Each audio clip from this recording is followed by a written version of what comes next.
Michael, you already look younger. Retired. Exactly. It's like being president.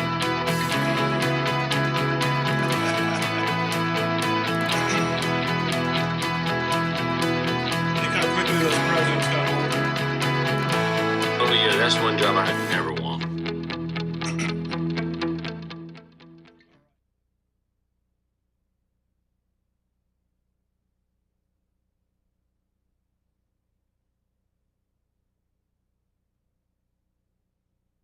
Glad everybody could join us either digitally or in the in City Hall. We'll start with our call to order. If you'll tell me you're present, and if I don't hear from you, I'm going to assume you're absent. So we'll start with Commissioner Allen. Present. Commissioner Franks. Present. Commissioner Hathaway Harrison. Both of us are present. Vice Chair Lindsay. Present. Commissioner McLemore. Present. Commissioner Orr. Present. Commissioner Peterson. Present. Or Alderman Peterson, I'm sorry. But present. And I know that Ms. Szilagyi is absent tonight, having a wedding this evening, and I am present. So we will go to item number 1, consideration of resolution 2020-259, a resolution declaring that the Franklin Municipal Planning Commission shall meet on December 20th or December 10th, 2020, and conduct its essential business by electronic means rather than being required to gather a quorum of the members physically present in the same location because it's necessary to protect the health, safety, and welfare of Tennesseans in light of the COVID-19 outbreak. Staff, is there anybody in the public that would like to speak on this item? No, there's not. All right, thank you. Is there a motion to accept this item number 1 resolution? Alma moves to accept. Thank you, Alma. Roger seconds. Okay, thank you, Roger. Then we'll go through our vote, and I'm going to be less formal on the rest of these. Ms. Allen? Aye. Mr. Franks? Aye. Mr. Harrison? Aye. Mr. Lindsay? Aye. Ms. McLemore? Aye. Mr. Orr? Aye. Ms. Peterson? Aye. Chair votes aye. Motion passes. The Franklin Municipal Planning Commission meeting will limit physical access in the room due to current limitations on public gatherings to prevent the further spread of COVID-19 and to protect the health, safety, and welfare of the City of Franklin officials, staff, and citizens. Accommodations have been made to ensure that the public is able to participate in the meeting. Public may participate in the following ways: watch the meeting on Franklin TV or the City of Franklin website, watch the live stream through the City of Franklin Facebook and YouTube accounts, call into the conference meeting 1-312-626-6799, meeting ID 997-4713-3781, password 268411. Callers will be unmuted and given the opportunity to comment during the meeting at specific times. The public may email comments to planningintake@franklintn.gov to be provided in full to the commission and included in the minutes, but not read aloud in their entirety during the meeting. Emailed comments were accepted until noon on the day before the meeting or yesterday. Limited viewing will be available in the lobby of City Hall to watch the live video. In-person public comments will be permitted in the Zoom meeting from the City Hall boardroom. Staff will assist in directing citizens from the lobby to form a line to speak on an item.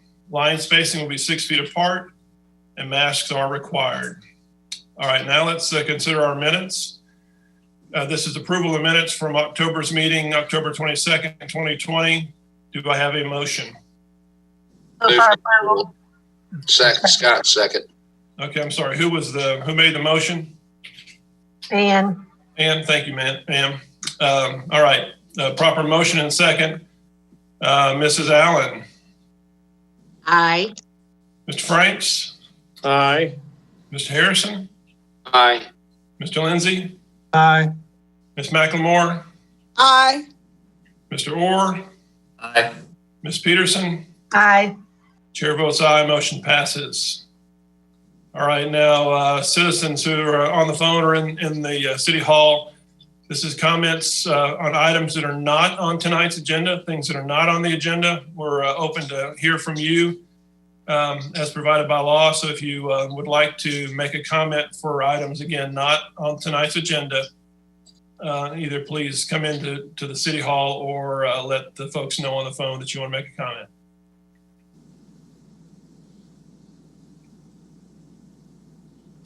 Staff, are you hearing or seeing anybody? We have no one on this item at City Hall. Okay. All right, thank you. All right, then I will move on to announcements and pass it on to Emily. All right. Good evening, everyone. Evening. Have several announcements, so bear with me. First off, I'd like to give a few words of recognition and thanks to Mike Hathaway for his service over the last 15 years and more, chairman for 15 years commission. And he has graciously served not only on Planning Commission, but also as the FNPC representative on Historic Zoning Commission for the last many years. And he has really shown some great leadership and finesse in his job as chair of Planning Commission. And he makes it look easy, and we know it's not an easy job. So we really appreciate all the time and dedication that he's put into his role as chairman and as a planning commissioner. His mark can be seen on many projects across Franklin, and he's had some valuable comments on lots of things over the years. And he's going to have some hard shoes to fill, but we're very excited for his next steps as he moves on to whatever the future holds for him. But we just are really grateful for the time that we've had with him on the commission. And I'm sure most of the commissioners would agree. Just thank you for your leadership, Mike. So just wanted to say a few words. We do have a gift for you there in City Hall for when you're available. Kelly has it. She's holding it up right now, a piece of artwork we have for you to. Well, thank you very much. Please. Just a token of our appreciation. And I'd like to turn it over to Vernon to add a few remarks as well.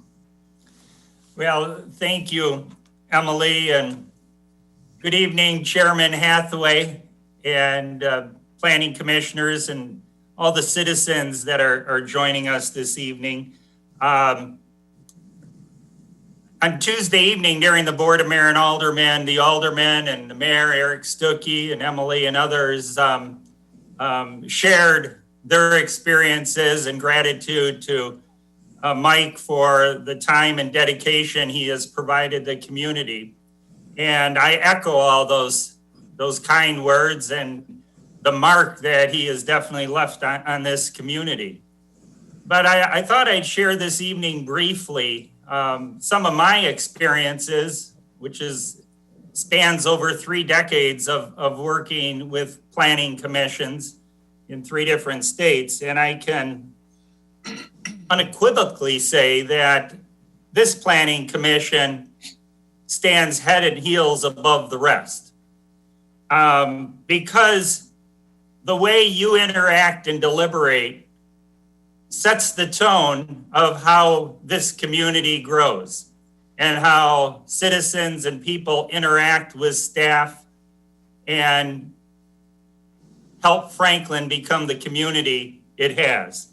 The way you've listened to citizens, all citizens, providing your own unique insights of how the community should grow and your experiences professionally.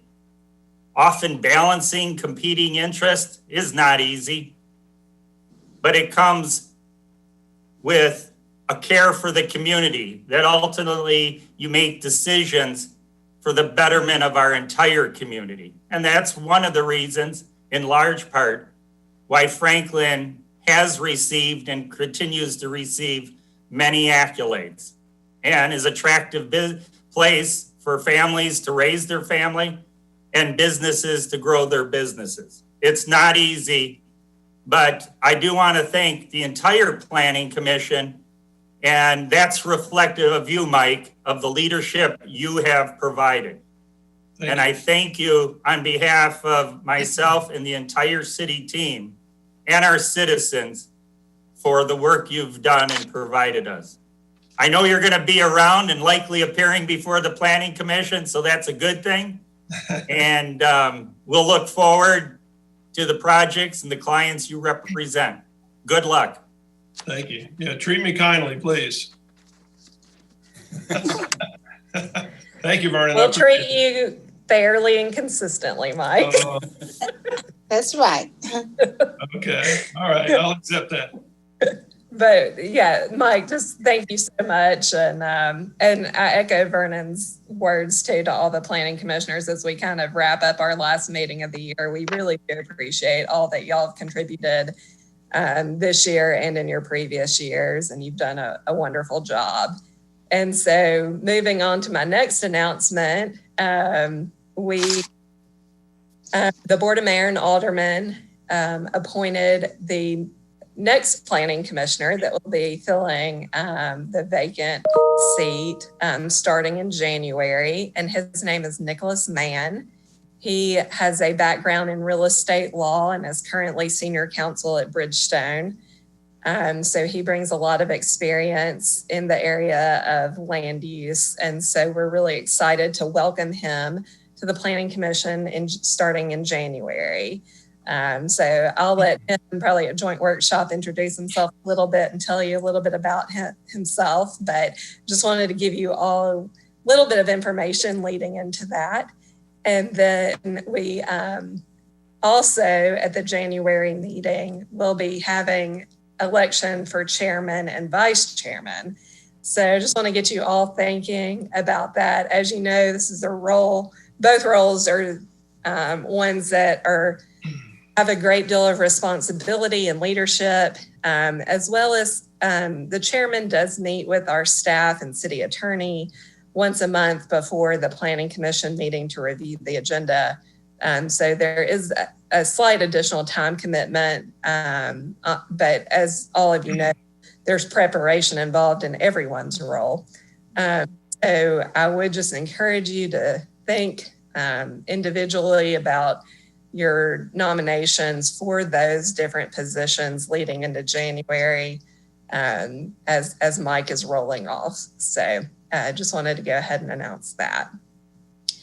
And then I have several more announcements, so just bear with me. I'll get out my list here. Take your time. I just wanted to give you all a reminder that you do have your required 4 hours of continuing education and training to complete before the end of the year.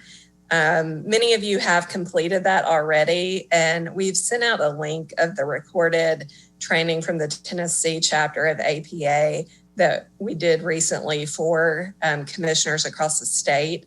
So I would encourage you to watch that. It is a 4-hour training. So please do that on your own time, but do it before the end of the year and let Elaine Ellis know you completed that, please. I'll give you a challenge. I did it and I'm leaving the commission, so you guys can do it for sure. That's right. We told Mike he's still on the hook for this year. So yes, thank you all for doing that and always being prepared.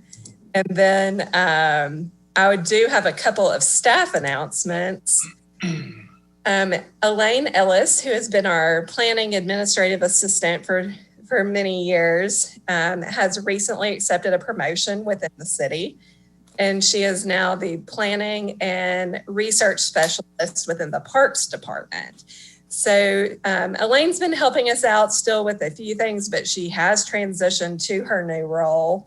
And we are currently seeking to fill the planning administrative assistant position. So I just wanted to let you all know, if you see Elaine or if you talk to Elaine, congratulate her on this new role for her. And we're very excited. But also we know she's really given a lot to our department and to the Planning Commission over the last several years, and just give her a little word of thanks if you talk to her. And then we have another staff announcement. We have a new principal planner in our current planning division that just started with us right after the Thanksgiving holiday. Her name is Chelsea Randolph. And I know she's on here. I don't know if she's going to share her. There she is, Chelsea. So Chelsea is our new principal planner. She came to us from Burleson, Texas, outside of Fort Worth. And she's moved up here, and we're very excited to have her. She's just kind of started getting into all the meeting schedule and learning the zoning ordinance and Envision Franklin and all the different things that we have here in the city of Franklin. But she's doing a great job, and just welcome her to the staff. So thanks, Chelsea. And then one last announcement. This is a temporary goodbye for me. This will be my last planning commission meeting, most likely till April. So I just want to tell you all, you're in great hands, as you know, with all the planning staff. They're wonderful and very, very well-rounded and able to answer any questions you have while I'm out on maternity leave. So I just wanted to give y'all a heads up that I probably won't see you for a little bit, but I wish you all a very happy holiday season and just some great time with your family, and stay healthy and safe. So I'm actually going to be signing off this meeting right after this, but just wanted to wish you those good things for the holiday season. So thank you all, and have a great meeting. Thank you, Emily. Merry Christmas to you, and enjoy having that baby. It'll Thank change you, your Emily, life. and talk to you soon. In a good way. Congratulations. Thank you. Congratulations, Emily. Thank Congratulations. All right, let's see. Let me get back on my roll here. Okay. We are now going to go on to, is there anybody that wants to add an item to the agenda that's not currently on our agenda? Staff, do you have anybody that's requesting that? I don't believe so. Okay, then I will pass the chair on to Roger, Vice Chair, in order to, because I'm going to have to recuse myself from the consent agenda. So Roger, it's all yours. Thank you, Mike. So the next item is for the consideration of items 9 through 14, which are all items that are on the consent agenda. So do I have a motion for approval of the consent agenda? This is Move for Marcia. approval. Scott. Marcia, second. Okay, so Marcia, you're going to second, and Scott was a primary motion. Okay. Good. Okay, so roll call vote. Commissioner Allen, Aye. Commissioner Franks, Aye. Commissioner Harrison, Aye. Commissioner Lindsay says aye. Commissioner McLemore, Aye. Commissioner Orr, Aye. Alderman Peterson, Aye. and Chairman recuses. So that motion passes.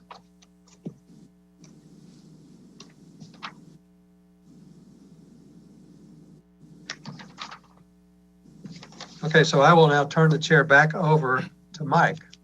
All right, thank you, Roger. Item number 4, consideration of resolution 2020-223, a resolution to adopt an Envision Franklin Plan amendment for a parcel located at 532 Franklin Road, known as map 53, parcel 6,000, to change the design concepts map from large lot residential to office residential. Staff?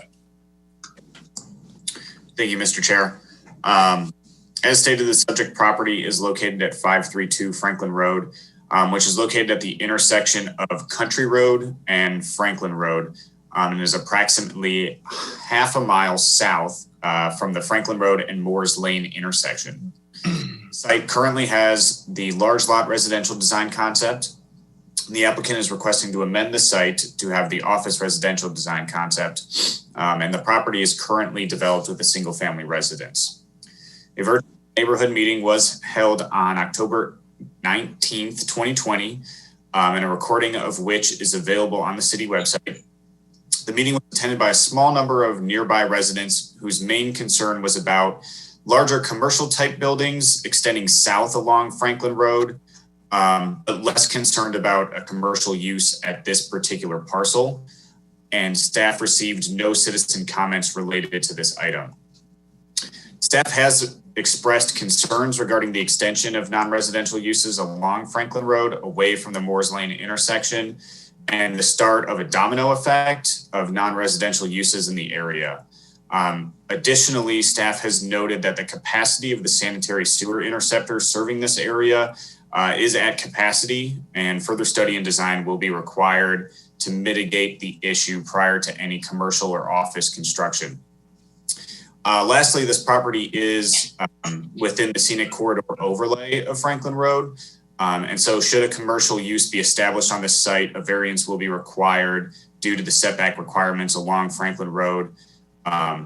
And residential uses are exempt from this setback, so currently it is not non-conforming. Please note that the conceptual plan provided by the applicant that's in your civic clerk item is conceptual and has not been reviewed for compliance with Franklin zoning ordinance. Should a plan amendment be approved, all specific plans for any development at the site will be reviewed as part of a separate process. The staff and applicant responses to Envision Franklin's criteria for amendments have been provided in the staff report attached to this item in civic clerk. Staff does not believe that this request meets these criteria, and staff recommends disapproval of resolution 2020-223.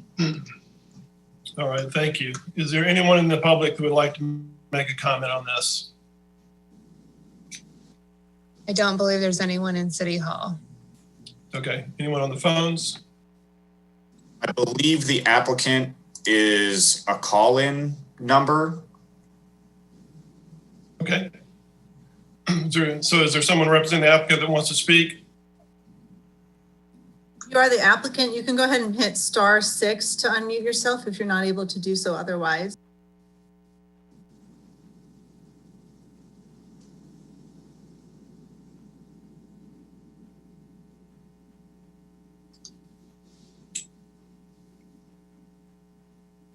I don't see any movement on the phone.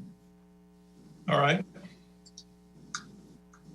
Then if there's not a presentation by the applicant, then we'll entertain a motion. Hello? Hello?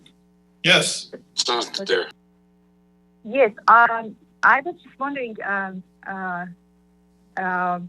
regarding my place. I'm just wondering if this is going to be possible for us or not to happen.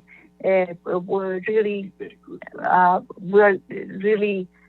trying to do this as office and turn it to commercial office environment or not. Ma'am, are you representing the applicant? It sounds like you are. Yes, I am. Okay, would you please state your name and where you live for the record? Well, my name is Vivian Ka, and I live in 1401 Bowman Lane, Brentford, Tennessee. Okay. All right. Thank you. So do you want to make any other comments about the application? It just, we just bought this place and we're really interested to make this property as a to look better for the whole neighborhood, first of all, and I think like right now, as what it looks like and what is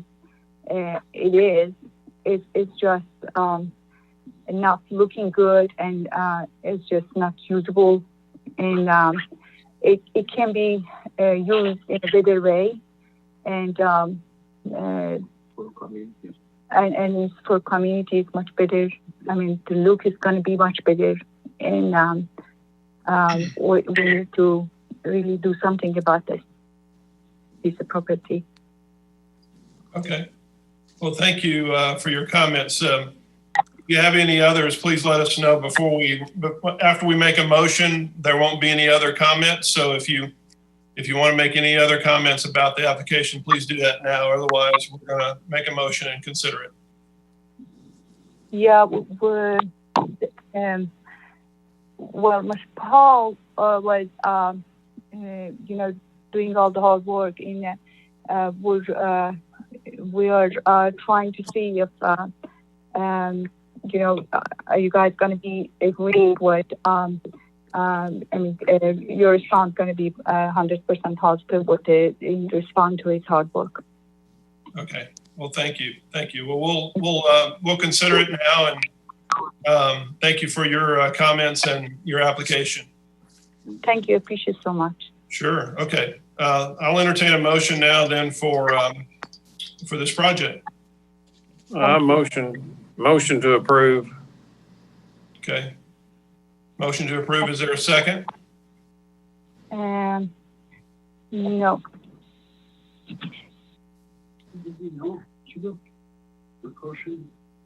Okay. Is there a second before we move on? I'll second it. This is Scott. I'll second it. Okay. Oh, he's going to second.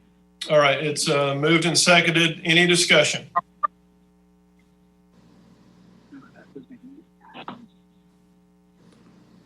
Well, Mr. Chairman, I'd like to say that that is a rundown house there existing, and it is absolutely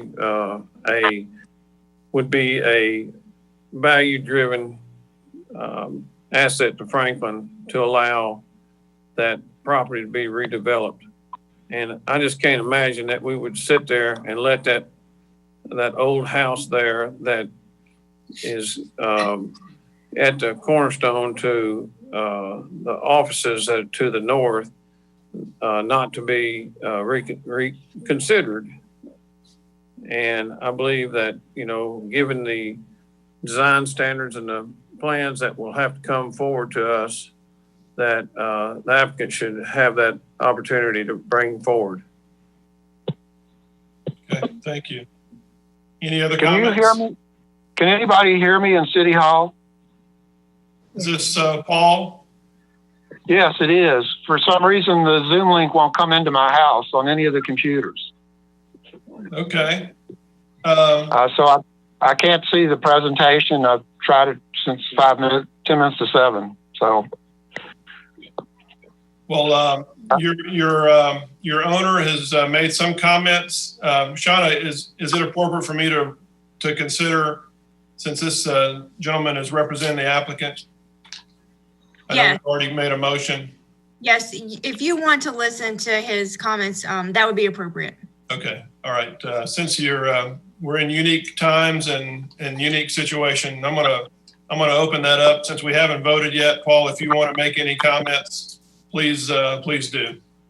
Let me make sure, since I haven't seen the meeting, we're talking about 532 Franklin Road? That's correct, yes. Okay. Well, I did have a PowerPoint show, and I'm not seeing what y'all are seeing, but I've got it back on a screen here. So if we'll start with the first slide, I'm sorry, and I'll move through this because I know everybody's time is valuable. Hold on one second, Paul. Hold on one sec. Staff, can you pull up the PowerPoint that he provided? Maybe we can do it that way. Yeah, Angie, if you're controlling everything, it's in the civic clerk items under applicant presentation. Paul, we're going to pull it up, and then at least you can tell us how to keep up your slide. Thank you very Hold on much. one second. I'll tell you when it's up. Okay. All right, we're on, it looks like there's 6 slides. Is that right? That's correct. It's a short show. Yeah, okay. All right, we're on the first slide, so it's all you. Okay, thank you. There's 3 pictures here. The top right, if you haven't visited the site, that's the house. It sits in the far left corner. Below it is a picture from the front door, and if that was a single family residence or a lot, right now the property is under large lot residential, and if the house was built, that would be what you'd see from the front door. That's it. On the left hand, the bigger photo shows the existing house is the green spot in the corner of the property. The properties above it, 536, 40, and 44, they're watching this because they've been interested in this whole project. I did label a few things near there because we're asking for office residential. To the south, it says office. The church uses that building as an office, and that's what it's used for. Across the street, it says office. That's 541 Franklin Road, and that's been an office for about 14 years at this point. There's a church across the street, and there's one out back as well. I've chosen office residential as the concept change because I want this to be a transition from the residential properties. It's less intrusive, and we can fit it in on this property. This property is right now less than 1 acre. Large lot residential, it states 1 acre lots. This is already less than 1 acre. You'll find later on that if the Franklin Road is widened, it'll lose 26 feet from the front. With a large lot residential, there were so many limits that we just didn't get. There's just no one that wants to step up and do anything with the house that's there and complement Franklin Road as a gateway to Franklin. While I've been on the property the last 90 days, there are residents who have stopped. They saw the sign the city posted for envision change, and they said they thought it would be welcome. I don't know if any of them have called in, but there are those around the neighborhood that think it looks pretty run down considering everything else that's on Franklin Road. I'll go on. Let's go to the next slide, please. Slide number 2. Yep, we're on slide 2. Okay, I'm sorry, I didn't change it on my. Where you went? One sec. Okay, so this is pretty basic. I just wanted y'all to compare the lots that are on Franklin Road. If you look up and down Franklin Road and look at the little square that this lot is, which is like 0.8 of an acre, and all the other lots are 2, 4, and 5 times deeper than this one. It's a small piece in all of these lots that are along here. And I know there were some residents who were worried, some big development. Well, it's impossible. The lot is so small. It's just a small piece. And I want everybody to see this. That's what this illustration is about. So you'll understand there's just not much there. Now, if you're wondering why it's 1 acre, it's probably because I'm pretty sure I've met the owner of it, previous owners, 4 owners back. And the house was originally two Brico block storage buildings, and then they had a perimeter block and threw windows in and made it a house. It's 1 acre only because the county at that time said, well, if you have a house on a septic field, it's going to be 1 acre. There's no special anything other than that. It's an old storage building that they built another wall around. If you were in there, you'd see that in the closets are lined in Brico block, which is pretty unusual. So there's not much to the house, and the lot's really smaller than all the others. Let's go to the next slide.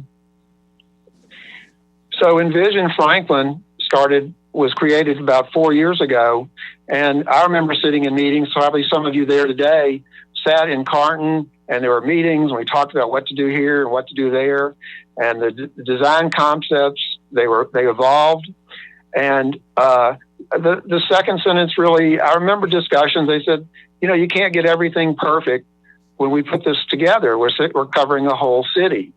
And definitely envision that meeting didn't cover small single parcels. And I remember the night it was passed, and it was announced. It says, we're passing it now, but we'll fine tune it. We'll make amendments as we need. And that's what I'm presenting this as, is I think this one was probably something else should have happened that night. Okay, let's go to the next slide, please. Oops, you know what? The slideshow showed up for a change. It just showed up.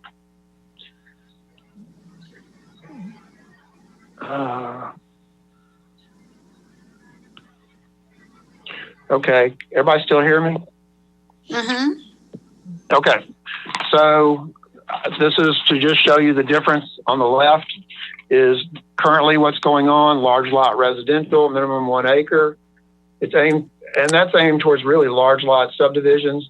There's also a new 150-foot setback for a scenic corridor on Franklin Road, and that covers 3/4 of this lot.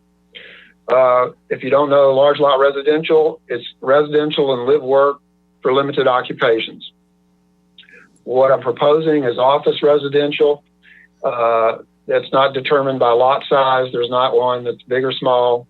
It's aimed towards transition from residential to small office or light commercial uses.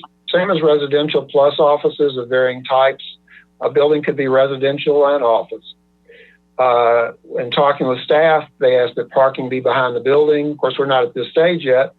And architecture would resemble a residence. And the new building would have landscape requirements and new setbacks. It would be a whole change for this lot on Franklin Road. Okay, we'll go to the next one. I did prepare a concept plan so you could get an idea of what's happening on this lot. You'll see that the little house has a porch out front to give it a frontage. Parking's in the back, you wouldn't see it. These are staff requests, and we can do all this. We have enough room for stormwater on the lower part. Up towards the front porch, towards Franklin Road, there's kind of a grayish area, and that's what will be taken if Franklin Road is expanded. So you'll see a 7/8 of an acre go down a little more to about a 3/4. That's the whole lot. There's not a big production here. And we do have utilities. The house already is using water, communication cables, electricity. There's a sewer line next to it as well as a manhole. And so everything's there. The lot is actually quite buildable. It's at about a 4% slope. There's no trees. Nobody's planted trees on the property since time began. There's a few hackberries along the side, and that's it. So it's a pretty plain Jane place, and we're just kind of, the owners have been stuck with it as single family residential. This house actually was a duplex previously, and then it was converted into one house, and it's odd, and there's just nothing redeeming about it. We'll go on to the next slide. Over the last 5 years, I talked to the real estate agent that had actually been showing the house. And let me tell you this first, excuse me. They actually, the last owner for the first year couldn't get it rented out. And the tenant that actually he got in, who has left 4 months ago, was part of the road construction crew for all of that work that goes up Franklin Road to Brentwood. Well, his crew is finished with their job. They've all moved out, and there's no one's applying to move in.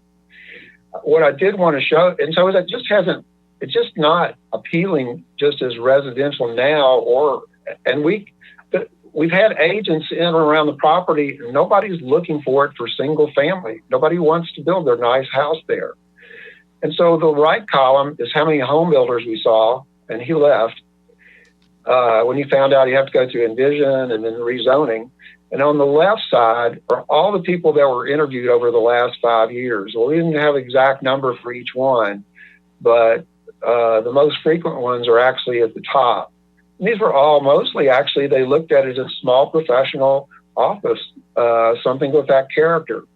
And so that's why we've gone to ask for this Envision change so that we can actually get a decent structure on the property that would be appealing to look at. We've got all the utilities, and the neighbors. Well, look, across the street, if that was your nice residential home, you couldn't put your dog or your children in the front yard. It's just too busy. Franklin Road has 18,000 cars. 18,000 cars a day go up and down Franklin Road. And then your view out your front door is this massive church, which you saw in the first slide. The neighbors that are surrounding it, we don't have any opposition from them. The churches have not told me of any opposition. And so I would appreciate your support on making this envision change. I think it would fulfill the things that envision looks for: quality of development, strengthening the city, an exceptional place, because it's not exceptional now. The house is not economically viable, and that's what we want.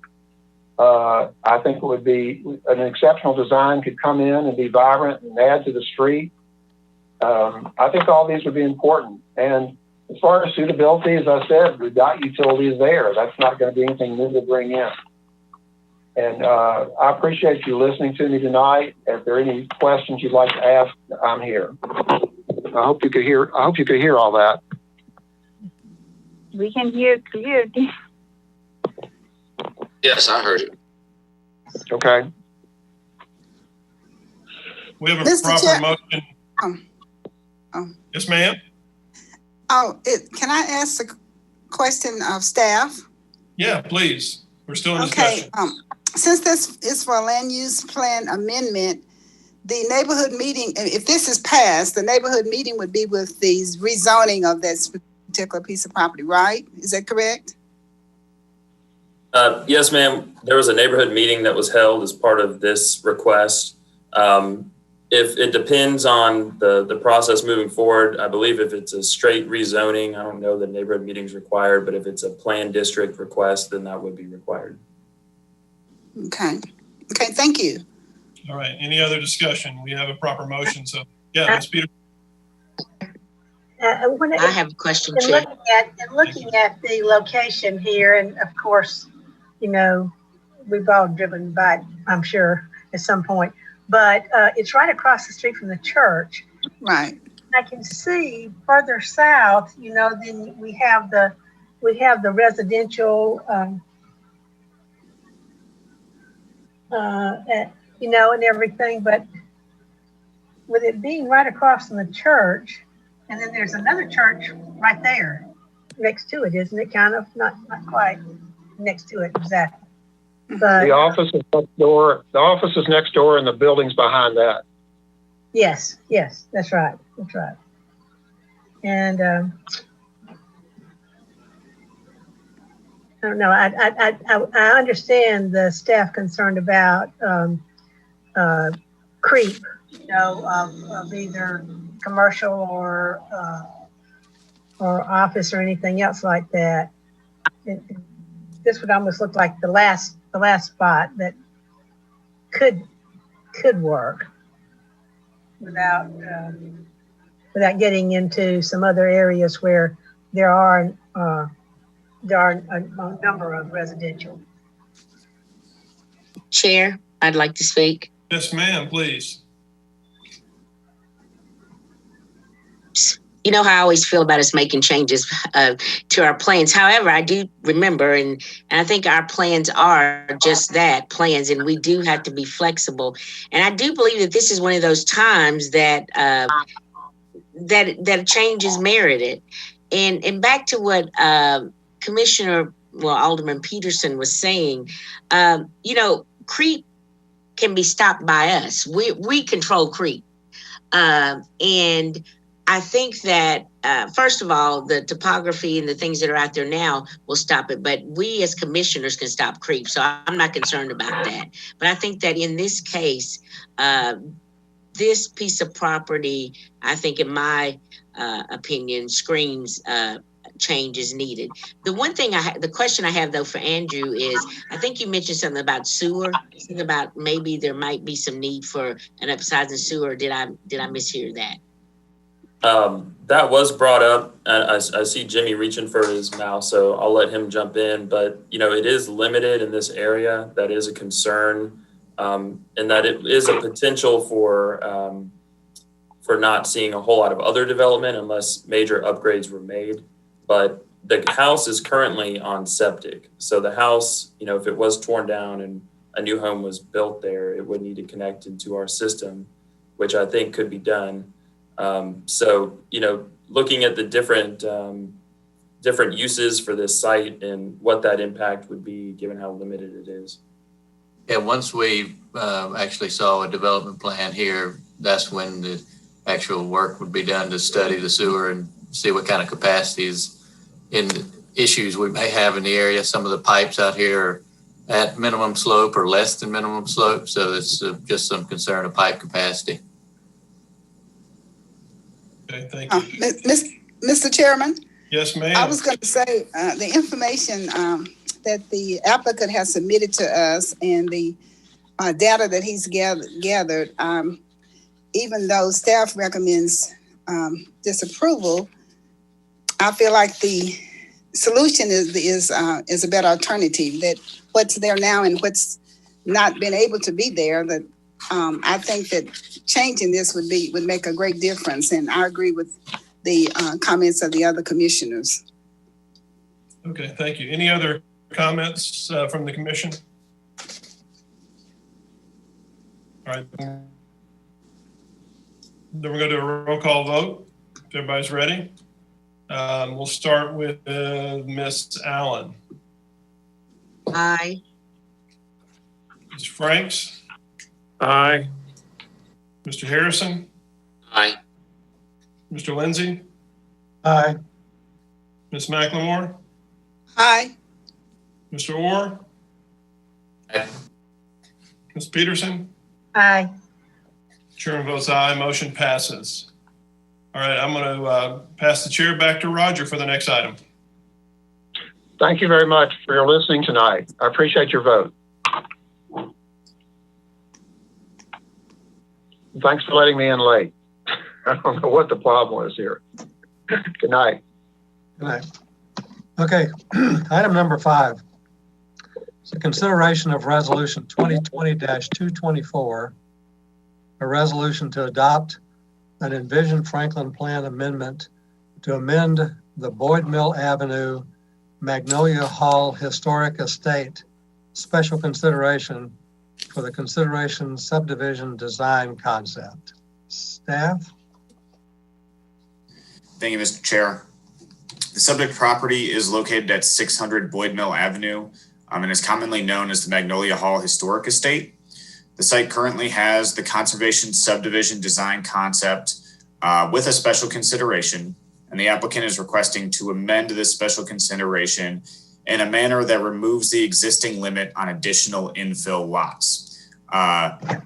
Should the infill lot be developed in accordance with the established principles of Envision Franklin and with the guidance of the Historic Zoning Commission. The special consideration that this application looks to amend was derived from recommendations made by the infill working group during the Envision Franklin drafting process. The committee put this special consideration in place aiming to protect the integrity of the historic home and the contextual setting that it is upon. The committee decided that 5 additional single-family lots would be the maximum appropriate amount in order to do so. A virtual neighborhood meeting was held on October 14th, 2020, a recording of which is available on the city website. And nearby property owners attended the meeting and voiced concerns regarding the conceptual single entrance on Glass Lane and the traffic that it would create. Staff received 3 public comments regarding this item, all of which spoke against the proposed amendment, and these comments are available in the Civic Clerk digital items. Please note that the conceptual plan provided by the applicant that is in your Civic Clerk item is conceptual and has not been reviewed for compliance with Franklin zoning ordinance. Should a plan amendment be approved, all specific plans for any development at this site will be reviewed as part of the development plan and site plan process. The staff and applicant responses to Envision Franklin's criteria for amendments have been provided in the staff report attached to this item in Civic Clerk. Staff does not believe that this request meets the criteria and recommends disapproval of resolution 2020-224. 5224. However, staff has worked with the applicant on the proposed language for the special consideration amendment and is comfortable with the language provided should the Planning Commission decide to approve the applicant's request. Thank you.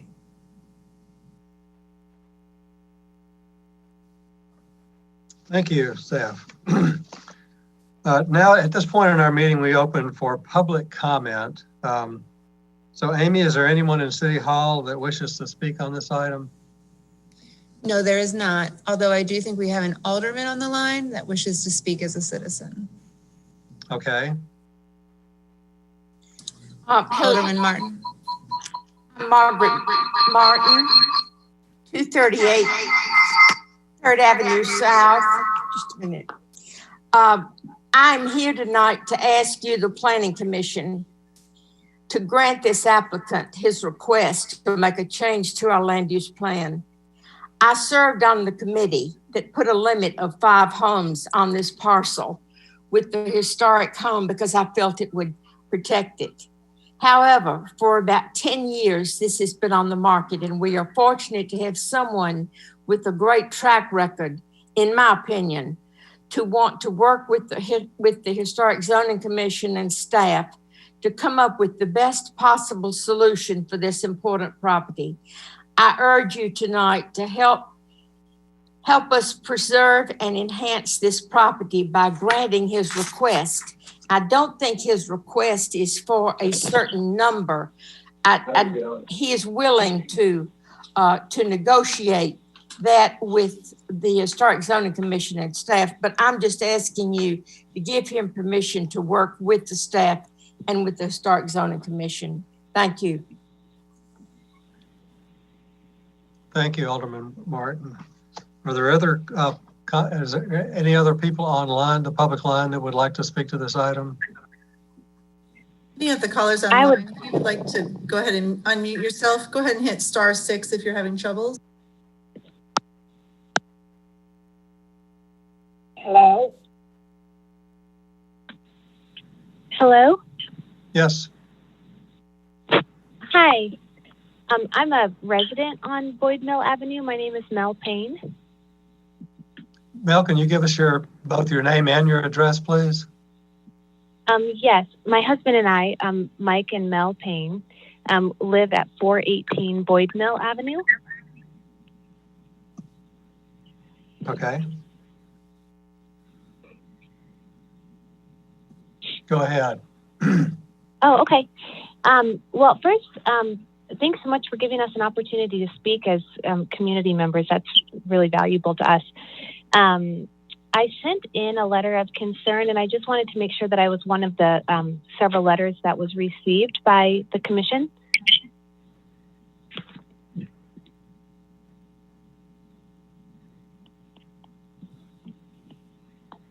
Mel, how long ago did you send in your letter? I sent it, I believe, the evening of the 8th.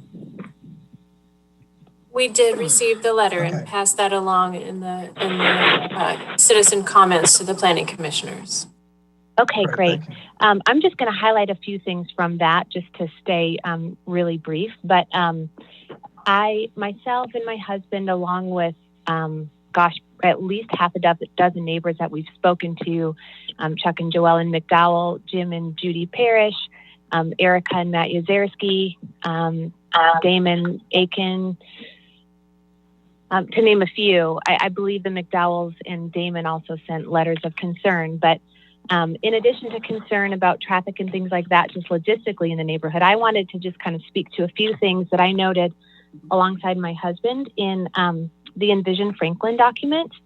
On page 18 of that document, and I'm sure you all are incredibly aware of it. It's very long, and but we, as we wrote this letter together, we just noted a couple things that I thought would be valuable as it relates to our reservations about the addition from 5 to 15 homes. I'm thrilled for Ann Inman that she has a developer interested in the property. We are all so excited for her, and along with Margaret, really understand that the property's been for sale for quite some time. But my husband and I live, our property actually borders Vandalia Cottages, and Vandalia Cottages were developed probably about 5 or so years ago.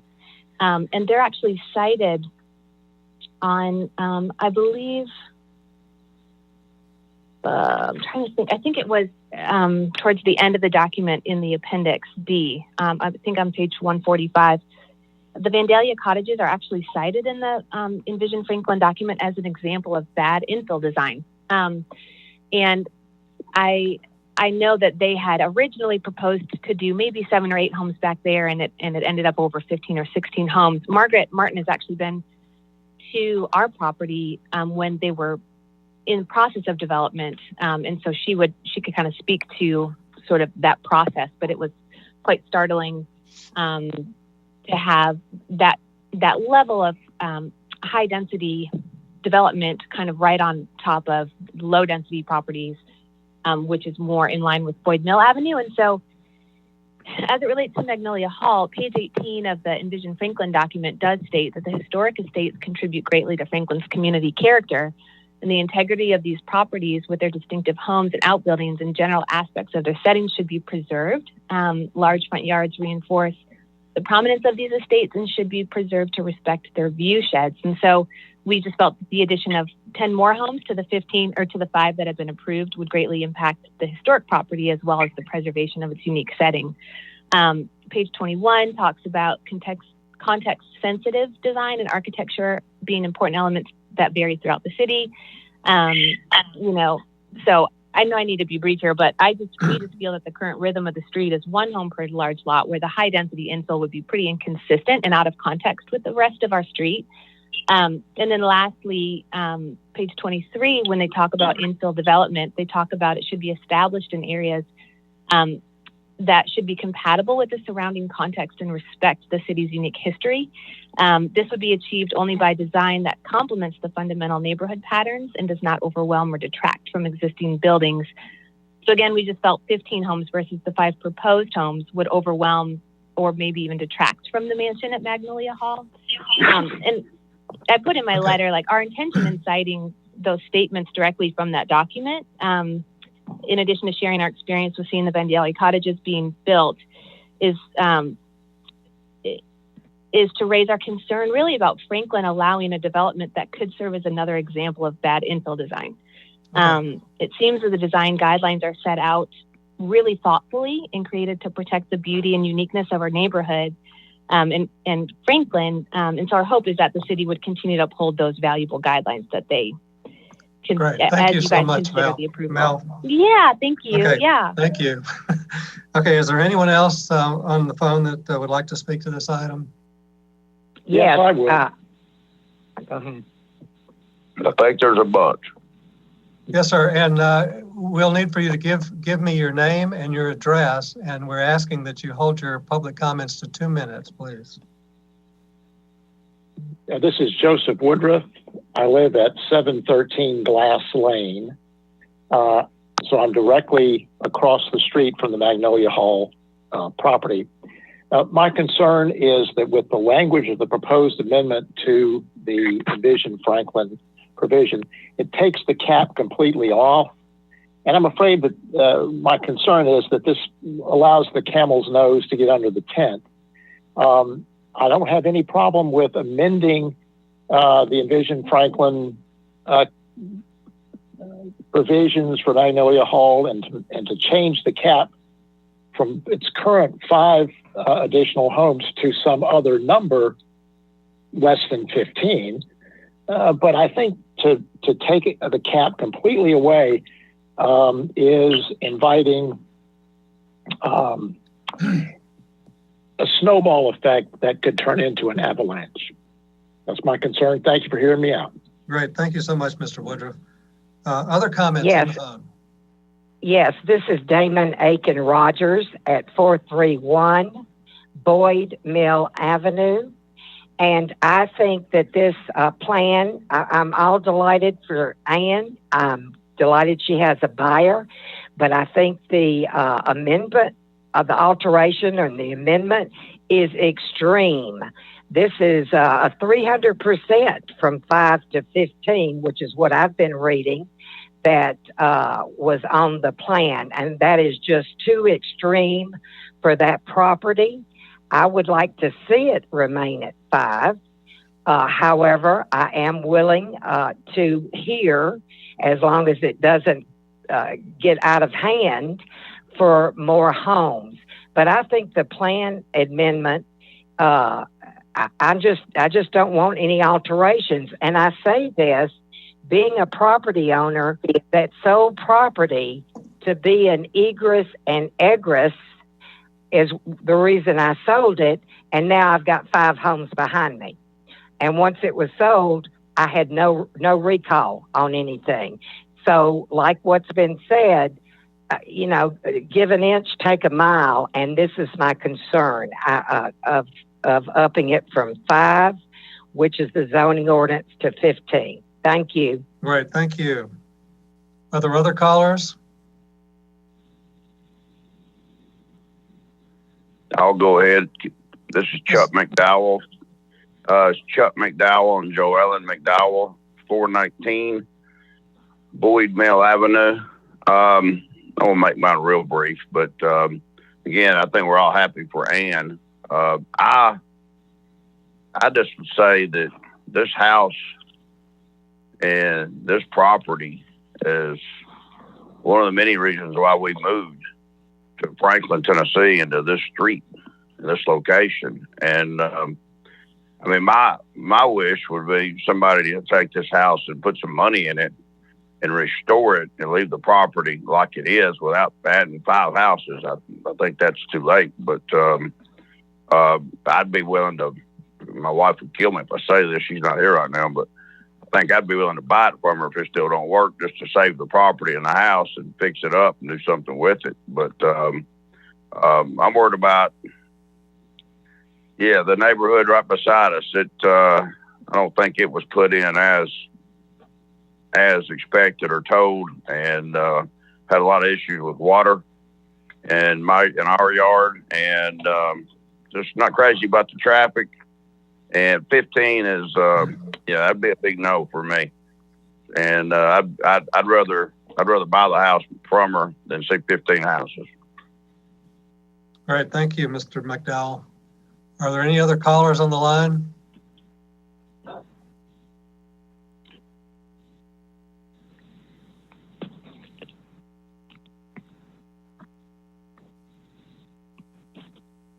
You're going to lose your opportunity. Now go ahead and give us your name and address, whoever's next up. Name and address, and hold your comments to 2 minutes, please.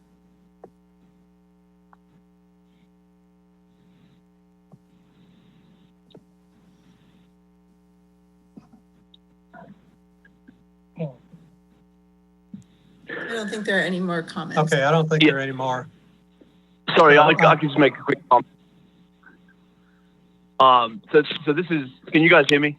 Yes, Yeah, this is Matt and Ella Powell. We're on 723 Glass Lane, directly opposite Magnolia Hall. So I think we probably have the clearest view of the grounds directly. I just want to second Joseph Woodruff's comments. I think that it's really important that I think we're all thrilled for Ann. It's fantastic news for her. But I do think that coming up with some sort of sensible limit for the development would be important. And I'm also not familiar enough with it to know what the proposal is for the lake there. But that's a particular concern for us, since that's a direct view. And again, it was as the previous caller mentioned, the whole situation was a big part of our choice to move to Franklin and to this part of Franklin. Right, thank you. Any other callers?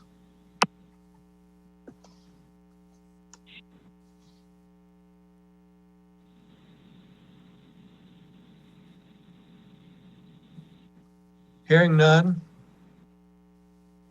I'd like to turn it over for a presentation by the applicant.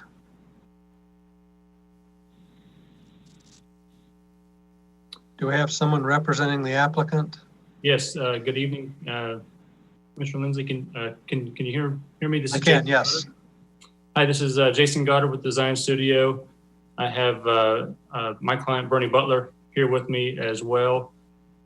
We really don't have a big presentation. Intentionally, we don't want to present a plan because, as staff has mentioned earlier, really this amendment to Envision Franklin will not constitute an approval to a plan. I will tell you that we have been working on the property on Magnolia Hall for nearly a year. I think our first meeting with staff was an informal meeting back in January, where we shared our ideas and our vision. We discussed Envision Franklin. We discussed the special condition with the limitation of 5 dwellings on the property. We've continued to share, we continue to work and collaborate with staff. We've had meetings with historic zoning. We've had really, I guess, 2 neighborhood meetings, one formal neighborhood meeting and one kind of impromptu meeting through historic on site. We didn't perceive any major opposition. We did get some input from staff and from neighbors and from historic. And should we be given the opportunity to move forward, we'll certainly incorporate all of that into a plan moving forward.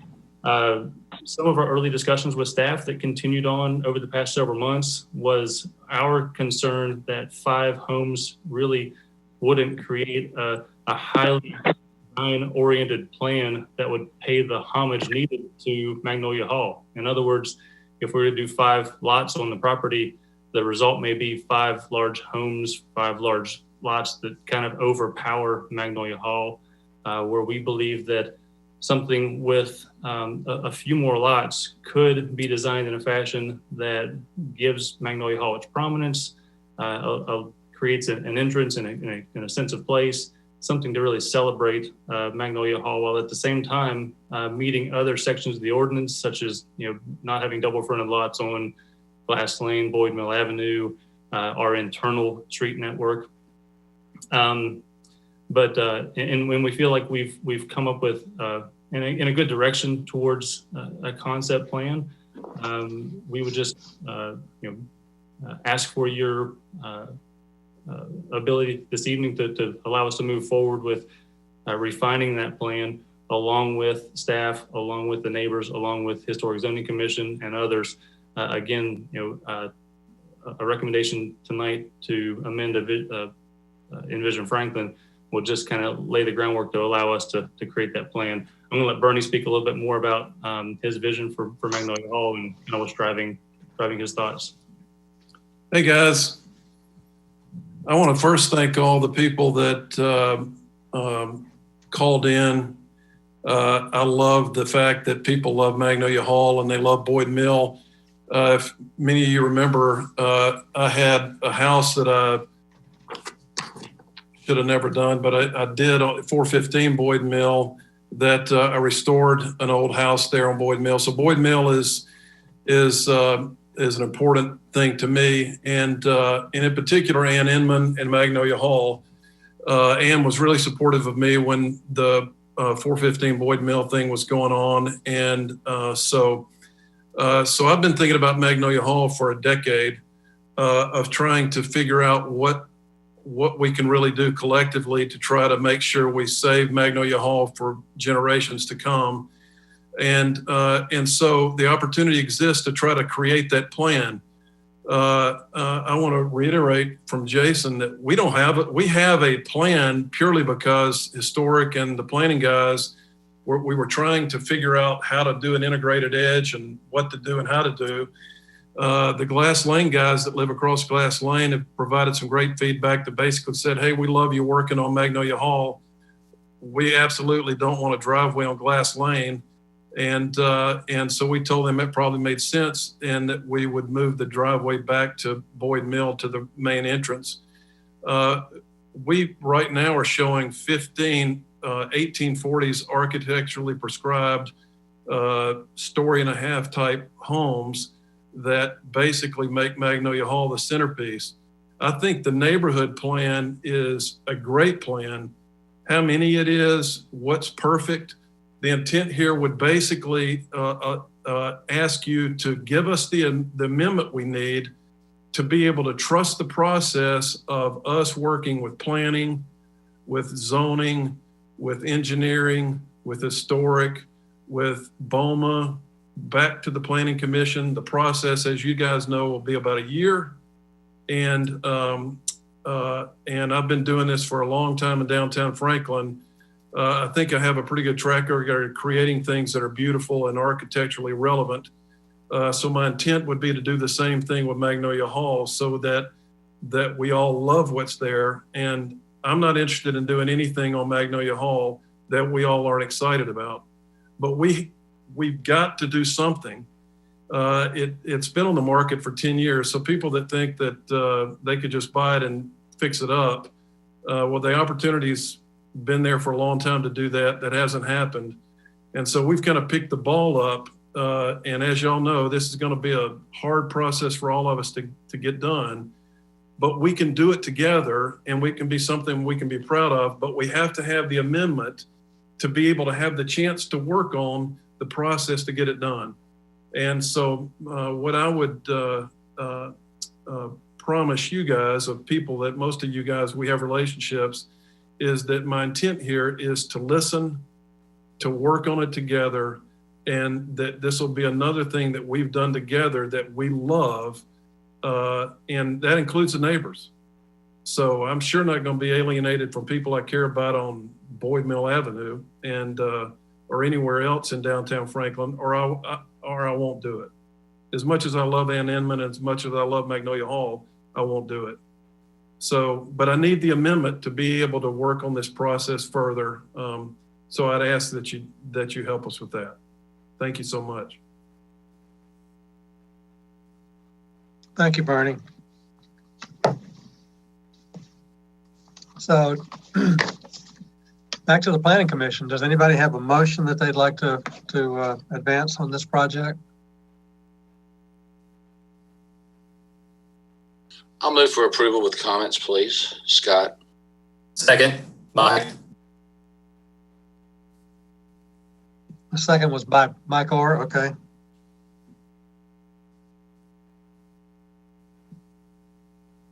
May I speak? We have a proper motion and a second. Scott, go ahead. I can be in favor of this amendment to as an infill project here in Franklin. I'm not sure that 15 additional homes on the site is appropriate, but I also understand that 5 large homes surrounding Magnolia Hall would really dwarf the project. So I would hope that the applicant would work closely with staff, and I know we'll have to come back before Planning Commission, go to BOMA to work out a compromise on this and move it forward to represent stuff that Bernie has done past in downtown city of Franklin. So I would support this based on that. Vice Chair Lindsay. Yes. I'd like to have the floor. Yes, Marcia. I have a real problem with the Planning Commission. In my opinion, this is like us writing a blank check to an applicant. And nothing at all against Bernie, because I don't know him personally. I'm sure he's a great guy. But if God forbid, and I cast this down in the name of my Savior, nobody else is, I'm not speaking for anybody else, cast this down in the name of Jesus Christ. But if Bernie would have dropped dead tomorrow and he had nothing to do with this project, it's like us writing a blank check and depending on somebody else to uphold his morals and carry through on our blank check. In my opinion, this should come before us with a number attached, a hard and fast number attached to the number of units on this plan. I just do not feel comfortable. I will not support this. I cannot support it. We sat down with Envision Franklin and had people that we trusted in this community for historical preservation. And we tout that around and with a banner in the city of Franklin, historical preservation. And they came back and said 5 was the magical number for Magnolia Hall. And maybe 5 is not the magical number, because I just said a while ago that these are living, breathing documents. Well, 5 is not the magical number for Magnolia Hall. Somebody needs to come back to us, in my opinion, and tell us what the magical number is. I just don't think we ought to write this blank check and then let's say, let's work it out and can come back to us. Tell us what the number is and then let us vote on that. I can't support that for that fact. Okay. Thank you, Marcia. Mr. Vice Chairman, if I yes, might. I did attend one of the neighborhood a virtual neighborhood meeting. And I think all of the neighbors were extremely concerned. I did see, a picture of the 15 extra homes. But I think Commissioner Allen has said much of what my concern is. And I was really going to ask the staff, how else could this be handled? Because, as I say, there is a number associated with this, and it is of my concern also that we would just be saying, take the number off.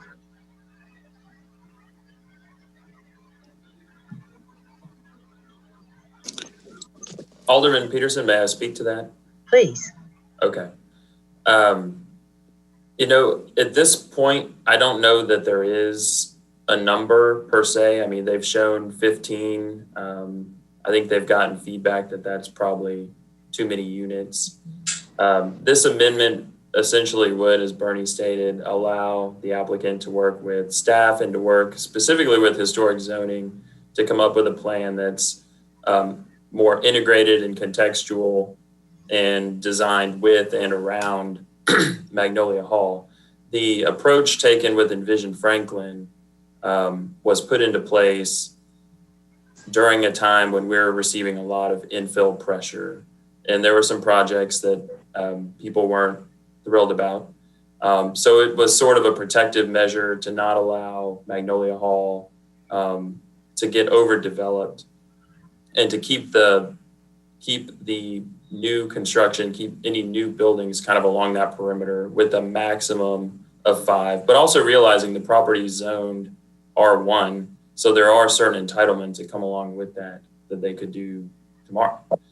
The approach that the applicant has pushed forward is different than what's in Envision Franklin, and to create a neighborhood that is more integrated and that seeks to celebrate the house, which is, was the goal of Envision Franklin, was to preserve the house and to preserve some of the estate as much as possible. Thank you, Andrew. Mr. Chairman, this Yes, is Ellen. I'm like Commissioner Allen. I would like to see them come back with a number, 5, more than 5 maybe, but 15 is way, way too many, in my opinion. But in order for us to even consider it, or for some of us, I believe that they need to come back with a number, do the research, and then come back with something that we can support. Okay, thank you, Alma. Any other comments by planning commissioners? Mr. Chairman, I just want to know, what's the reason we're not seeing a plan right now?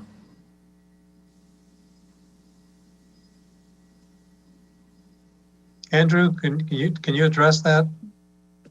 There is, with Envision Franklin amendments, we do ask that they submit a conceptual plan. We don't review that with our zoning standards. It's more of a reference plan. We look to see if there are any major red flags, but we don't thoroughly review that plan. It does not go through like an official review process. It's more for reference. Okay. I think it would save a lot of the applicants a lot of professional dollars if they could just preview their conceptual plan. I've been caught into that situation before where we had to spend hundreds of thousands of dollars presenting plans and then get denied. And it would really cut through the chase if we had the ability to review a conceptual plan on a request like this. But that's kind of my thoughts. Hey, Mr. Franks. Hey guys, I'm sorry. The plan that we put together is in the package, Jimmy. But it was our attempt to try to create a plan and figure it out. But it was really more of a placeholder than anything. So obviously we would basically take that plan and take the neighborhood comments and try to adjust it back. But it should be in the package that you guys got for tonight. We have that. Okay. Thank you. Okay. Kelly, did you have something? I think Bernie covered it. Typically, a plan is submitted with a plan amendment that gives a visual idea of what the applicant would like to do. But in this case, they chose not to present that in front of this body tonight because they would like to continue to work with staff and the neighbors and stakeholders on developing a more refined concept plan. Can you pull that plan up and show it to me right now? It's on page 6. Angie, would you be able to pull that up? Thank you. I do also want to caution the planning commissioners that even though as you review a plan and the concept of what an applicant wants to do, an Envision Franklin amendment does not entitle that developer to that plan. You do need to draw the line that you're considering uses and not necessarily a specific plan that you're being shown. And Jimmy, to your point, you don't want a developer to spend a lot of time and investing in a plan if that's not what they're getting approved tonight. I got Just wanted to make that point. Okay, thank you. Mr. Chairman, this is Scott. May I speak, please? Go ahead, Scott. So, I've read through the resolution and it makes no mention to the number of homes that will be put on here. It's just an amendment to the plan to allow a change in the land use. And my understanding is any plan that is drawn up, it will have to be resubmitted to the city and will come before Planning Commission for voting on before it moves forward. Is that not correct? That's correct. So we will still have governing power over what goes in there and have a review of it, and at that point can approve or reject down the road.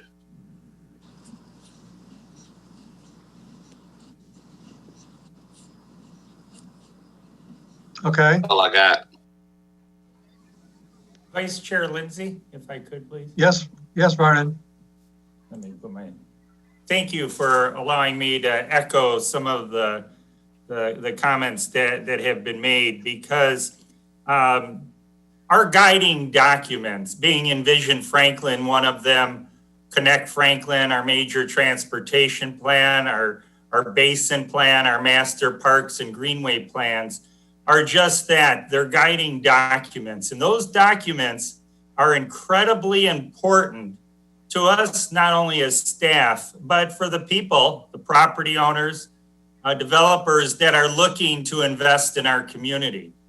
And they don't entitle a property, but they do provide the guidance that we can build upon in growing and managing the growth of our fine city.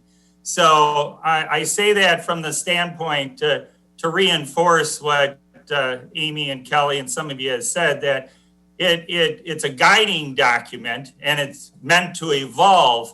Man, we need to not make changes to those documents lightly, but they don't entitle a property. They just give us the guidance to move to the next level, which is zoning and then approving development and site plans that get closer to entitlement and the uses that may occur on a property. And I emphasize the word may. Thank you. All right, thank you, Vernon. Could I ask one more question? Yes, ma'am. I've tried to go back and see how many acres there are here, but I don't see it right offhand. It's 28, isn't it? I think. It's 12 acres. 12, yeah. 12. And we have saved, there's green space on the current plan, I think it's 7 acres. Is that right, Jason? Approximately. It's 7 acres of the 12 is saved on the current plan.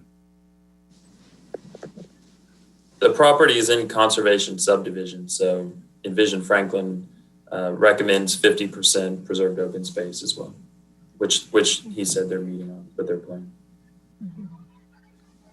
Okay.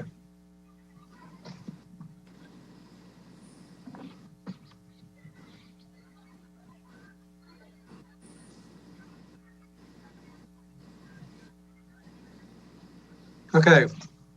Any other comments or questions by planning commissioners?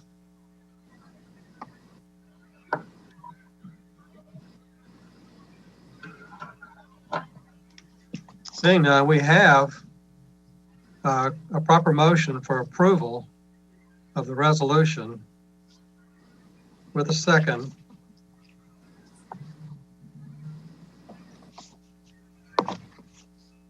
So we will go through a roll call vote. Commissioner Allen? No. Commissioner Franks? Commissioner Harrison? Aye. Commissioner Lindsay, I vote aye. Commissioner McLemore?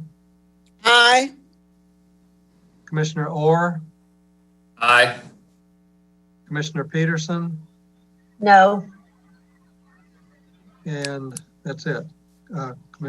Chairman Hathaway is recused. So the motion carries 5-2.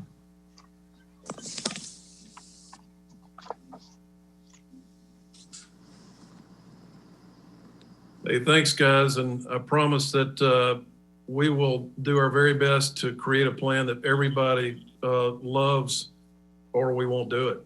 Because I know all of you, and I guarantee you, y'all won't do it if you don't love it. So we'll go to work. Thank you, Bernie. Thank you, guys. Okay, our next item tonight is item number 6. Consideration of resolution 2020-244, a resolution to adopt an Envision Franklin Plan amendment for a parcel generally located north of Long Lane, east of Interstate 65, and west of Alfred Ladd Road, known as map 106, parcel 18402, to change the design concept from single-family residential to recreation and to create a new special consideration. Turn it over for staff presentation. Thank you, Vice Chair. The subject property is generally located north of Long Lane, east of Interstate 65, and west of Alfred Ladd Road. The property currently has the single-family residential design concept, and the applicant is requesting to amend the site to have the recreation design concept, and the parcel is currently undeveloped. A virtual neighborhood meeting was held on August 6th, 2020, a recording of which is available on the city website. The meeting was attended by a large number of nearby property owners and interested residents who voiced concerns regarding the conceptual development associated with the request, as well as the potential noise and traffic generation on the site, and the general change of the parcel away from the single-family residential use. Staff received 30 public comments in opposition of this item and 1 public comment in favor, predominantly from nearby Ladd Park residents. And the applicant has provided 117 comments in support from interested parties. All of these comments are included in the Civic Clerk digital items. Please note again that the conceptual plan provided by the applicant that is in your Civic Clerk item is conceptual and has not been reviewed for compliance with Franklin zoning ordinance. Should a plan amendment be approved, all specific plans for any development at the site will be reviewed as part of the development plan and site plan process. Staff has expressed concerns regarding the size and intensity of the conceptual development provided by the applicant, as well as the location of conceptual access points, and an in-depth analysis of the location of future streets and street connections will need to be evaluated. Additionally, staff believes it's important to consider the timing of the Long Lane overpass as it relates to any conceptual future development at this site, as the overpass is integral for connectivity for any sizable development. And a new special consideration is also part of this amendment request for the area north of Long Lane between Interstate 65 and Alfred Ladd Road. The special consideration states that secondary local commercial uses may be appropriate in master plan development as long as they are secondary, limited, and supportive of the recreational uses. Additionally, it states that a significant landscape area buffering should be provided to mitigate any noise, light, and visual impacts of the uses when they are adjacent to existing single-family residential lots. The exact language of the special consideration is included in the staff report, as well as Resolution 2020-244. The staff and applicant responses to Envision Franklin's criteria for amendments has been provided in the staff report attached to this item in Civic Clerk. Staff believes that this request does meet the criteria, and staff recommends approval of Resolution 2020-244. Thank you, Eric.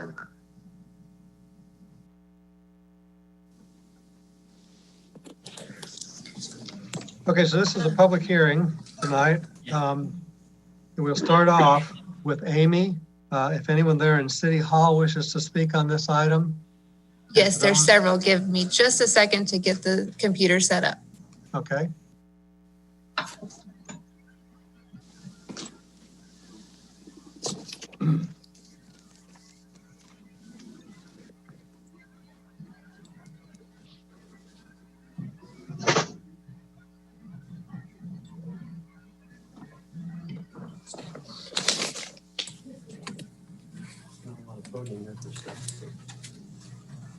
All right, can you hear me on the citizen comment? Yes, Steve? I can hear you. Yes, I can hear you, Amy.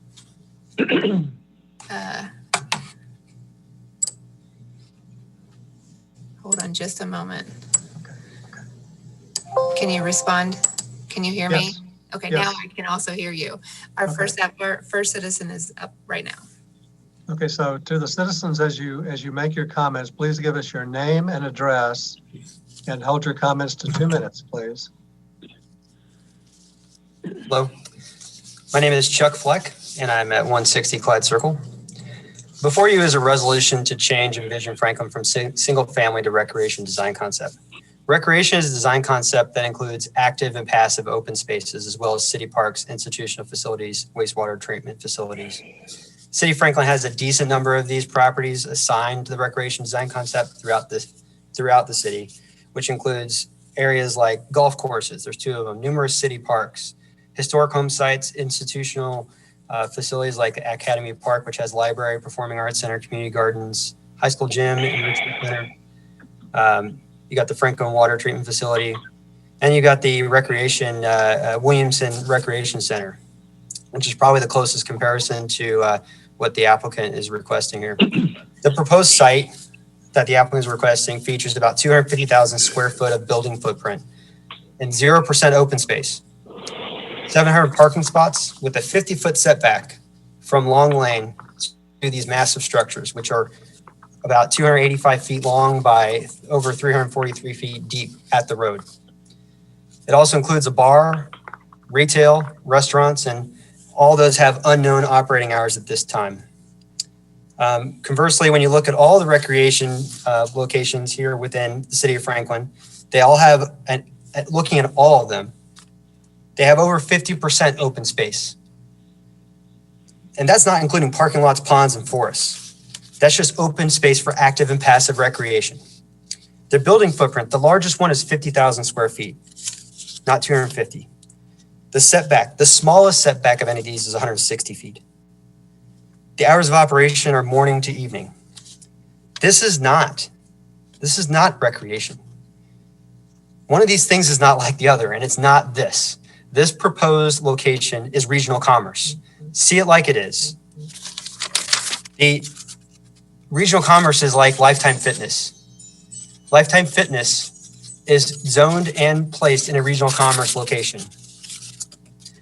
The setbacks for Lifetime Fitness exceed more than 150 feet. Please, we ask you to reject this proposal, disapprove it, see it like it is. It is not recreation. Thank you for your time.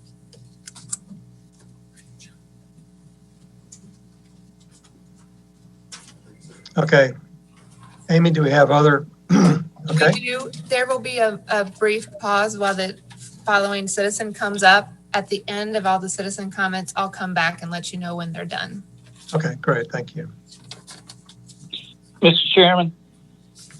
Yes.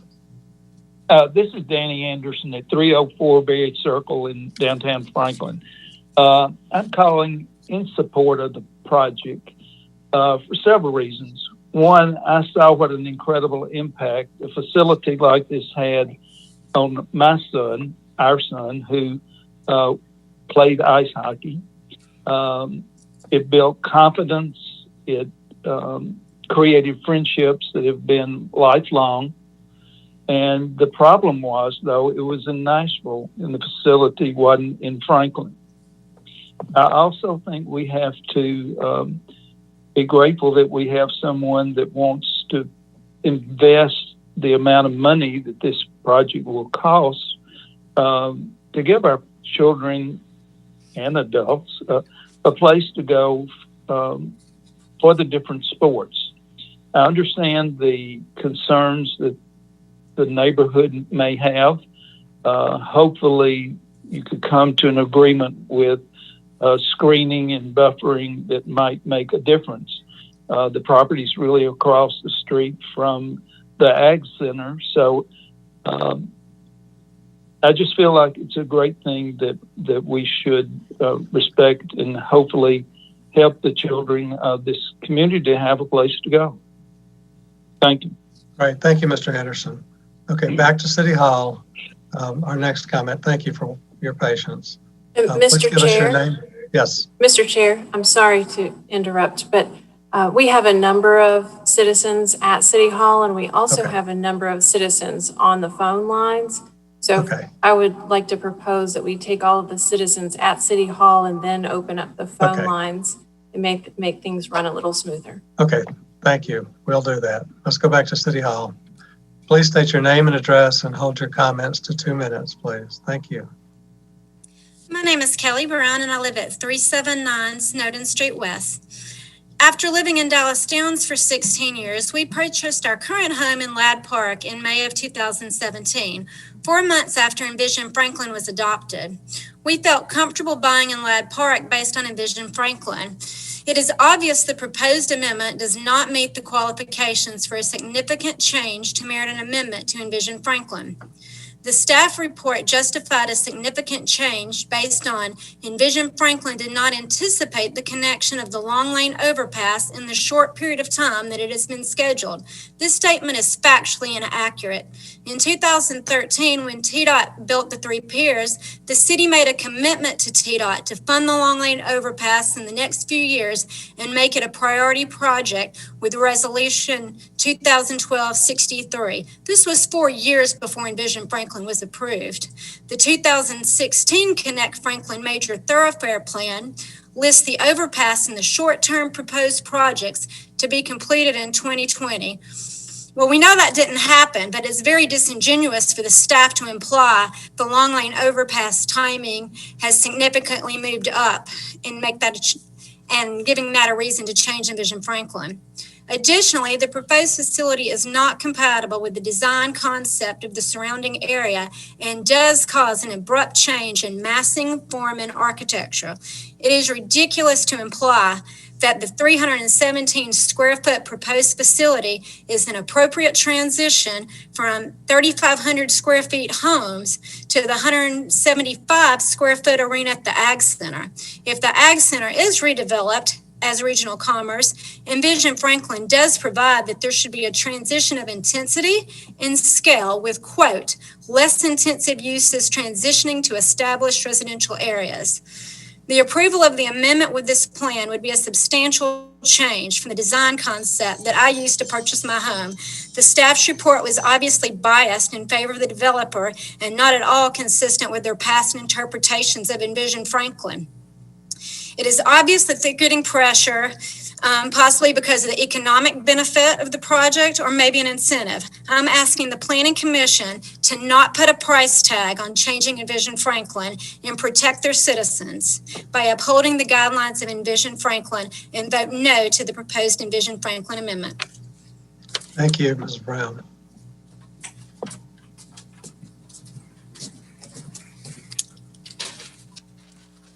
Yes, sir. Please state your name and address and hold your comments to 2 minutes, please. All right, David Pancake, address 127 Hobbs Drive, Franklin, Tennessee. One of the questions I had was just what is the precedent for sports complexes near neighborhoods, and just looked at other sports complexes in the area, such as A Game, now TOA.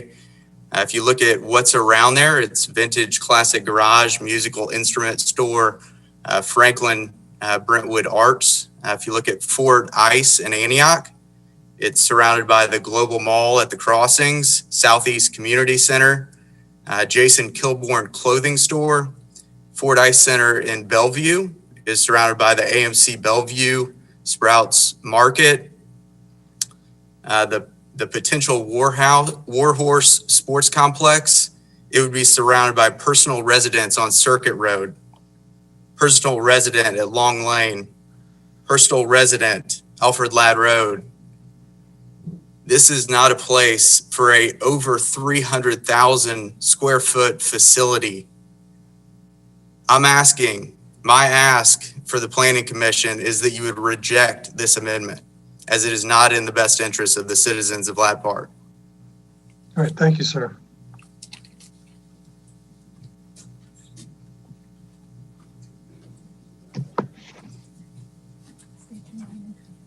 Thank you. Yes, please give us your name and address and hold your comments to 2 minutes, please. Okay, hi. My name is Megan Thiel. I live at 167 Alfred Ladd Road, and I live on the border of the property in question for tonight's vote. I am here to plead to you on behalf of my family and neighbors to uphold Envision Franklin's plan of excellence as a good faith vote towards sensible and responsible growth for the city we love. Knowing we didn't want to live in a mixed-use development, we chose to buy in Ladd Park because of its single-family home bucolic setting. Before buying in Franklin, we did our homework and saw that the border property was zoned agricultural or single-family use. We had the confidence to buy our house because we knew that y'all had our backs by establishing sensible transitions written into Envision Franklin. We knew this document accounted for transition to mass and would never allow an abrupt change from our beautiful subdivision to something like what is being proposed on this land. Over 300,000 total square feet of mass and commercial property. I'm sorry, but trees and a berm aren't a good enough transition to this giant complex, especially on a hill that overlooks our whole neighborhood. Envision Franklin is a compact of good faith that you have given every responsible Franklin homeowner. Changing it, in my opinion, is you breaking your promise. Your vote tonight will either bring a sensible transition to my home, or it could bring the following to my back doorstep. A bar selling alcohol a few hundred feet from my home, which Mr. Carr has said is a key factor to the complex's profitability. Huge increases in traffic and likely drunk drivers on our narrow country roads. Untold amounts of noise and light pollution. The challenge of raising school-aged children next to a commercial space that will operate until 11 p.m. or later. Finally, I'm asking you to spend 10 seconds into looking at this possible change to Envision Franklin from my point of view. You guys, I'm a school counselor. I work my tail off to make my modest teacher salary. My husband is a veteran of the United States Air Force who served his country honorably. We put every penny we had into buying into the dream of Franklin. Living next to this complex would be a nightmare. Please vote no on changing Envision Franklin. How you vote tonight truly could either make or break my family's dreams. Thank you. Thank you, Megan.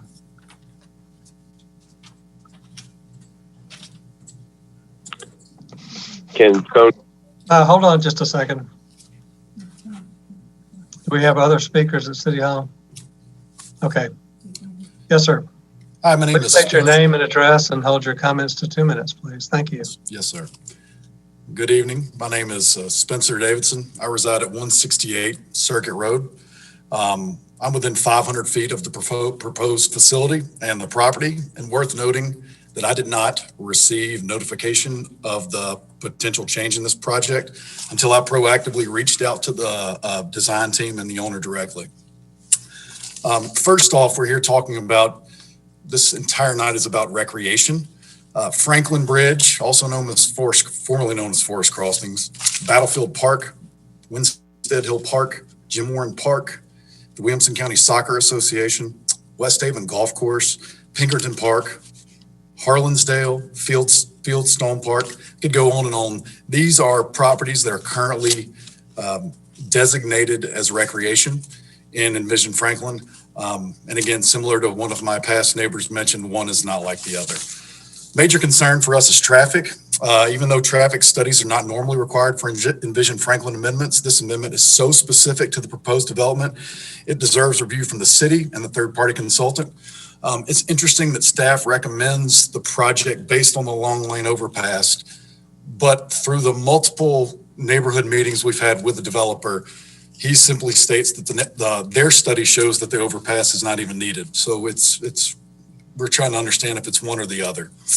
The initial traffic study just looked at morning and evening rush hour times. It did not consider traffic at peak tournament times. And that's the main focus for me as a resident in Ladd Park and the main concern of the citizens here tonight. That's going to be the issue. Tournament weekends. Anybody can tell you that traffic from the Ag Center is never an issue on a typical weekday morning, but on a weekend during an event, there's going to be problems.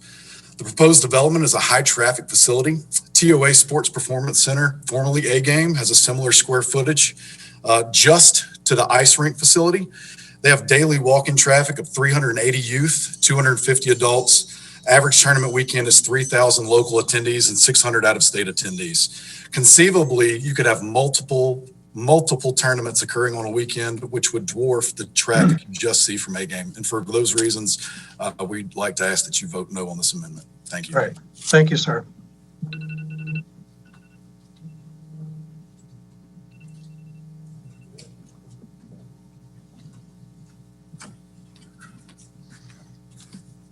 Yes, sir. Please give us your name and address and hold your comments to 2 minutes, please. Sure. Philip Skipper, 159 Wise Road. There's not sufficient data in the traffic analysis to accurately determine anticipated trips generated from a tournament at this facility. The ITE data cited in the study has an extremely limited amount of data points, including only one ice rink near the scale of this facility. And it's even referenced in the charts for ice rink as caution, small sample size. The data is also based on weekday AM and PM peaks. From a statistical analysis viewpoint, trip generations for a weekend tournament cannot be accurately predicted from the available data sets. It is therefore not an unreasonable request to require a trip generation study of one or more similar facilities during one or more weekend tournaments to generate accurate data upon which to base the analysis. Should the proposal move forward, we request that a trip generation study be performed and that the traffic analysis be revised to include an analysis and recommendations for peak traffic during a weekend tournament. Greg Gamble stated that the Long Lane was determined by the City of Franklin to be a minor collector road during his neighborhood meeting on August 6th. He included a slide on it as a minor collector road in his joint workshop meeting with the Planning Commission and BOMA on September 24th. Included a slide on minor collector roads in his original submittal, and included information on Long Lane as a minor collector road on page 3 of his resubmittal. This is in direct contradiction to the Connect Franklin Transportation Plan approved by BOMA and the applicant's own transportation study. Connect Franklin lists Long Lane currently functionally as a major collector road on page 21 and additionally proposed as a major collector road on page 12. Connect Franklin recommends major connectors be 4 lanes with a minimum grass median of 30 feet with a minimum of 122 feet of right-of-way. A minor collector road is not designated for the traffic volume of this intense of a development. Mr. Gamble is only proposing a 3-lane road with 79 feet of right-of-way. We are asking you to vote no on this amendment to Envision Franklin. This thing is clearly pitched commercially oriented. It is not pitched recreational use. Thank you. Right. Thank you, sir.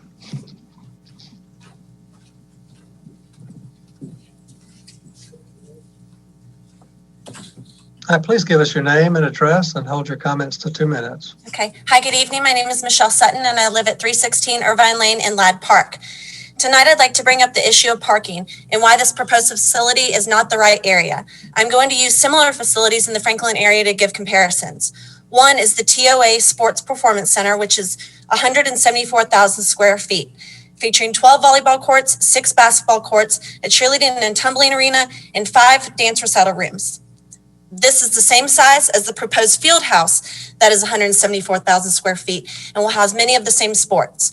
On a daily basis, more than 380 youth athletes and 250 adults come through the doors of the TOA facility. The TOA hosts many regional events on weekends that draw up to 3,000 local attendees and more than 600 from out of state. This facility has 600 parking spaces, which is not adequate during the tournaments that are housed here, and many people find themselves parking in the streets and other businesses in the area. The Ag Expo Center is 175,000 square feet in space, with over 4,500 parking spaces on asphalt, gravel, and grass parking. Dave Ramsey's current facility is 204,000 square feet with a little over 1,000 parking spaces. This proposed facility on Long Lane is totaling over 317,000 square feet, which is larger than all of the places I just mentioned, and is only allotting for 650 to 700 parking spaces. The applicant has stated they will ask for a perpetual parking agreement with the county, which will have to be deeded with the county.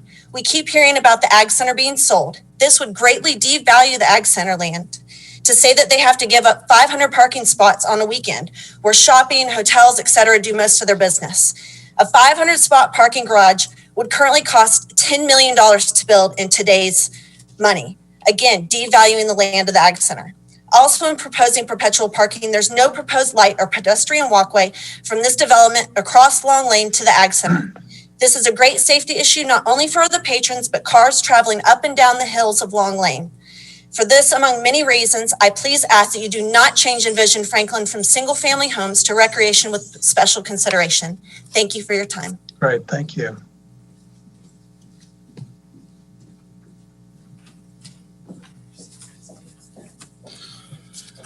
Good evening, and thank you for allowing us to have a voice tonight. My name is Robert Malloy, and I live at 158 Hobbs Drive, and I am a resident of Ladd Park. I'd like to be on record saying that I'm against the Envision Franklin for single-family homes to recreation. Tonight, several points have been made by my neighbors, and you will hear many more throughout the evening, and I support each and every one of those comments that you will hear. The comments made by the planning staff leading up to this meeting are concerning for most of us that you will hear from tonight and create a feel for some of us as a quid pro quo situation that benefits people fiscally and not consider the families that will be mostly impacted by this venue. None of this makes sense to any of us. We, the residents of Ladd Park, should be made to feel as if our voices are being heard. And that is contrary to what we feel tonight. We deserve to be represented fairly, and we will be affected by this the most by this venue that will be happening with us. We have the most at stake here, not the BOMA, not the residents outside of the community. Ladd Park residents are the biggest stakeholders. Our home values, safety related to traffic, and the consumption of alcohol by participants have the potential of a very bad outcome. We respectfully ask that we be heard. Tonight, you have an opportunity to hear the number of people that will either walk through those doors and stand in front of this podium, as well as those that will be on the telephone. Again, we ask you to respectfully hear what we're saying, and hear to understand, listen to understand, not listen to respond. So I appreciate you. Thank you for what you guys do. And we respectfully, again, ask you to really pay attention to what we're saying. Thank you very much. Thank you.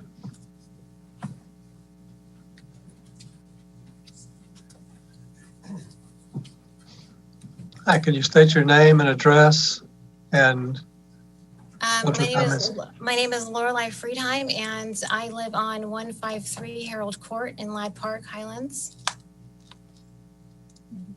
Okay. Well, this is the first time I've ever had the good fortune to speak with members of the Planning Commission of this great city. So thank you for this opportunity. We meet here today as proud residents of Franklin, and And it is in the spirit of mutual love for our city that I am glad to speak with you on our common interest. Today I ask, do we all want to drive on safe streets around our homes? Do we all want to protect the value, integrity, and safety of our homes and our community? Do we all want to live in and maintain the peaceful, beautiful neighborhoods of this town? If yes, then continue to uphold the Envision Franklin plan. Your long-term vision has successfully been helping Franklin become one of the most highly sought-after places to live. This is the reason why my family lives here today. When the pandemic started, I was given the option to move out of California and find a home anywhere of my choosing. After months of carefully and thoughtfully evaluating countless cities across the map, I chose the beautiful city of Franklin. Consistently ranked as one of the top places to live and raise a family, I knew I made the right decision when I purchased my home here in August. I envisioned my daughter growing up here and creating lifelong friendships in our community. The moment I stepped foot in Franklin and Ladd Park, I knew that the beauty, accessibility, and safety of this town was greatly due to the intelligent and thoughtful planning and responsible actions from the members of this city's Planning Commission and Board of Mayor and Aldermen. By keeping the land north of Long Lane zoned for single-family residential or zoned as is agricultural, you'd be taking the honorable course of action, honoring the vision for the city that residents currently support. While I have witnessed numerous cities in California deteriorate due to poor city planning, I continue to see Franklin flourishing and developing beautifully. For this, I'm grateful to the planning commissioners and board. Currently, I strongly fear that changing Envision Franklin would be a step in the wrong direction. The ultra-narrow roads of Ladd Park, directly adjacent to the proposed ice rink, will be exposed to the volume of traffic of 7,000 cars daily that this complex will create. Okay. The Laura, sheer volume of over Can you wrap up your comments, please, Laura? Okay. The sheer volume of over 2,000 patrons plus the consumption of alcohol will together greatly increase the likelihood of endangering the lives of the residents of the young children of Ladd Park, who could be seen daily playing and exercising along the narrow roads of our subdivision. As a mother of a competitive athlete, I support athletics, but I believe the sports complex, which will have a bar and restaurants, belongs on land that you have already zoned for commercial purposes. It does not belong on land adjacent to single-family homes. I trust that you will make the right decision with our community and the safety of our children in mind. I trust that you will not lose sight of Envision Franklin. Thank you for your time and consideration. Great, thank you.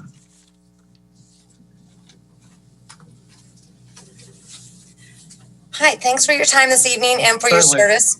I'm Monica Neubauer, and I live at 218 Fowler Circle in Ladd Park.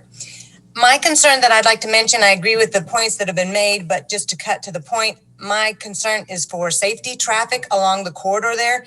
The intersection at Goose Creek and Long Lane right now has been manageable for during the COVID years, but any events happening at the Ag Center create a backlog there coming off of the interstate and turning onto Long Lane. And the truck stop being right there complicates and further makes a dangerous situation right there at that intersection.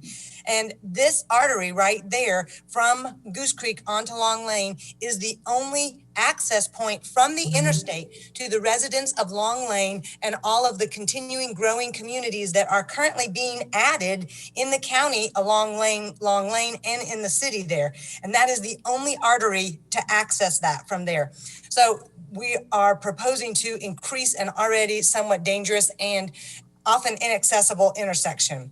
And as we look ahead at the construction that is planning for the overpass and for the Carruthers and Paytonsville additions that are going to happen further down south of Long Lane, and as well as the new development, the probable new development that's going to happen a little further down Long Lane across from the crest, if all of those things are happening, we're going to have all kinds of construction vehicles and large vehicles traveling on Long Lane with already that 100-degree turn. I mean, it's a back turn there. It's not even 90.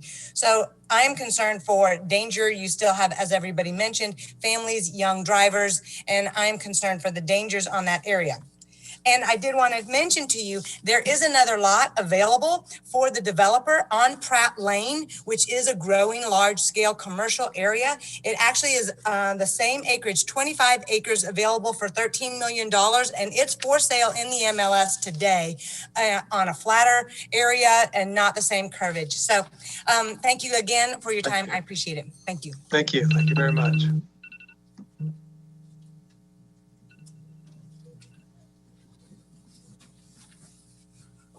Yes, sir. If I can get you to state your name and address and hold your comments to 2 minutes, please. Yes, sir. Nathan Narwald, 348 Irvine Lane, Ladd Park. Thank you for having us this evening. We, as Ladd Park residents, we feel we've patiently been waiting since news of this potential development early this summer. We've been waiting behind pro-development outlets, online, print, news media, et cetera, from the development side.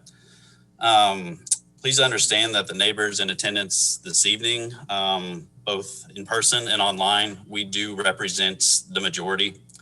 Ladd Park Homeowners Association put an internal poll together this summer.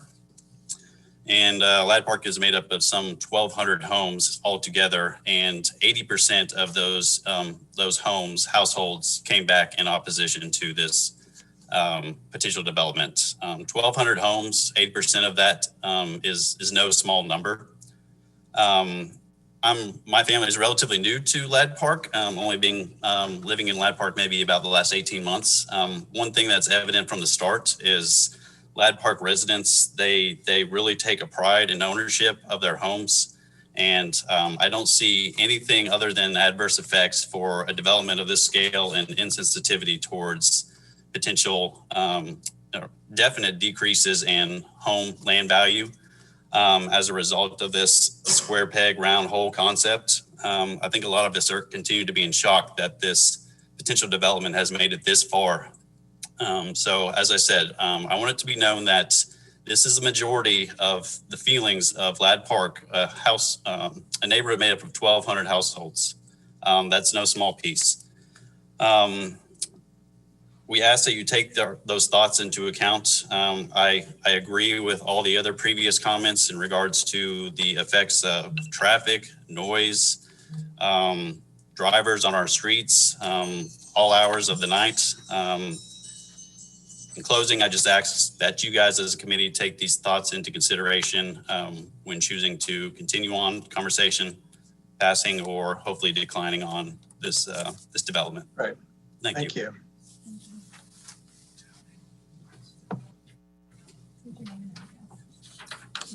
Okay. Yes, sir. If you'd give us your name and address. Yes, sir. Yeah. 2 minutes. My name's Donnie Sutton. I live at 316 Irvine Lane in Ladd Park. My wife and I moved to Franklin from Nashville in 2013 to start our family when she was pregnant with our first child. We fell in love with the community of Ladd Park and the rolling hills throughout the neighborhood. And we knew that there would be development with Berry Farms from what the real estate agent shared with us at that time. And we were fine with the growth that was to take place in those designated areas. We were excited about being in Williamson County for the great school system, the Southern community feel, and safety of our neighborhood. As our family grew to 2 boys that are now 5 and 6, we knew that they would be active and sports would be a part of their development as children. Both boys play soccer, baseball, and basketball. We were running them to locations like Jim Warren Park for baseball, Downs Boulevard for soccer with Williamson County Soccer Association, and the different Williamson County elementary schools for basketball. We realize that these locations are where they are for a reason and don't impede on any of our broader neighbors in the Franklin community. I have heard the argument from the sports complex that kids that play hockey are spending quite a bit of drive time to practice and tournaments. All families make a sacrifice with their time when your children are involved with sports. These areas for these hockey facilities are zoned commercial, and that's why they're located there. Another thing to consider regarding the sports complex is that this facility be running year-round in order to be sustainable. The sports that the majority of the kids in Williamson County are involved with, including ours, are seasonal sports. The fields and facilities that we take our kids to are not open year-round. There will be something going on at the sports complex every day, and that means that there will be traffic all the time along a 2-lane road that leads to the entrance of our neighborhood. There are other viable options for this complex to be built in Williamson County, and I stand with my neighbors in opposition to this project. Thank you for your consideration. Thank you.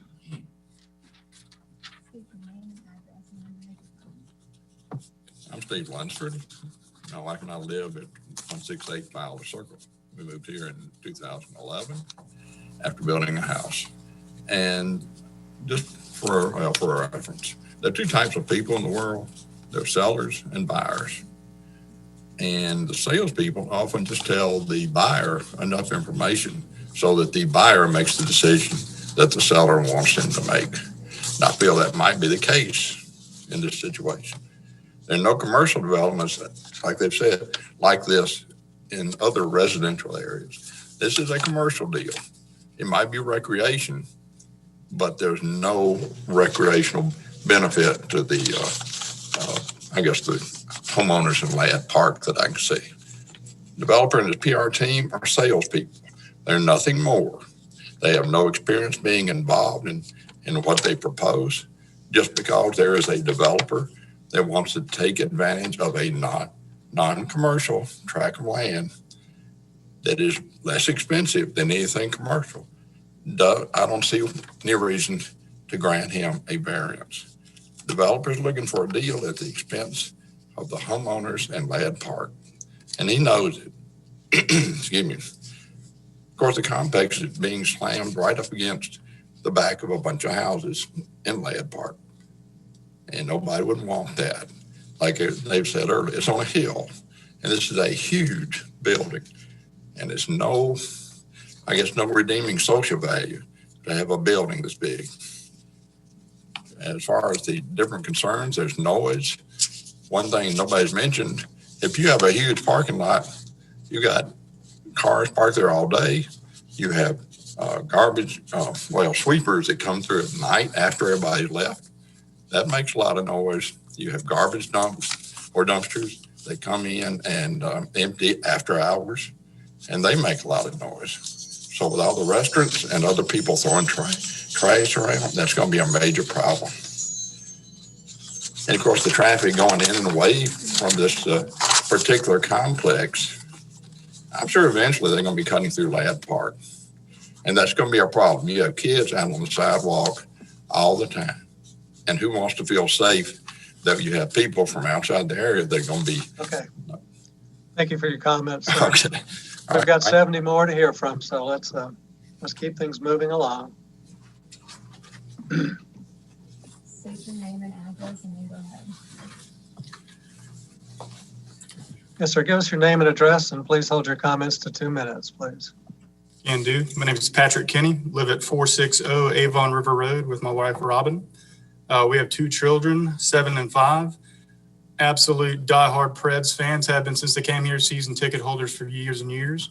And while I'd love my kids to have access to hockey nearby in Franklin, it definitely does not need to be on this plot of land, which is on a hilltop overlooking our neighborhood. The designation change from how Envision Franklin has always imagined and determined this best use of the plan of this land going forward was for single family residential. Honestly, I have no care for it to change to recreation if it was going to be a park, which is what every other recreation designation has been from Envision Franklin. But that is not what this is. It's 317,000 square foot of building massed with kids and teams playing most of the time, morning deep into the night, and 600 space parking lot. It's congestion. It's worse than the Ramsey building as far as congestion on a fraction of the lot size. It makes no sense for it to go there. Honestly, the fact that it's even gotten to the point of a staff recommended approval from the Planning Commission gives me pause as to what's going on down here. That's why I'm here. We shouldn't have to worry about this. Envision Franklin is a guideline for y'all to protect what we all enjoy together as citizens. It's irresponsible for us to make exceptions for things that just obviously make no sense to fit where they're planning to put it. I vote no on this. Y'all should vote no on this. There's not even anything else to discuss with this. It makes no sense to fit where it's being talked about going. Great, thanks for your comments.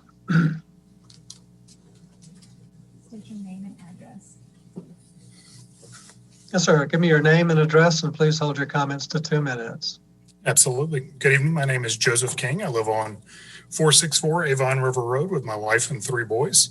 We moved to Ladd Park about 4 years ago from Atlanta, and we found Ladd Park to be a perfect balance of the peacefulness of the country with the proximity of the city.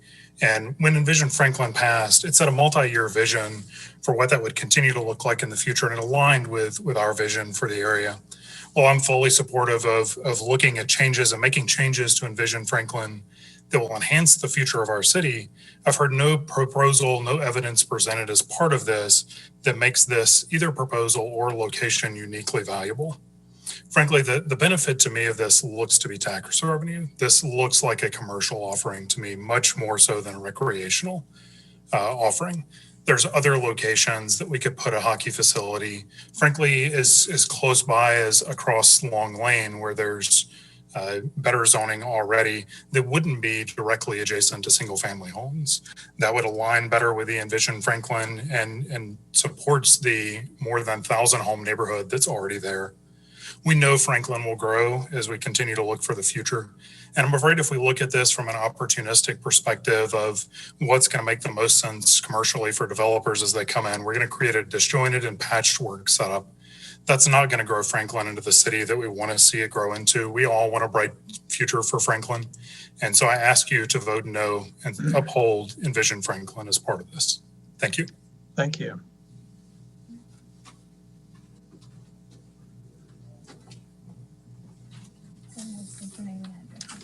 Hello, I am Mary Jeanette Rowlett, and I live at 336 Alfred Ladd Road, and ditto to everything he said before. My husband and I bought in Ladd Park in 2010 after a 9-month search across the entire county. We bought not only for the beauty of the development and the surroundings, but also for the planned development that was coming. Carruthers Extension was a welcome addition to get into Cool Springs when it was finally up and running. We were thrilled when Berry Farms was finally built out with retail, grocery, and restaurants. All of that was planned. What wasn't planned is a bar, outdoor event center, hockey rink at the top of my street. I have many concerns, but one of the most important ones is that Long Lane has that sharp curve. And if I've seen so many children go around that curve and hit a fence, a tree, they've rolled their car over into the ditch. Have you ever seen a semi go off the road at that curve and jackknife? Because I have. Have you ever seen cars skid into the other lane as they hit that curve in ice, snow, and rain? I have. Have you seen teenagers run down I-65 in their graduation gowns because they can't get to the Ag Center in time for graduation due to traffic? I have. This proposal is for Long Lane. It's called a lane for a reason. It's not meant to hold this much traffic and travel buses that will be coming in for events. Please keep this property zoned for residential. We would all welcome homes, townhomes, even a church. Thank you for tonight's attention to this matter. Thank you.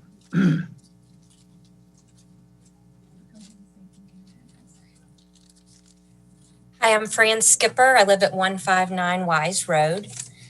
I am a resident of Ladd Park as of 2015, where my husband and I both built our home. We have since moved within the neighborhood because that is the kind of community that it is. It's one that you want to be a part of and not leave. I'm a mother of children who are involved in sports.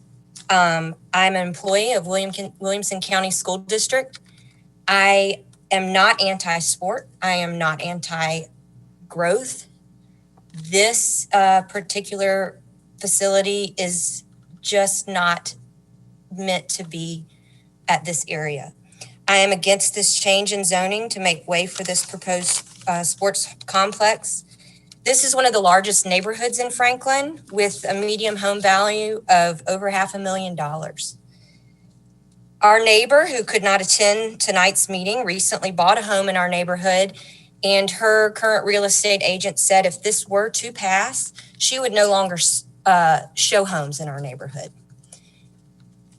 This facility at the entrance to a neighborhood with homes valued over $500,000 at every turn does not match the change with this proposed development. I ask you to consider your investment in your citizens as we've considered our investment in our homes. We love this area. We love growth in this area, but it needs to match your Envision Franklin plan. Please keep the vision that you had envisioned. I am afraid for the safety of my children with what comes with dark parking lots backing up to my home. I'm concerned with traffic cutting through my neighborhood as my children ride their scooters to play with their friends. I have so many concerns, and I just really hope that you can listen to your citizens tonight and the emails we've sent. And please do not amend Envision Franklin. Thank you, Fran. Thank you. Janine Lynch, 127 Grigsby Road. Envision Franklin sets forth 5 criteria that must be met to justify an amendment of the plan. The burden is on the applicant to meet all 5 of the criteria and not on the residents of the city of Franklin to refute it. The applicant has failed to meet any of the 5 criteria. I am going to focus on criteria number 4, which states that the proposal does not adversely affect the health and safety of the residents. In addition to traffic, alcohol, noise pollution, light pollution, and parking, I'm going to focus on overflow parking. The applicant indicated on their neighborhood Zoom meeting on Monday, December 7th, that they will be using the Ag Center across the street for their overflow parking. This is to be accomplished by a perpetual easement, presumably through a deed restriction with Williamson County. This statement is concerning on many levels. First, it presumes that Williamson County will consent and agree to this. I have heard from several Williamson County Planning Commission members directly who have also expressed their concern regarding this statement. I believe some of them have reached out to you directly to voice their concerns as well. Second, it also creates a huge liability issue by having patrons walking across Long Lane, a busy and winding road, to get to the complex at all hours of the day and night, given their hours of operation are at a minimum of 6 a.m. to 11 p.m. This liability issue is further compounded by alcohol when it gets thrown into the mix and not having the Long Lane overpass and extension completed before their business is operational. The applicant has failed to demonstrate its need to justification for an amendment. I respectfully request each of you to abide by your legal, ethical, and fiduciary obligations you swore to uphold and adhere to the plans and guidelines of Envision Franklin and vote no. Thank you. Yeah.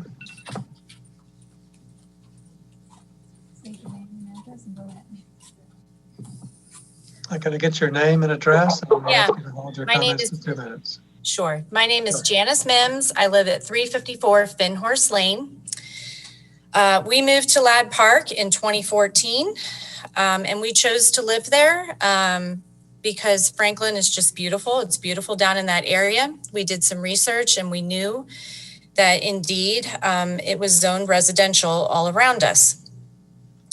Today, I ask for your vote of no to amend the Envision Franklin.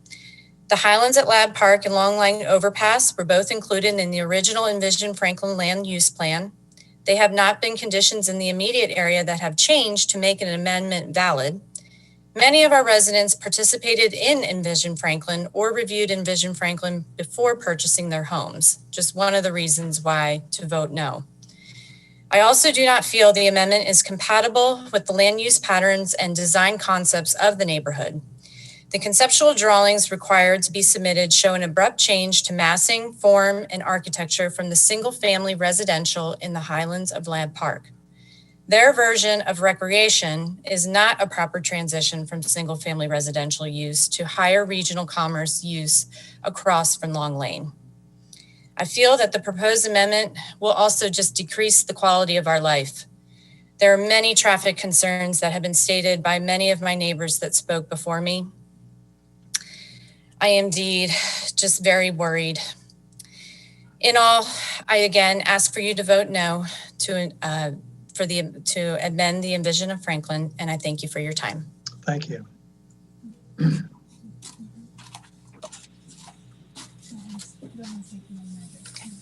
Are we doing call-ins yet?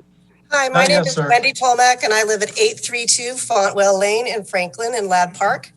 My daughter and I have lived here since 2016, and I picked Ladd Park due to surrounding areas and the peaceful nature of the community. I could stand here and talk about how inappropriate alcohol sales would be at a youth sports center. I could talk about the noise of this development would cause. I could talk about safety issues that will definitely be an issue, regardless of the Long Lane overpass. But I will focus on the issue, excuse me, that the developer does not have or appear to have the proper financial backing to this project, or at least to do it correctly. They are circumventing the Envision Franklin plan in order to purchase land pennies on the dollar compared to commercially zoned land that currently exists or will in the near future. Numerous suggestions of other areas have been made during Zoom calls, and the response has been that those properties will cost them too much money. As a responsible adult, I can't buy things that I can't afford, or at least I shouldn't. Why are we not holding them to the same standards? What message does this send other developers that they can find land that costs less money and the city of Franklin will rezone it for them? Doesn't a transaction such as this make Envision Franklin null and void and the money spent to create it wasted? To be honest, I don't see how their financial issues should cause a 1,200 home neighborhood where over 80% of the residents oppose this drastic change to Envision Franklin. And it will cause us to lose value in our properties that we have all worked very hard to afford. This project is much bigger than the Ramsey building, and I can't imagine anyone would have thought this would be the right spot for those offices. So why would this project, which is much larger, seem appropriate for the surrounding neighborhood? This seems like they're trying to force a square peg in a circular hole. Is the city of Franklin saying that they are willing to sacrifice our investment in order to save Warhorse Ventures money? If this is the case, then the city is not serving the best interests of its citizens. This project should be an already commercial zoned area and not shoehorned into this piece of land. Thank you for your time, and I'm asking you to vote no. Thank you. Okay, great. Hi, good evening. My name is Steve Ingmeyer. I live at 838 Fontwell Lane in Franklin. And I am against the reclassification of this property because of the negative impact it would have on the Ladd Park community. And while rezoning may look okay on paper, you have to consider the impact that it would have if it allows for properties like the sports complex to be built. So the proposed complex is consistent really more with regional commerce, much more than recreation. And the more I've learned about the proposed sports complex, the more the impact seems like it's that of a Walmart. You know, the average size of a Walmart is 180,000 square feet, which is actually much smaller than the proposed complex that we are considering. You know, they're also 2 stories high. They have big parking lots. Hundreds to thousands of people attend and visit Walmart each day. They have, you know, their people are late at night. So, you know, it doesn't sound that different than the proposed property for this site. So please don't allow for a complex with a Walmart level impact to be built in our neighborhood. Thanks for your time. Thank you.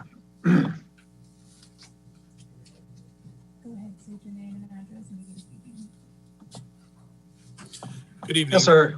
My name is Matthew Schumacher. I live at 134 Wise Road in the Great Ladd Park.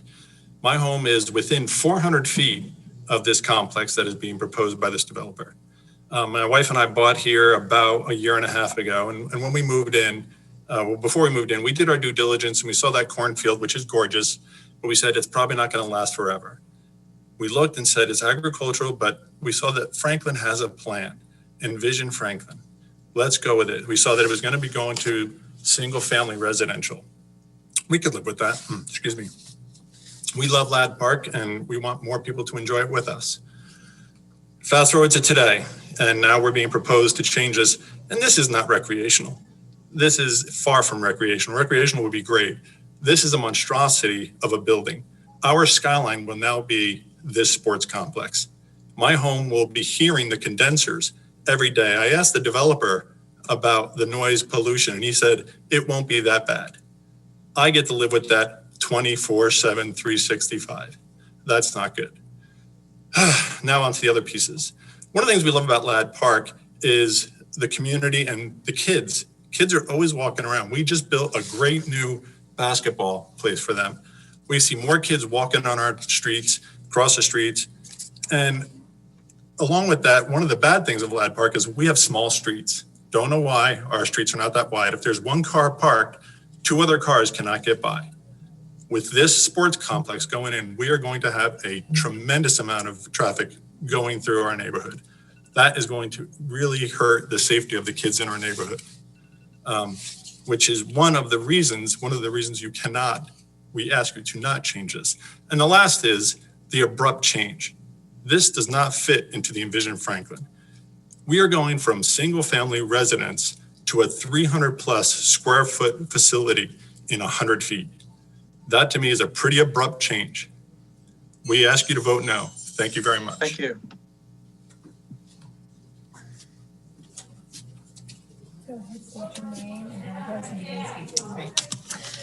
Good evening. My name is Tracy Schumacher and I live at 134 Wise Road. I am here in opposition of the proposed sports complex. I am in opposition of it for all of the reasons you've heard tonight, both technical, emotional. We purchased our home a little over a year ago. We did our due diligence to find out that the beautiful cornfield was within Envision Franklin, zoned as agricultural, maybe single family homes one day. Again, as my husband just said, we could live with that. This sports complex is a complete change to everything Envision Franklin holds dear. It does not meet the 5 criteria that it needs to meet for the zoning to be changed. And we ask that you vote no. And in so doing, I would like you to think when you're voting, would you want this in your backyard? Would you want this right at the entrance to your development that you live in? And I believe that you will realize that you cannot say that you would want this. Please vote no. Do not change Envision Franklin. Thank you. Thank you. Go ahead, state your name and address and begin. Hi, my name is Jennifer Gammons and I live at 128 Circuit Road. My family's home was within 500 feet and the view from the proposed sportsplex is my front yard. My family moved to Ladd Park in April of 2020, merely 8 months ago. We would not have purchased our home had we known that this plan was in place to bring a commercial into a residential area. We have a 5-year-old son that we felt so fortunate when we were able to allow him to play in the street and allow him to be active. My husband and I had not seen for many years kids that felt comfortable going outside, being active, and not having to be feared without danger of heavy traffic or perpetrators. The best part of Ladd Park, though, is the community and the citizens that are a true asset to the Franklin community. The community of this neighborhood is not merely just passing individuals in their day-to-day lives. It is people coming together to help one another in times of need. The giving and caring nature of this community was not built by 1,200 homes being put together. It was built by people caring for one another's life. I ask that you oppose this development and protect our family's safety and well-being. Thank you. Thank you. Go ahead, state your name and address and begin speaking. Hello, everyone. My name is Amber Talbot. I live at 117 Circuit Road. I have lived there for 6 years. Ever since we moved in, we have been told that the overpass will be 2 or 3 years. It'll only be 2, 3 years. It's still not up. And when asked, it's going to be another 2, 3 years. So when I'm told that the long lane is going to be expanded, it's hard to comprehend that actually happening. The sports complex, it's going to be built within months. They have planned 24 months. It is going to bring so much traffic in. It's dangerous. That turn on Ladd Park, Long Lane is scary. We've had so many close calls that ran us off the road. We've had that railing that's along that corner replaced a number of times just in the 6 years we've lived here. Ladd Park is a beautiful neighborhood. It is quiet, it's sublime, it's so peaceful. And I think it's what Envision Franklin had in mind when they set up their plan. You can go out in the evenings, look up at the stars, the quiet and peacefulness that is there. On Thanksgiving night, I looked up the hill that is right off our deck. We can look up the hill and see the lot that they are wanting to use for the complex. At the top of the hill was one car, just one single car, that can be seen clear across the neighborhood. I took a drive down past our little roundabout and down by the field to the river entrance, and you could still see that one car clear across the neighborhood. This was at the entrance that they would like to put in to go into the sporting event, sport complex. This is not something that a wall will be able to hide or trees would be able to hide. We have fully mature trees all the way around our home, and we can still see that hill. I ask and beg of you to please consider the safety of our families and the Envision Franklin that you've all planned out for us. Thank you. Thank you, Amber. Vice Chair Lindsay, that is the last of the comments within City Hall. I believe now we can go to the phone lines. Okay, thank you. Callers on the phone, let me give you a little bit of information on how we're going to do this. There are several of you on there. I ask you please to not unmute until the last 4 digits of your phone number have been called. So if all the callers would just stay muted, please, for just a little bit. I'm going to call out the last 4 digits of your phone number. At that time, it is your turn to talk. Please do stay muted, though, and wait your turn. If we get to the end and you were missed by mistake, we will make sure that everybody has a chance to talk, okay? The first caller that we're going to recognize, it has the last 4 digits of their phone number, 0167.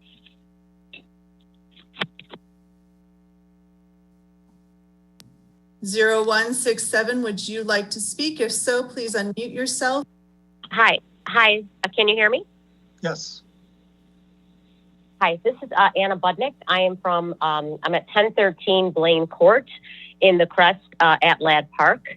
And I just wanted to say that, you know, I'm here to ask that you please continue to honor Envision Franklin and not approve this amendment. And one of the things that is the most concerning to me is the repeated need for alcohol to be served in this facility and the danger that that's going to bring to the community.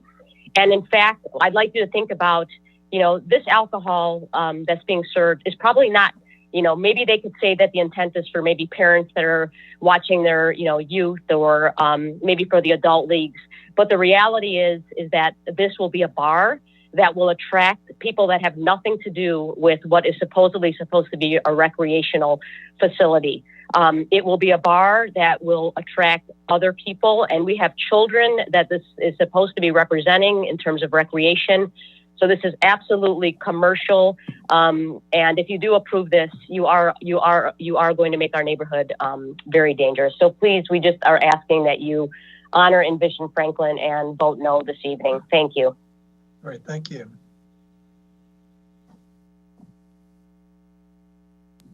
The next to speak will be Bill Miller, please. Bill Miller, go ahead and make your comments.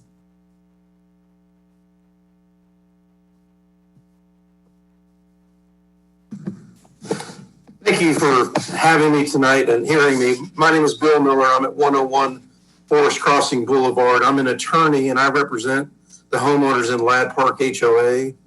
All these wonderful folks that have spoken to you so far tonight are my clients, and I echo what they say, but I want to focus real briefly on one issue, and that is the legal standard that is imposed upon you commissioners to amend Envision Franklin. There are, as has been discussed widely, 5 things or 5 elements of proof that you have to establish to agree to amend Envision Franklin, and I respectfully submit that there have not been sufficient grounds proven to establish any of those 5, and I'll go through them just rather briefly. First of all, even though staff pointed out the Long Lane overpass issue, as has been said already, that was approved clear back in 2012, was certainly envisioned by, and I don't think it can constitute a change considering it was envisioned or it was in mind and in existence, the plan for it at the time the Envision plan was adopted, as well as the other things mentioned by the applicant. The Southeast Municipal Park was approved in 2016 before Envision Franklin. The fire station was approved in 2016. The annexing was envisioned by Envision Franklin, although not specifically laid out. And the fact that A-Game closed is unfortunate for Williamson County, but not directly relevant to this issue.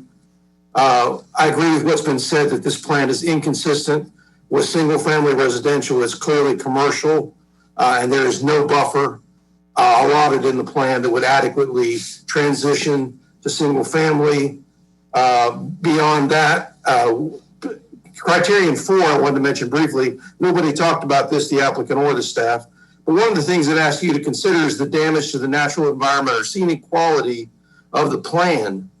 And there's not much you can do on this piece of property that's not going to be there unless it's used for the single family intention that it's done. And finally, I'll close with this. Just 2 days ago, the Tennessee Court of Appeals middle section rendered Hudson versus Metropolitan Government of Nashville and basically remanded a case where they found the Planning Commission failed to adequately consider the impacts of the plan and ruled that they had violated their authority and sent the thing back. I thank you for your time and your patience tonight. All right, thank you.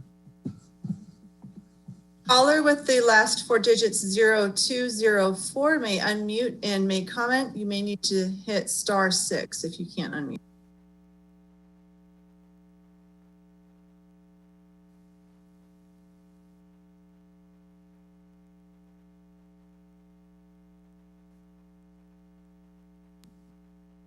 Caller 0204, I see you're unmuted. You may go ahead.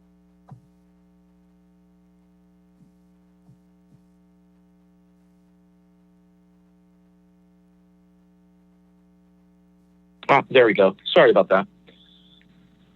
Yes, my name is Todd Strunz. I live at 1146 Cross Creek Drive in Franklin. And I'm actually here to voice my support for the Franklin Sports Complex.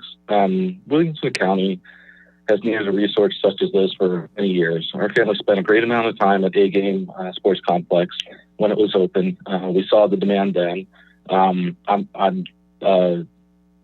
a hockey player, and my children also play hockey, and my daughter figure skates. Williamson County needs more resources that encourage activities for our youth and adults. We want a healthy community, and this is the resource that will encourage that mindset. This facility not only will be an encouragement to staying healthy in activity, but an asset to our property value. People want to be in an area where they have good resources, and this will be a top-notch resource. The facility will bring in revenue and support for local businesses. This is revenue that will be reinvested in our community. The increase in commerce within Williamson County with support from the Nashville Predators guest appearances and figure skating competitions with potentially Scott Hamilton would drive people to spend money within Williamson County and reinvest in the community. I can attest that, you know, we have an excellent hockey community within not only Williamson County, but Nashville. My family, again, has played hockey here in the past 10 years, and now a majority of my children ref hockey. So, please strongly consider moving forward with this project. I believe it would be a benefit to Williamson County and beyond. Thank you. Great, thank you. Caller 0235, you may unmute and take your turn at this time.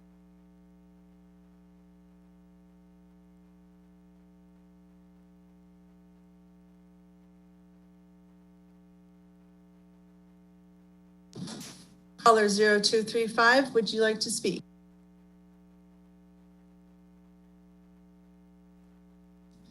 Okay, caller 0250, would you like to unmute and make a comment? Yes, this is Steve Abernathy. I have lived at Ladd Park at 152 Clyde Circle for 6 years.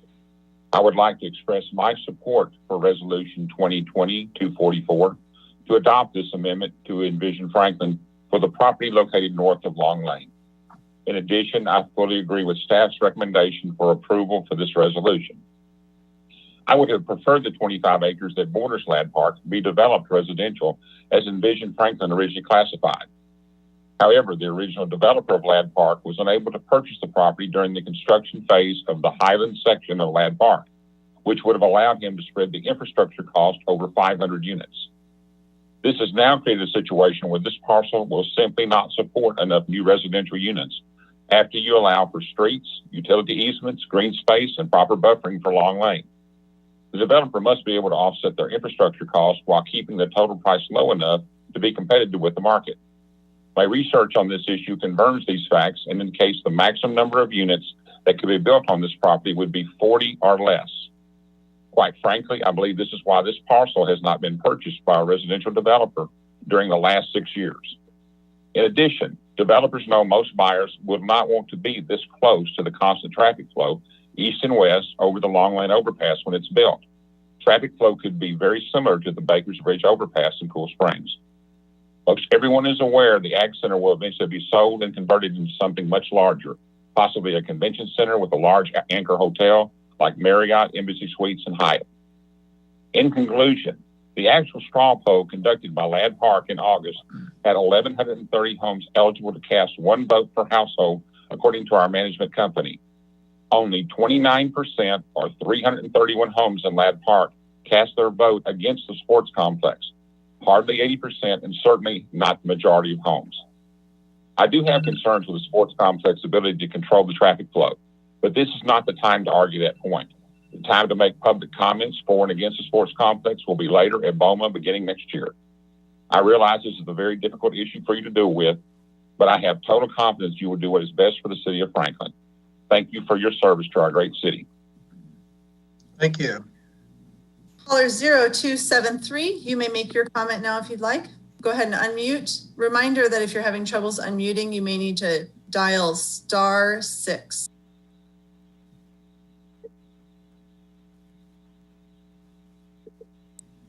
Caller 0273, you may go. Okay, we're going to move on to caller 0357. 0357, last four digits of your number. If you'd like to make a comment, go ahead. Yes, my name is Wes Collins. I live at 1884 West Harpeth Road. I've been a resident of Franklin for 42 years and have been kind of running from developments like this pretty much my whole life. This is one I actually support. My family has fallen in love with the game of hockey. I think Franklin needs a rink extremely bad. I know, that you're never going to find a place that's going to make everybody happy, and I know change is hard, but with what's going on at the Goose Creek exit from, Long Lane to the Ag Center to Pratt Lane to the Chadwell Farm, and, we all know that's going to be a huge commercial area. And so I think the location is really good. I kind of trust you guys to cross the T's and dot the I's with, the traffic studies and all that stuff. But as far as just the overall concept of a rink, I've seen how successful the bars are in West Haven. And I think the whole thing, that I sat down with the guy that's doing the development, and from what I understand, they've thought of everything. And again, I'm kind of looking at it from the 30,000 foot view, but this is something that Franklin needs. I think it's a great location for it, especially with the future of that area. That's it. Thank you guys for what you do, and I appreciate your time. Thank you. Caller 0838, last four digits of your number 0838. You may go ahead and unmute, make your comment at this time if you'd like.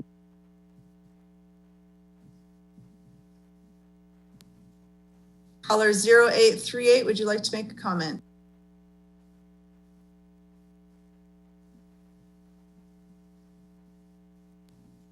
Going on to caller 0908, last four digits of your number 0908. You may have a turn if you'd like.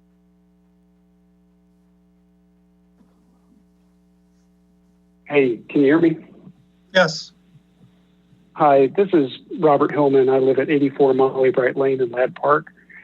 My wife and I moved to the community about 6 years ago, and we moved from a community in Georgia where I grew up that was a master plan community, had a very rigorous adherence to its land use plan. And as a result, that community maintains an incredible quality of life for all of its citizens. And there's a really well thought out and cohesive community that exists there.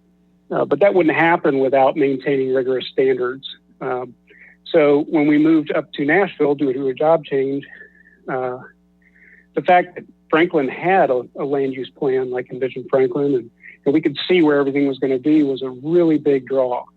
And we'd be very unfortunate if this piece of property got changed to something that's such a dramatically different use than what's currently on the plan. The other thing that I'd bring up here is I was glad to hear that the Planning Commission is interested in economic viability. I don't think anybody's really pointed out here that, and just for point of reference, I've been in the commercial real estate lending business for 18 years. So I've financed billions of dollars of projects just like this one and many others. Nobody's really talked about the fact that this is an incredibly special use project. And there's already been a demonstrated failure of a similar project in the county.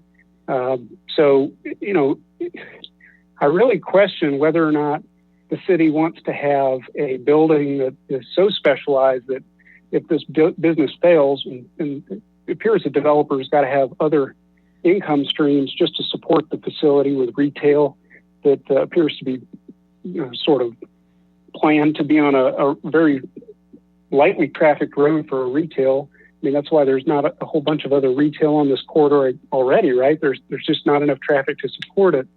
But does the city want to have a building that's constantly changing hands with operators, or worse, a derelict building that can't be used for something else? I really think there needs to be some consideration about putting this property in a place that makes sense. I'm pro-development. It's the business I'm in. Okay. But I like putting developments in places where they belong. Thanks for talking. Right. Thank you. Caller 1060, caller 1060, you may make your comment if you.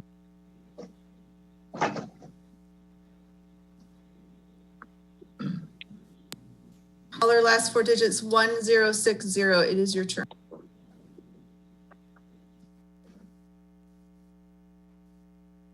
Moving on, caller 1151, last four digits 1151 of your number. You may make your comment.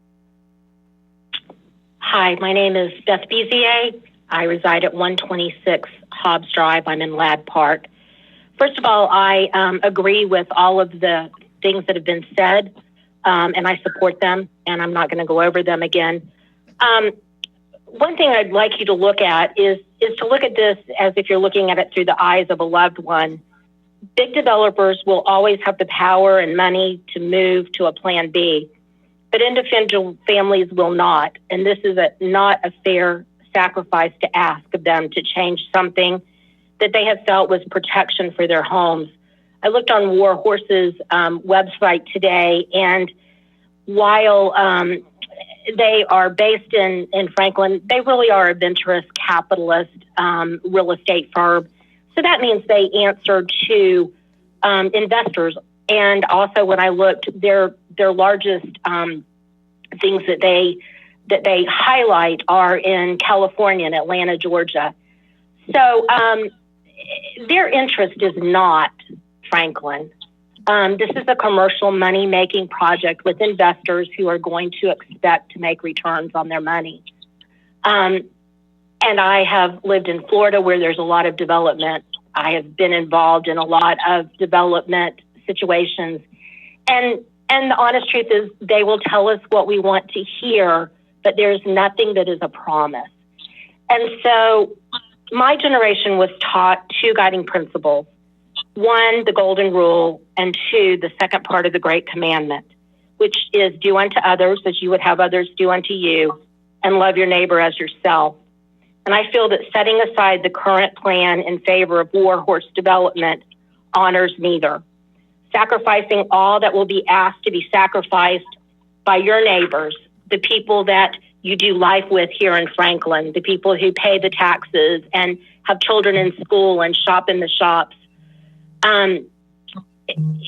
It's not fair to make them make the sacrifices and to go through what people are truly going through in this neighborhood in favor of a large, heavily outsider-backed developer who, despite the attempt to appear concerned about Ladd Park, is in truth looking at nothing more than finances. And this is a commercial money-making project, not a recreational facility.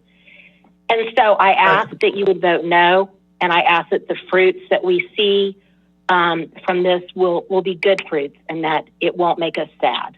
Thank you. Great. Thank you. Hello, this is 1060. Can I speak? Is that possible? Because I tried to unmute before. Yep, go ahead. Give us your name my and name address. is Joey Blake. Hold your comments to 2 minutes, please. Sure. My name is Joey Blake, and I'm at 4338 on Long Lane. And just from a residential perspective, we're in opposition of this development. We certainly see that it is anti-Envision Franklin. The transition and buffer zones won't be met. Doesn't matter if someone spends $1 million, $10 million, or $100 million. It's going to be difficult to protect those residents right there in Ladd Park who are going to take the brunt of this. And we certainly don't feel that that's what anyone should have to do as a homeowner in this great city. And I just want to attest to the fact that we had a similar situation across Long Lane where property was rezoned, and some of the folks there are having trouble selling their homes because of that, and it hasn't been developed yet. So I just want you guys to really think about the residents in the area, as has been mentioned several times, what they have had to put into their lives, work and earnings to have that investment and protect that for the citizens in this great neighborhood. Thank you. Thank you. Caller 0273, we're going back to you. I see you unmuted. Yes. Can you hear me? Yes. Oh, perfect, because I couldn't get through earlier. My name is Julie Wilson, and I live at 345 Irvine Lane in Ladd Park. I'm not against a sports complex in Franklin, but I am against this one at the proposed location and one that requires an amendment to the Envision Franklin. The city spent significant financial and human resources over many years with a broad outreach to create and implement Envision Franklin, a 157-page document. Obviously, this document was not created lightly, so why treat it lightly now? Why be in a hurry to change it so quickly and so drastically? It sounds like an incredible waste of our taxpayer dollars. I want to reiterate what one of my neighbor's comments said about how narrow our streets are. A fire truck cannot even make it through if one car is parked on the street. Have each and every one of you driven by the proposed location to really get a good feel of if that would be a good enhancement to the area?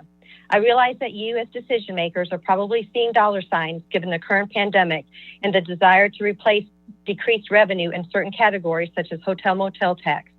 However, the current proposal is littered with ambiguous language such as once this happens, or if this happens, or intent is, assuming, and subject to change. None of these terms instill confidence in the long-term financial sustainability or viability of the project at this location, or of a partner committed to the success and well-being of the community, only rather to serve the developer's interests. After reading through the packet, one word glaringly jumps out at me on page 58, unknown. The financial impact of this proposed project to the city is unknown. How can any one of you in this room tasked with stewardship approve something with an unknown financial impact? In my eyes, that alone would make you derelict in your duties. There are many other unknowns in the packet. A traffic report, financial feasibility study, the stormwater effect. None of that information was included in that packet. It said it would be by the end of November, but I didn't see it there. Land adjacent to the sports complex will be sold for development, but plans for that is also unknown. The staff expressed concerns regarding the size and intensity of the conceptual development at the site, as well as the location of the conceptual access points.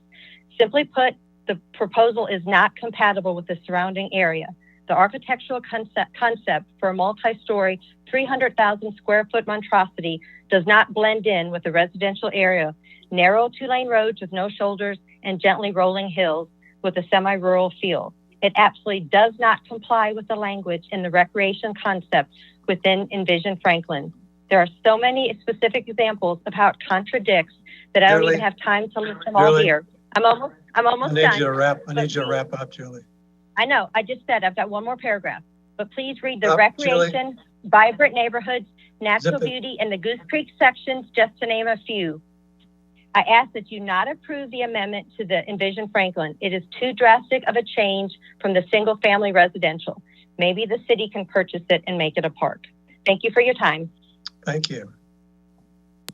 1155, digits 1155, you are next. Go ahead, please. Hello. Yes, go ahead. Okay, thank you. My name's Sharon Harlan, and I live at 413 Alfred Ladd Road. And I'm asking the Planning Commission to oppose the changes to Envision Franklin plan, as well as the proposed location of the Franklin Sports Complex on Long Lane. And all my neighbors have clearly already articulated very, very good points about our reasons for opposing this development at this time. I would like to address a little bit of the traffic issue that has not been covered. We talked a lot about all the traffic on Long Lane, but I'd also like y'all to consider the traffic on Carruthers, which intersects Long Lane. And if you're like me, you avoid traffic at all costs and you take the best route home. And I can envision with all the traffic on Long Lane that many, many people may decide to, if they're coming on the interstate, to get off at the Franklin Road exit, go down Carruthers, and start clogging up that area of our neighborhoods. And one good way to get to the sports complex would be to cut through our Ladd Park neighborhood, as well as many other residential entrances off of Carruthers. So it really is a very serious problem when you consider the alcohol and the traffic and the noise and the lighting pollution. So I would just like to ask you all, just put yourself in our shoes if you would, and just ask yourself, is this something that you would really want in your own backyard? We love our Franklin life. I know we all do. Great, thank you. I appreciate your consideration. Thank you. Caller 1422. Caller 1422, last four digits of your number. You may take a turn if you'd like.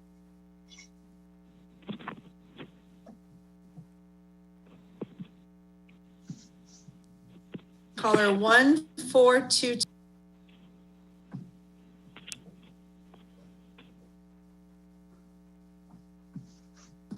Okay, caller 1493.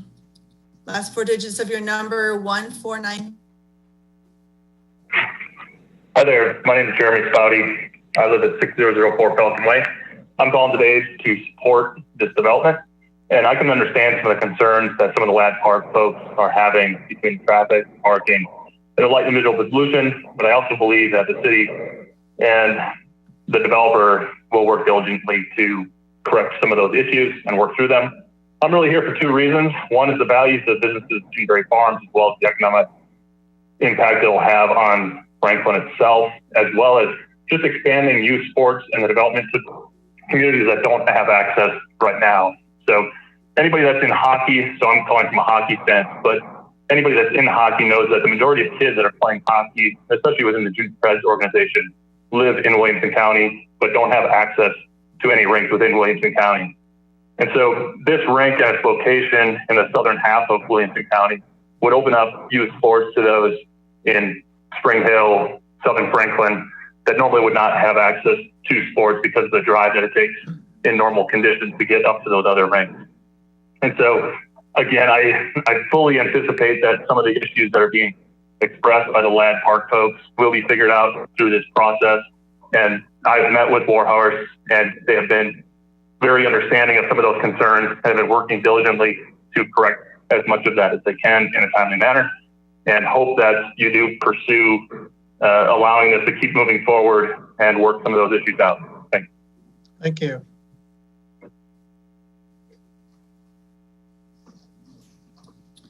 Caller 1559, 1559. It is your turn to speak if you like.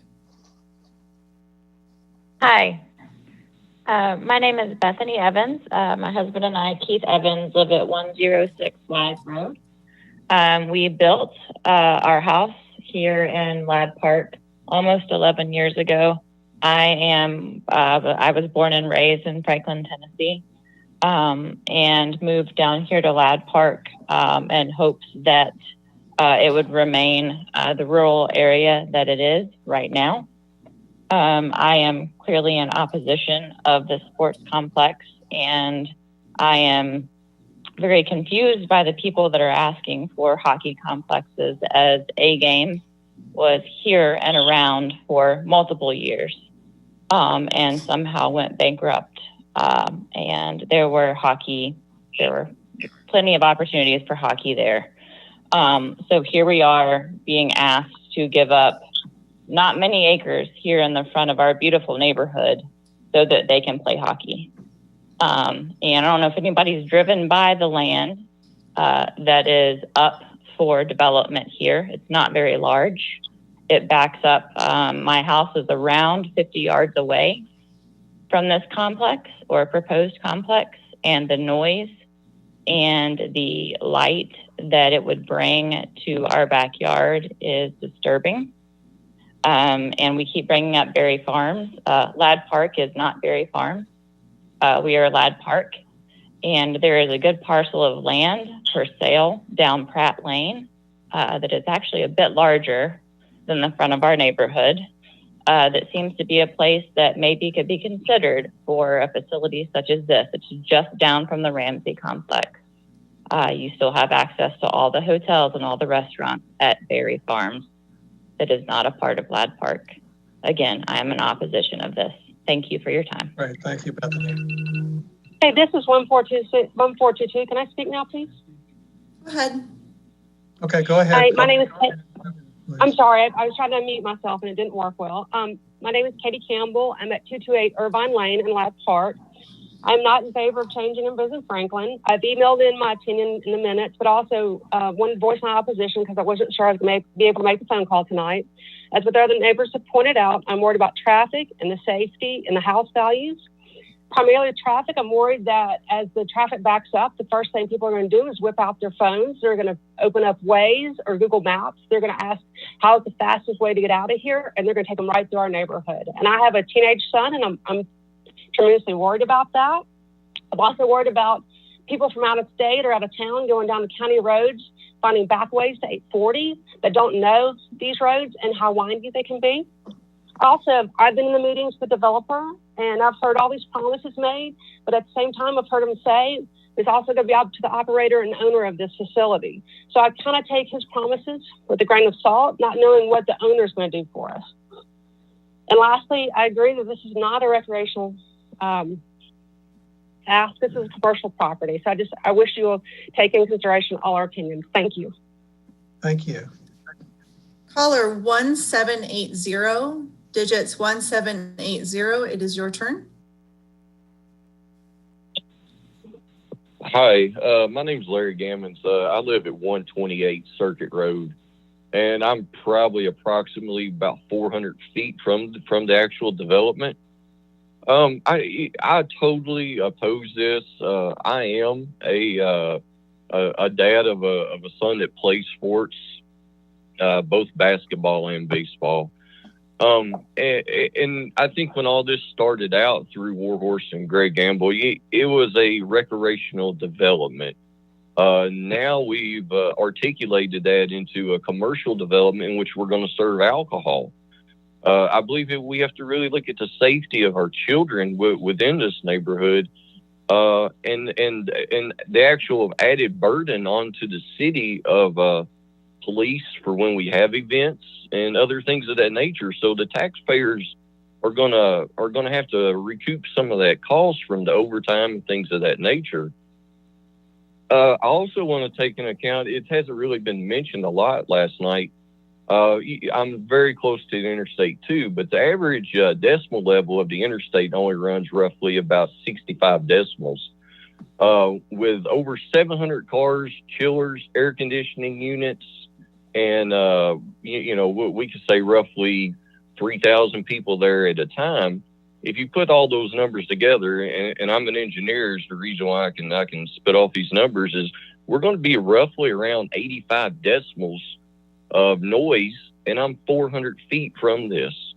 85 decimals of noise actually constitutes hearing protection within the manufacturing field. So, I mean, this is something that's got to be taken into account too, along with traffic. I do leave very early in the morning to go to work. And not only do you have the series of 18-wheelers from the TA truck stop, at some point, these trucks are going to come down and park within this facility because they do park at the Ag Center. So now we have to worry about that issue also of trucks coming out of here, kids playing. There's so many aspects that have not been covered on this. I do oppose this. I thank you for all that you've done. I've been a Middle Tennessean my whole life, and it's a pleasure to live in Franklin. Thank you, and I oppose it. Thank you. Appreciate your comments. Caller 2251, digits 2251. It is your turn. Go ahead.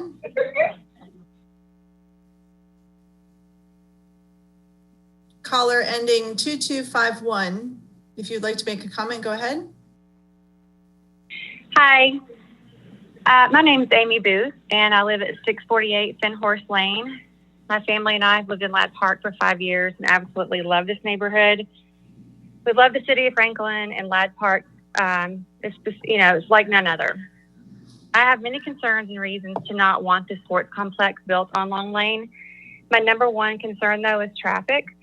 One of the best features of our neighborhood is children playing everywhere, people out visiting with their neighbors, walking around, a true sense of community. A traffic study was done. However, a traffic study conducted during quote-unquote business hours during COVID does not accurately show how traffic would actually be during the week or on tournament weekends. Where will all the overflow cars go? There won't be enough parking spaces, so cars will be lined up on Alfred Ladd Lane.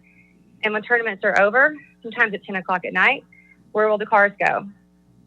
Will they patiently wait to exit onto Long Lane, or will they cut through to Carruthers Parkway? I live on the street that these cars would cut through to get to Carruthers Parkway. I fear for the safety of our children when these cars are cutting through our neighborhood at all hours of the day and night. This is a commercial property disguised as recreation. This does not belong in a residential area. Please vote no to change Envision Franklin. And please remember why Envision Franklin was created to begin with, and that was to protect our land values and gorgeous community that we all love. Thank you. Thank you. Caller 2265 phone ending in 2265, you may go ahead and make your comment. Yes, my name is Jordan Walker. I live in 4002 General Martin Lane. Our family lives in Berry Farms, across the interstate from proposed sports complex in Ladd Park. Not to mention, we lived in Ladd Park for 5 years before moving to Berry Farms. I'm completely in favor of this motion. We have kids that play hockey, basketball, figure skate.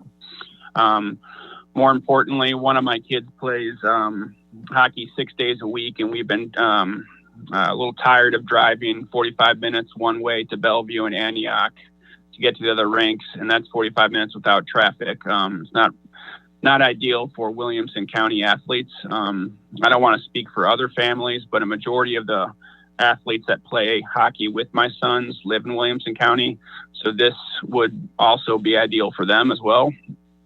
This is something we've been waiting for in Williamson County for a very long time, and I think it will be great for the community, economy, business, and the families in the area. I appreciate you letting me provide my input on this endeavor. I wanted to thank you for your time and consideration for the sports complex, which is directly across from the large ag center, not to mention the many other businesses already on Long Lane. If the sports complex isn't put in this location, I believe something else will be at some point. I ask you to vote in favor for the sports complex that has been needed in this county for a very long time. Thank you for your time. Thank you. Caller 2527, digits 2527, it's your turn. Yes, hi, my name is Sean Sutherland. I live at 9437 Coxborough Drive. While I am not a resident of Ladd Park, I am a resident of Williamson County, and I believe that this proposed ice rink and indoor sports complex is extremely vital to servicing the growth of Franklin and the county as a whole. It's well known that we are going to be growing by leaps and bounds over the next 20 years, and this complex is there to service all of the residents that are here now, as well as those that are coming here in the future. Second, I want to say that Envision Franklin is a planning document, and as such, it is a guideline. I spent 22 years as a civil engineer in the Air Force, had dealings with over 10 master planning documents for various different locations throughout the world, and as such, very familiar with planning documents and the ability to use them in the proper context as a guideline, not something that is set in stone.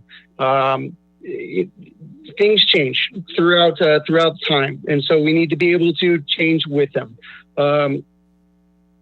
I do want to say that I think this venue is going to be much better for the area than what many tonight have imagined. It's been cast in a very negative light, but I think that a lot of the traffic noise and light concerns can easily be mitigated through good engineering. This is a process, and this is the first step in the process, but the concerns that are out there for traffic and noise and light can easily be overcome through good engineering.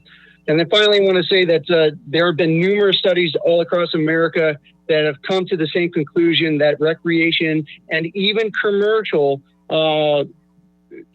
developments that have been placed next to neighborhoods do not negatively impact, and in fact, they actually increased the values of those homes within those neighborhoods. So this is all around a very good, positive thing for Franklin and Williamson County. So my vote in favor. Great, thank you. Caller 2870, digits 2870. You may have your turn if you like. Hi, my name is Marisa Perry. I live at 378 Stone Street West in Franklin. I'm a Ladd Park resident.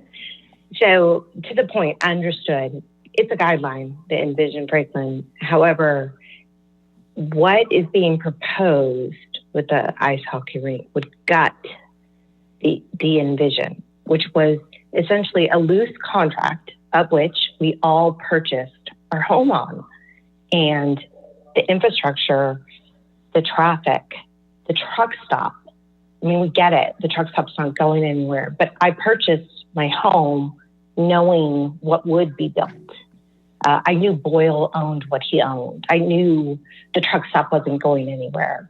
But to take a 25-acre plot that's zoned agriculture and flip it into a commercialized Lifetime-esque, serving alcohol, letting them come 600 cars, like 6,000 people, whatever the numbers are, it is beyond what the city of Franklin that I thought it was voting for would approve. So obviously I'm against it, and I appreciate your time and consideration.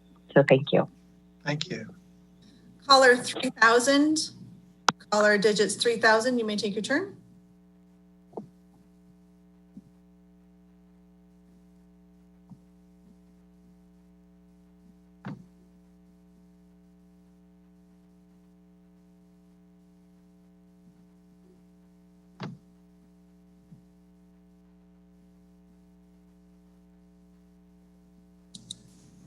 Are you muted, Angie?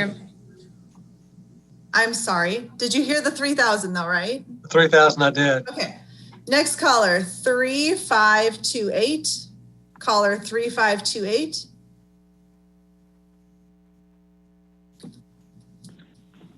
Yes, hello. My name is Stephen Giannotti. I live at 448 Thin Horse Lane in Ladd Park, and I am one of the folks. I'm a big ice hockey person. Been at ice hockey rinks for about 30 years of my life, and I want to reiterate. One, I do disagree with the location of this facility. Some of the folks here that are pro hockey, so to speak, I don't think any of them want this size of a facility at the footstep of their neighborhood or lining their properties. There's reasons why we don't live near Ford Ice Center or Centennial Park. And frankly, to the point about the viability of a privately run ice hockey rink has already failed in Williamson County. All the rinks in this area are either publicly owned or public-private, with the Predators. The most famous hockey rink, Bridgestone Arena in Nashville, is owned by Davidson County. Vast majority of rinks in the country are publicly run or public-private ventures. Most of us that played hockey growing up, we probably came from the north, and we all mostly played in municipal type rinks. So yes, there are private rinks that do have success, but again, this is a really expensive venture to try to make viable, especially again at the foot of a residence of a neighborhood that again we didn't all. None of us bought our homes here thinking that such a facility would be at the footstep. Again, I'm a hockey person. I think hockey should, there needs to be a rink in Williamson County. But again, all my hockey friends on this call, I think you really have to ask yourself, would you want this size of facility at the footstep of your neighborhood or lining one of your properties? Maybe a few of you would say yes, but I would think most of you would say no. Thank you. Thank you. Caller 3557. 3557, it is your turn if you like.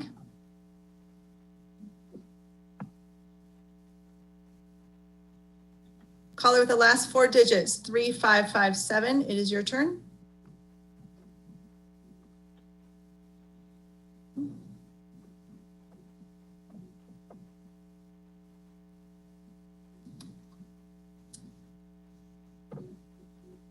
Okay, it looks like they disappeared altogether. Caller 3692. Last four digits. You skipped me. Hello. Okay, go ahead. You skipped me. I'm 3566. Okay. Go ahead and, Do I have make permission to speak? Yeah, please go ahead and make your statement. Yep, 3566. Yes, Go ahead. Yeah, I've been on for 3.5 hours. I would like to speak. Thank you very much. My name is Beth Smith, and I live at 134 Circuit Road. This complex, if it's built, is what I will see every day when I walk out my front door. My husband and I moved here in March. We did a lot of study and investigation. When we retired, we wanted to move to a nice neighborhood where we could live out our years in quiet. We love this neighborhood because it's full of families and children and a lot of happiness and joy here. And we did our due diligence. We trusted the city of Franklin to follow the plan that they've spent a lot of money on and worked with the neighborhood to create. And I feel very foolish for putting that trust if this does pass. This is a commercial entity. There is nothing recreational. It will be loud. It will be ugly. I have a daughter that was a competitive swimmer when I lived in Brentwood. We drove to NAC every day, 6 and 7 days a week, sometimes twice. It's what you do for your kids, or you move close to where the amenities are. If it's a real need in the county, it will be built somewhere else that's more appropriate. I do appreciate the opportunity to share this with you all. I appreciate your consideration. I pray that you will do the right thing. To quote one of the planning commissioners from earlier, we have the ability to avoid the creep on Franklin Road. This isn't a creep. This is a steamroller trying to come through our neighborhood. It's not an appropriate build. Please build it somewhere else and leave our Ladd Park to be the fine community that it is now. Thank you for the opportunity. Thank you, Beth. Beth, I'm glad we were able to catch you. I do want to remind everybody, please don't unmute until I actually say your number because it jumps you up and you leave my list and I can't see you. So if you leave yourself muted, that will help me to not accidentally skip you. Caller 3692, it is your turn. Can you hear me all right? Excuse me, somebody, yes. I got missed. 2802. All right. This is 3692. Can I speak? You're muted, Angie. You're muted. The caller who just asked, you're on the bottom of the list. You came through as caller in user. So I will get to you, but you're going to be down in the line. Caller 3692 is right now, please. All right, this is 3692. My name is Eric Wagner, and me and my family, we live at 465 Truman Road in Ladd Park. We just wanted to be sure we had the opportunity to express our concerns and opposition to this proposed zoning change and ask that you ultimately uphold the Envision Franklin plan and its commitment that so many folks prior to you had worked on. Actually, as an avid sports family, coach, and really proud parent of 3 multi-sports boys that are, elementary and middle school ages, we're actually very curious to hear about the sporting complex. Took the time and openly listened and attended almost all of the community outreach presentations from Warhorse and hearing about their changes and improvements and promises to the community. We are just really extremely convinced that this is not the location for this proposed complex. I wouldn't really ask this complex to be outside anybody's immediate neighborhood. And you'll notice a theme that most that are in support of this don't even live near or are not Ladd Park residents and don't really live off of Long Lane, where they'll have to deal with a lot of the issues of traffic, safety, noise, et cetera. You guys have heard them all. One of the things that really kind of stuck out to me as to really why we ultimately don't agree with this proposal is the fact that in order to achieve financial viability, the management team identified this property really due to its value and made many comments to the neighborhood around how they could not, the complex would not be affordable elsewhere as we proposed places down the 65 corridor in other areas of Cool Springs. And they ultimately said that anything that was already zoned commercially was too expensive. So that was sort of my first sort of question mark that I had. And then the second was when we started to hear about more. Let's summarize your comments, please. When I started to hear about other ways to achieve financial viability, the alcohol sales really came into into light. And so ultimately, that is just not the right combination for a youth sports organization.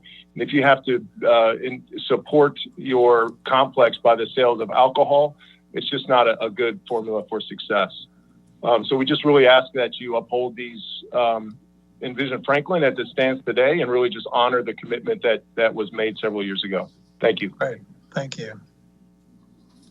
Caller 3699, you are next. 3699, go ahead. This is 3699. Can you hear me? Yes. Great. Hi, my name is Jennifer Herrera, and we are actually building at 193 Circuit Road. So my husband and I moved here about 6 months ago, prior to any of this happening, with the understanding of Envision Franklin and how that would develop. Obviously, we are very concerned because this would be right in our backyard, and I completely support all of the neighbors who have opposed to this because this is not what we bought into. We bought into the peace and quiet and the beautiful that it was Franklin. We bought into not having the type of traffic that we came from. We bought into the convenience of being near town, but also having a rural feel to the environment. And having this monstrosity in our backyard is not something that we bought into. One thing that I can speak to, in my industry, I've had to spend a lot of time being a liaison between commercial entities and their neighbors for different events, for different festivals, activities, etc. And I can guarantee you, if you don't have the buy-in of the neighbors, it makes anything that happens in the commercial entity a lot harder to get through. And so on both sides, you know, if you want to have a fruitful commercial entity, because that is exactly what this is, they really need the buy-in from the community. And if their community, i.e. the people in their backyard, don't want them there, then it's not going to be fruitful. So I think that it's a great thing, and Williamson County should have it. It just should not be up against someone's backyard. Thank you for hearing me out. Thank you, Jennifer. Caller 3867, digits 3867. Go ahead. Yes, this is Pete Smith. Can you hear me? Yes, go ahead, Pete. Great. I live at 312 Applecross Drive, Sullivan Farms. I just wanted to chime in. I've been listening all evening to it, and I think there's a lot of good points brought up on both sides of the argument. I would like to point out that the folks from Ladd Park, I believe have done an excellent job of organizing themselves, obtaining legal representation to present their case. They've made some excellent points, but they are a very well-organized group that's in a concentrated area, obviously closely affected by this. But the community as a whole, I don't think is being adequately represented because they are doing what they intended to do, which is to monopolize the conversation, and that's great. But I think there's a far greater number of people who are probably would be in favor of, but don't have the time to sit through what is a long, obviously part of our process. I think that the rink would be a plus to the community, both economically and otherwise. I've been involved in youth hockey for over 10 years in various roles. You talk about, bringing something to the community. I have a teenage son who right now is driving back from Nashville, having to commute for practice. That's a choice we made when we chose to continue to play hockey. I understand that. But I do believe that bringing the rink to the community will absolutely have a positive impact in several areas. I do also believe that some of the parking concerns that were brought up, there are multiple events held at the Ag Center. I volunteered for the high school band to do the parking for the fairs and the wrestling competitions and some of the craft shows. And the town has figured out a way to manage those adequately. And I believe that, I forget what the gentleman's name was who spoke earlier, who does this for a living, that there are adequate ways to do that, and that this is the first stage in the process to allow the town to work towards that goal. Again, I do believe that this is something positive as far as being close to something. We live in Sullivan Farms. We're close to industrial facilities, traffic. I don't think anyone who lives in Franklin knows traffic's not going anywhere. So I would ask you guys to vote in favor of it. Thank you for the time. Thank you, Pete. Caller 3883, digits 3883. It is your turn. Hi, my name is Lauren King, and I am also a Lad Park resident. We live at 464 Avon River Road. I am also in opposition of this sports complex being built at the entrance of our neighborhood. I'm not going to beat this horse to death as it has already been beaten. I agree with my neighbors on all the fronts that we have already discussed. The only thing I do want to add is that I don't think any of our neighbors has said that we don't want the facility in the community, period. We do want the facility in the community. We do think it would be great. We don't want it in that location. It is not the best location for this facility. We strongly believe it needs to be built elsewhere. Thank you. Thank you. Caller 4168, digits 4168. It is your turn.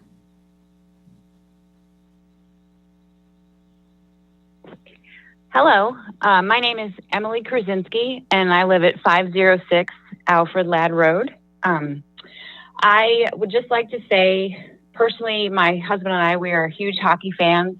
We're parents of student athletes. I'd also like to point out that previously I supported the Refuge when it was proposed for Long Lane. I felt like it was appropriate in scale for the location and would be a welcome addition. However, while I do agree that there is a need for a complex like this in Williamson County, I'm confident that another more suitable location can be found. I am opposed to the proposed location. I feel it's inappropriate and irresponsible to locate a complex of this size directly adjacent to a neighborhood. In addition to the public safety and quality of life issues that many Ladd Park residents will be facing, there's simply no transition between the proposed complex and this neighborhood. The developer has marketed this complex as a transition between Ladd Park and the Ag Center. However, there's no transition needed as Ladd Park does not see the Ag Center from its location. Both the Ag Center and Ladd Park are at a lower elevation from the top of the hill where this complex is proposed to be built. Because most of the neighborhood is at a lower elevation, will the berm, trees, and proposed sound wall even be affected against the noise and light pollution that will surely be generated by this complex? I question the effectiveness of the engineering plan. Can it even be done? You will have a 317,000 square foot mast, an enormous mast, on top of the hill looming over this neighborhood. That is a completely inappropriate scope. It represents an abrupt change between commercial and a large residential neighborhood, and the proposed buffer is completely ineffective. I believe it's inconsistent with Envision Franklin's guidance. It's contrary to the charm and character of Franklin. And I would just like to say that because the developer is unable to afford other property, I see that as insufficient reason to amend Envision Franklin. Please vote no. Thank you for your time, and I appreciate you listening to everyone that's called in tonight. Thank you. Caller 4658. 4658 is your turn. Caller 4658, go ahead and unmute yourself if you'd like a turn. Okay, moving on to caller 5023. Oh, I just see 4658. I'm sorry. Yep, that's all right. Go right ahead. Yep. All right. Hi, my name is Matt Thiel, live at 167 Alfred Ladd Road. I think everybody is pretty well aligned on the fact that, yes, an ice rink in Williamson County would be great.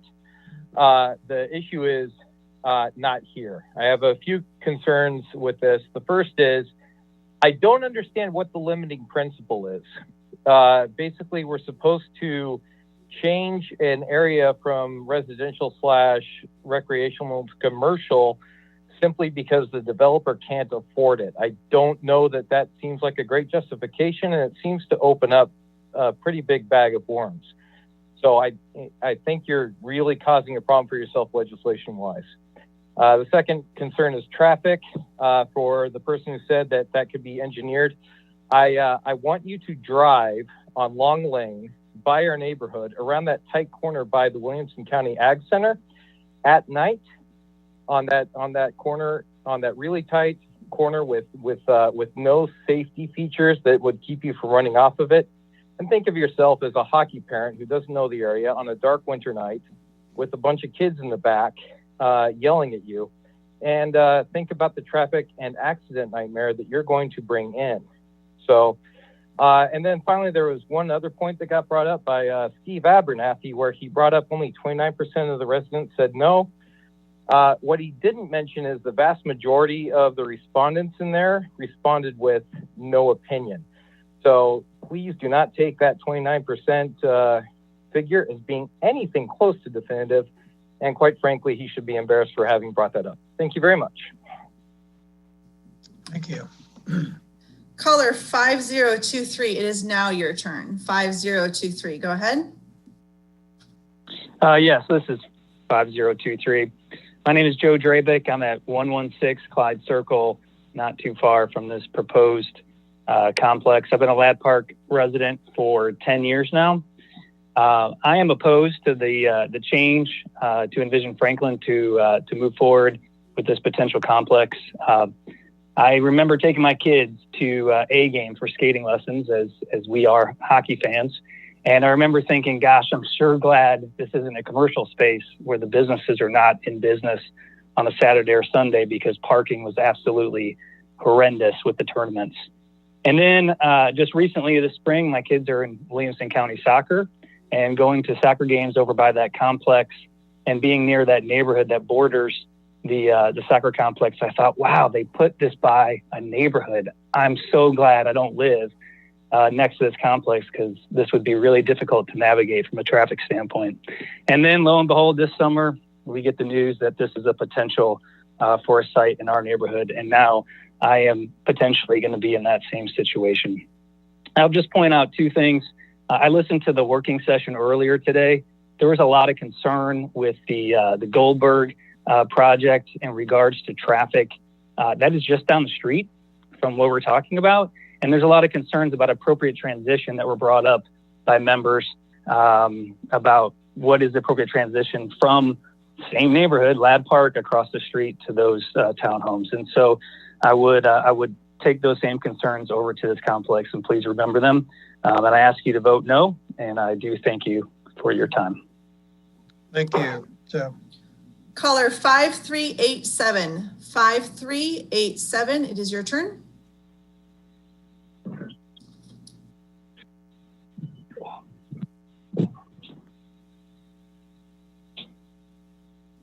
I see you're unmuted. 5387. Go ahead, please. Give us your name. Hey there. Hi there. My name's Dan McDonald. I live at 107 Oakland Hills Drive in Temple Hills in Franklin. And I currently serve as the commissioner of the High School Hockey League.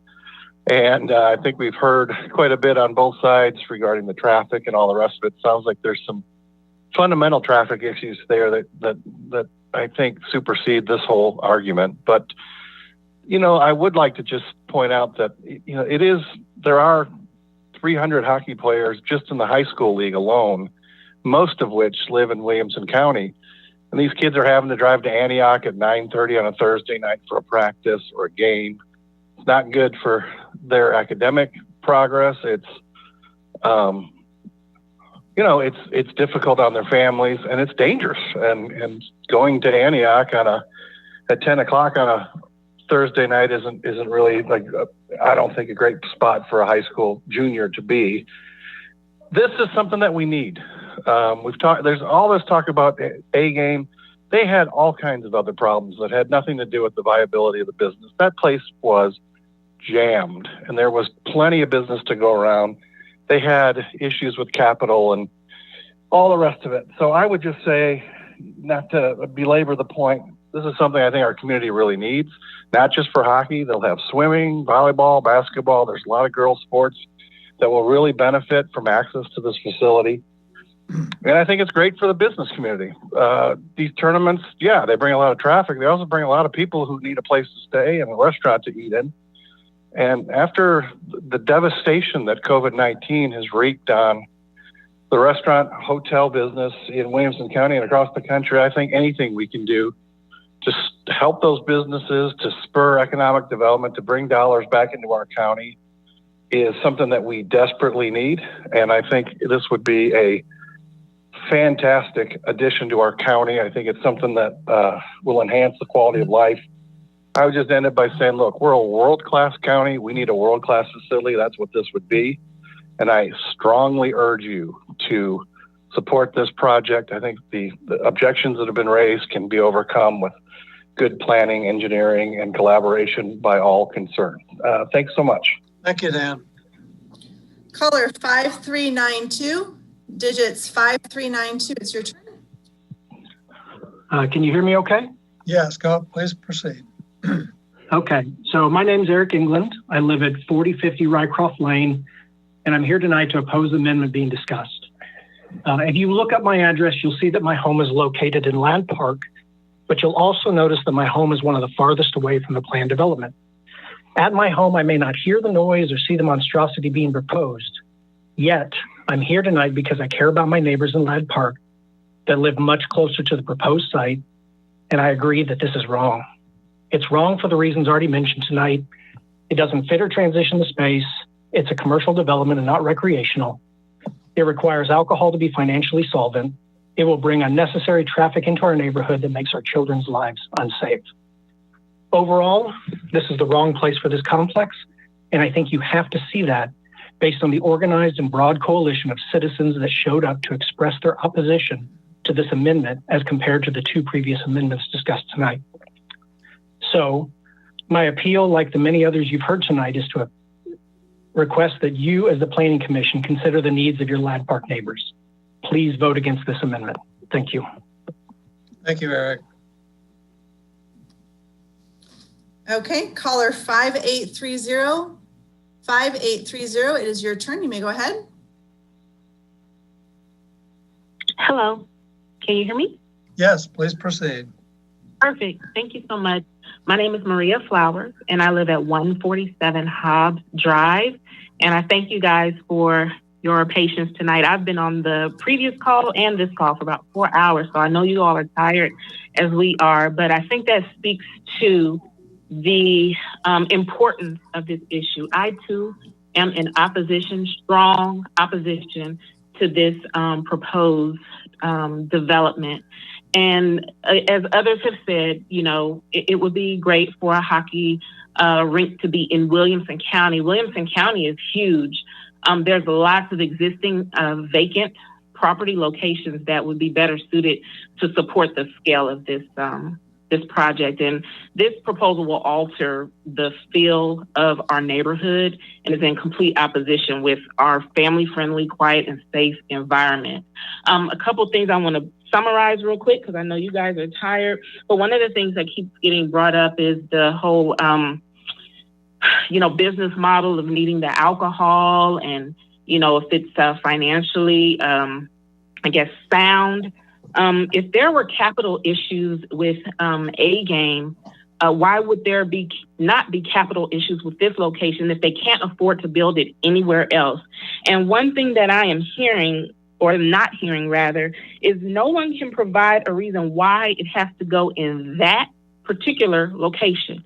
There are tons of other locations within our county and also within the city of Franklin that are already zoned properly and have the proper traffic routes and infrastructure to support what will be there. This location that is being proposed is not the location. And so again, I'm asking you to oppose this and not write another blank check to a developer. We do not want to set a trend within the city of Franklin for these developers that want to exploit inexpensive land at the expense of the residents. Thank you so much for your time and consideration. Thank you, Maria. Caller 6159. 6159, it's your turn.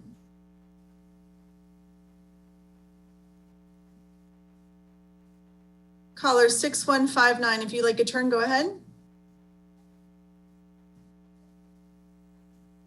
Moving on to caller 6776. Caller 6776, if you'd like a turn, go ahead.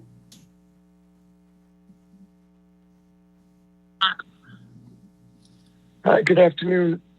I apologize up front for my voice. My name is Andrew Zender. I live at 445 Alfred Ladd Road East in Ladd Park. I'll keep it short, but basically here to echo the sentiments of a lot of my fellow Ladd Park residents, not in favor of changing Envision Franklin to suit this complex and the developer. Most of my thought process for this involves the application and the steps required to create an amendment. And frankly, I don't understand them. I don't know how it got past the staff who recommended it, mostly due to the safety concerns in criteria number 3. Well, no, sorry, criteria number 2 and criteria number 3, which talks about the abrupt change in massing, et cetera. All those have been well covered and you guys have heard it. Respect to number 5, I do agree. I do think this would be a great thing for Franklin. For everyone who is a Williamson County ice athlete who is tired of driving to Antioch, I get it. I wouldn't want to either. I'm just 100% sure that there is a place within Williamson County that, you know, Mr. Carr could build his development, his complex, and it really could be enjoyed by Williamson County. It could support our community and just not create unsafe problems for the area. Thank you. Thank you.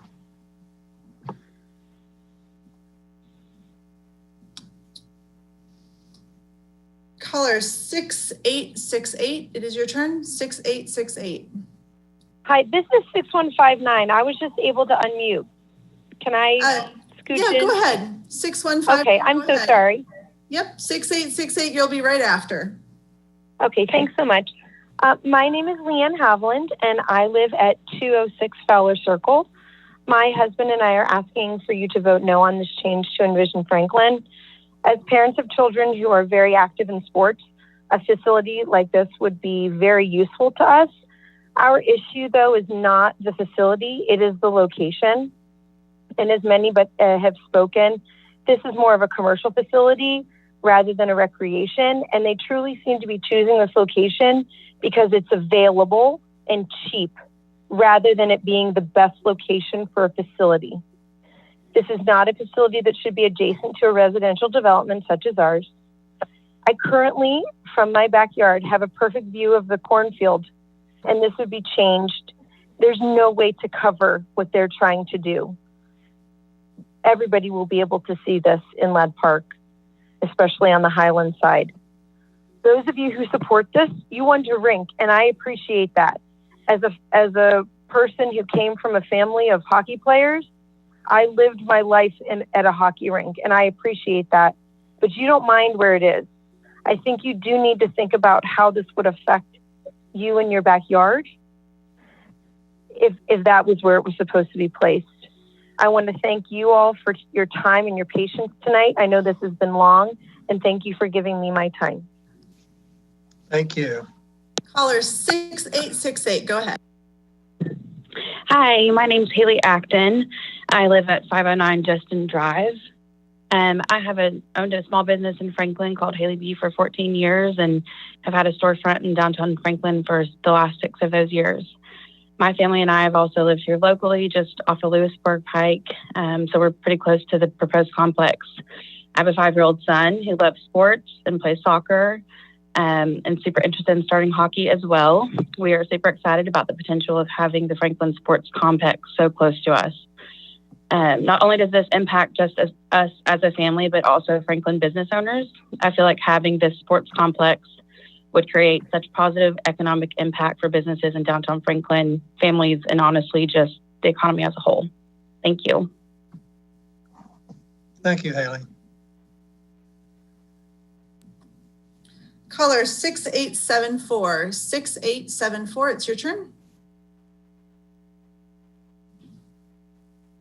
Hello?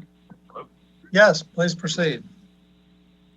Hi, appreciate taking your time to talk with us today about this issue. My name's Alan Neely. I live with my wife and son at 126 Grigsby Road in the Ladd Park subdivision. My fellow neighbors appreciate everything that they've said. Obviously, I'm not going to take up too much more of your time tonight. Do want to talk about the Envision Franklin plan to allow for a greater than 300,000 square foot sports complex to be built outside of a major residential area. I just want to say that this isn't a Franklin thing to do. Franklin isn't the kind of place that would jeopardize the safety of its citizens by allowing such a huge complex with an estimated 7,200 additional vehicles of traffic to be situated on a narrow, winding, dangerous road outside of a 1,000+ family community. Franklin isn't the kind of place to allow patrons of that proposed facility to make their way home so close to a highly trafficked truck stop that has already claimed the life of one of its own. And most of all, Franklin won't allow such a facility to serve alcohol so near to youth sports, children playing nearby, and families living their peaceful lives, all in the effort to fit a square peg in a round hole, would they? I think the answer is setting the precedence that lies before and that this committee has shaped over the years. Don't go back on the vision for Franklin in this area that was laid out earlier. The desire for youth sports doesn't outweigh the desire for safety and community. Let's continue to make Franklin great and put a place like this where it belongs, not where it doesn't. Thank you for your time and consideration. God bless. Thank you, Alan. Stay safe. Caller 6899. 6899, it's your turn. Hello, can you hear me? Yes, please proceed. Hi, I won't take up too much of your time. I oppose this location. Can you give us your name and address, please? Linda Hollahan, 468 Wise Road. My husband and I and 3 children are all opposed against the location of this. We don't oppose it being in Williamson County, but the location up against residential homes is not where this belongs. It is way too large. It is a commercial building that they're trying to put in and not a recreational. One of the things that I do want to reiterate is that the traffic analysis was done during a pandemic when all events have been canceled and there's no activities going on in any of the locations surrounding this location. Also, the cut-throughs, if you put a GPS on, a live GPS with traffic, which most people use these days, when all these events are happening at the same time, whether it's the carnival in the summer and an event at the ice rink, traffic is going to get averted to the least path of resistance, and that's going to be through our development. It's going to go through Alfred Lane, and it's going to cut up Truman, which is going to go right past where all our children are out and about riding bikes, at the pool, at the playground, at the basketball courts, by the field where they're playing soccer and all the other things that they do in the field, running around. And it's going to put not only all our children at risk, but it cuts through our walking trails that cross over those roads with cars coming by for everybody else who's out walking, elderly, families, pets, you name it. It's putting way too many people in jeopardy for something that should be a commercial property located somewhere else. Thank you and have a good night. Thank you, Melinda. Caller 7124. 7124, it is your turn. Hi, my name is Lauren Dom. I live at 262 Molly Bright Lane. I respectfully request that you vote against overriding the Envision Franklin zoning for this youth sports complex / bar proposed at the doorstep of our densely populated residential neighborhood. My primary concern has to do with potential parent hostility at sporting events coupled with the serving of alcohol. Prior to moving to Franklin in 2015, I lived in a quaint town in Massachusetts. A very tragic event happened there on a Saturday in the year 2000.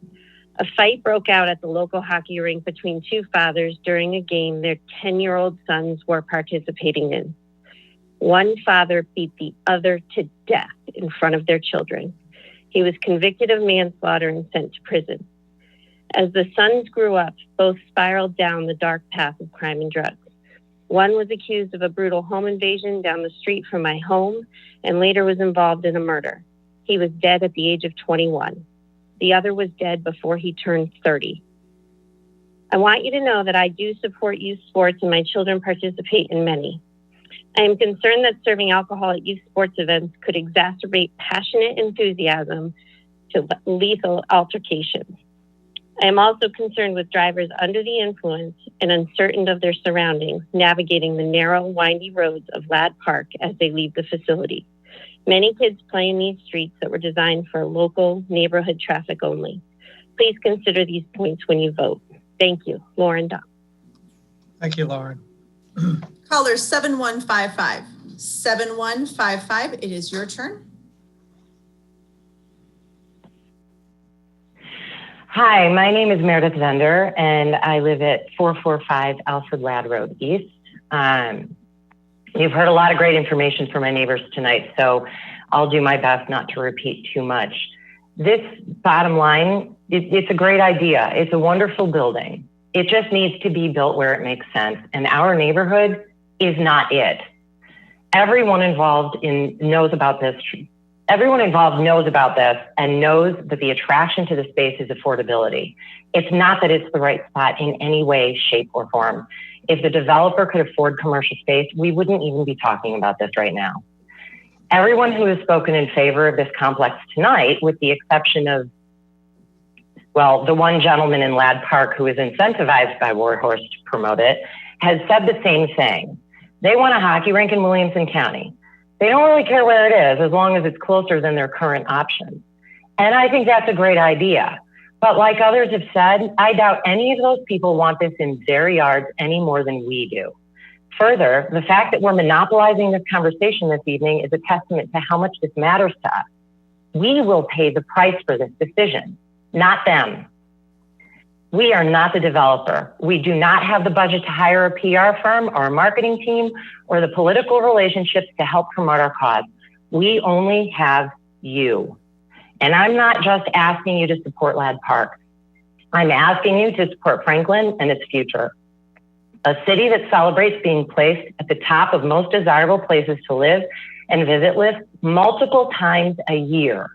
What you do here tonight will make a difference. The outcome of this vote will be a legacy for you. Please make the tougher right decision instead of the easier wrong one. I urge you to uphold Envision Franklin and drive this developer to get the funding required to build this in the appropriate, already commercially zoned land where it will have the highest chance of success. Thank you. Great. Thank you, Meredith. Caller 7811. 7811, it is your turn. Hi, I'm 7811. I'm Mike Blair. My wife, Rita Blair, and I live at 96 Molly Bright in Ladd Park. My wife and I are against the rezoning of this parcel from single family to recreational. We do support Envision Franklin and the Goose Creek Bypass Amendment. This does not match the recreation concept under the City of Franklin guidelines, in our opinion. This is regional commerce. The scale and size of this facility does not provide proper transition to single-family homes found at Ladd Park. There is no way to offer proper buffer to block the view of this mega industrial building from my line of sight looking out of the front yard of my home every day. Remember what my neighbor said several hours ago. We're going to be looking at 2 super Walmarts on the top of this hill with no access in and no access out anytime soon. Planning Commission, you do a great job. You protect us and you do what's right for Franklin. You wouldn't allow a Ladd Park to be built by the Walmart at Moores Lane, and we don't think you should allow the sports complex to be built beside Ladd Park. We believe that the sports complex has a place in Williamson County and in Franklin. The applicant actually found a secondary location south of 840, just down from Berry Farms. It just didn't fit their need at this time, so they came to cheap land. We ask you tonight to vote against this. Do the right thing, not only for Ladd Park, but for Franklin. Thank you. Thank you, Mike. Caller 7949. Caller 7949, it's your turn. Hi, this is Eileen Pancake, and I live at 127 Hobbs Drive. We have 3 elementary age kids, and I am against the location of the complex.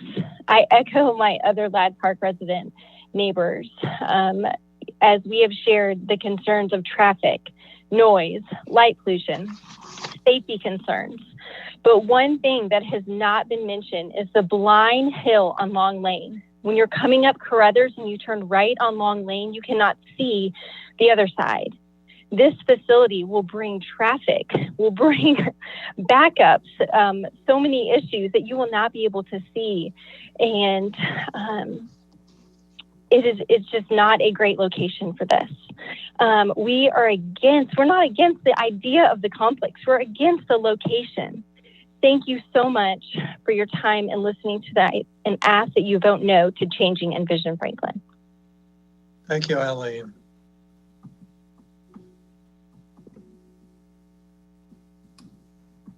Caller 8351. 8351, you are next.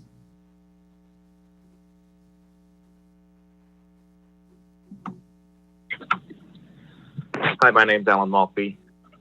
I just want to echo some of the words that Vernon Gerth said at the beginning of this meeting today about the commission. Said that you guys set the tone, and in doing that, there's 4 key points that he made.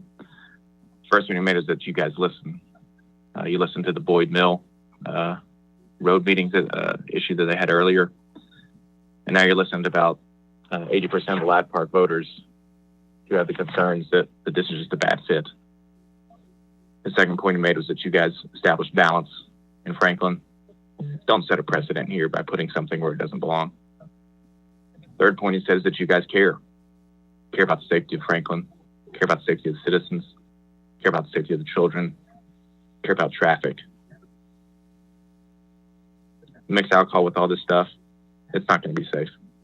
Show us that you care. Last thing, it says that you guys are in it for the betterment of the entire community. And you've heard everyone on here say tonight that this is a good fit for Franklin itself. This is just not a good fit for in front of Ladd Park. My wife and I are both concerned about the success of this place, what that's going to mean for traffic. But we're also worried about a failure of a place like this. What's going to be left if it crashes and burns? Crime? We agree with the majority that this is a great concept. Fits the wrong and dangerous location. The majority in favor of this project are not Ladd Park residents. And I think everybody here understands that. Thanks for your time. Thank you. Caller 8368. 8368, it's your turn.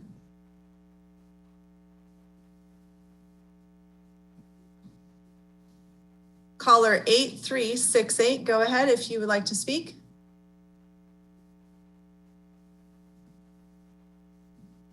Moving on to caller 86. Oh, never mind. I'm sorry. Yep, I was double muted. Sorry about that. Good evening. My name is John Searing, and my family and I live at 779 Fontwell Lane in the Carruthers Cove part of Ladd Park, and we've been residents here for 4 years. For the record, my family and I are vehemently opposed to this development at this given location. As we've heard from many people, we're not opposed to a hockey facility within Williamson County, but it is the location that we have real issues with. And those concerns were voiced by many of my neighbors, which include this development overshadowing the neighborhood, increased traffic, increased noise, crime, and reduction in our property values. I will reiterate, this development's location is not consistent with the current Envision Franklin plan, and a change to the plan is not merited at this location. The only reason that we heard from the developer why they chose this spot, and again, I know you've heard this before, but I think you really need to take this into account, was because of the price of to acquire the land. If this is the deciding factor, and I work in commercial lending, if this is the deciding factor, along with the alcohol sales, I have grave concerns about the financial viability of this project. And my question, like many others, is what happens if this property fails? And we are left with an empty, single-use monstrosity in our backyards. I urge the committee not to approve this amendment for moving forward. I personally believe this project should be located at a more appropriate location, not butting up a large residential neighborhood. Thank you for allowing me to comment and taking my comments into consideration. Thank you, John. I'm sorry. Excuse me. Caller 8697. 8697. Do you have 8264 listed? I do not. Go ahead, 8264. 8697 on deck. Yes, thank you for taking my call. So I've attended the Zoom interviews. My name is Gary Coyne. I live at 365 Irvine Lane, and I'm opposed to changing the Envision Franklin plan. We've been in touch with the developer. He doesn't answer questions or gives roundabout answers. It's been really hard to nail that down. And I was asking at a recent Zoom meeting about comparable facilities, that sports facility management, which would oversee this once the developer is out of the picture. And I asked him if there were comparables, and he said, yes, New Jersey, Wisconsin. He listed somewhere else. I couldn't follow up with him, but I just called a realtor this week, and I asked in Hillsborough, New Jersey, where I know that that sports facility management has a location. There's a sports facility there. It was built right near, like across the road from homes. It really wasn't comparable, even though the houses were expensive and the people welcomed it in. It was only because in World War II it had been used for supplies. It was like a brownfield, and people were just happy to get redevelopment. So he was comparing apples to oranges, and I've stated this in a letter to the Planning Commission. And then I called, it was very easy just to call a realtor in Grand Chute, Wisconsin, and I asked the same thing. I said, I've looked at a Google map. It doesn't look like there are residential homes there. And they said, yeah, only apartments. There's the Appleton Airport right there. So when the developer is saying that these things are comparable and he doesn't clarify it because I've asked him, it's disconcerting to me that he's not being forthright and saying, maybe he made it up. I'm not sure. He just never made it clear to me, and everything seems to be apples to oranges. So you just need to listen to reason. We don't want this facility here. We think it would be good somewhere else in Franklin. It's just a shame that A-Game went bad, and I'm afraid something would happen with this too once he's out of the picture and another company is actually managing it. Thank you very much for your time. Thank you. 8697, it is your turn if you'd like. Okay. Okay, go ahead. Okay. Hi, my name is Kevin Friedheim. I reside at 153 Harold Court in Lod Park. First, I want to start by thanking you guys on the Planning Commission for hearing us all out. Clearly, this is a hot button issue. I just want to start by saying, I get it. These developers are out to make money. But the manner in which they're doing this is, in my opinion, reprehensible. They're looking to exploit the carefully prepared Envision Franklin plan in order to buy cheap land to build a giant building that's clearly not recreational. And they're doing this all at the expense of the homeowners, us. If they're allowed to build this thing, the surrounding community of homeowners that are impacted are going to end up paying for it. And you've heard a lot from my neighbors here in Lod Park to that effect. I grew up on sports. My daughter plays multiple sports. Complex would be great, and I'm echoing what everyone else is saying here. I don't want this thing in my backyard. I'm sure you want it in your backyard. There's a whole laundry list of reasons that you've heard. I'm not gonna repeat them because they've all been listed multiple times. Thank you. So I'm against this, and I hope that I hope that you guys. I'm sure confident you guys are gonna do the right thing. Thank you. Thank you. Caller 8792. 8792, it's your turn.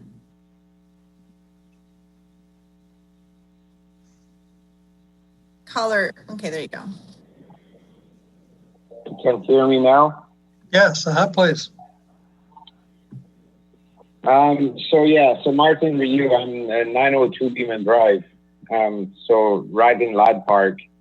What is your name, sir? One of the Martin Ryu. Martin Ryu. Okay. Please proceed. Martin, yeah. So one of the first thing I want to mention is we're definitely in favor. So I'm head coach for the Nashville Junior Predators in hockey. I got 3 boys playing, so that we're in favor.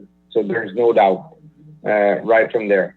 When I'm hearing about, let's say, alcohol and all of that stuff, we would be where we live in 902 Beeman Drive, 1.5 miles from the new park, which would be 1.5 miles from Tito's in Barrie Farms.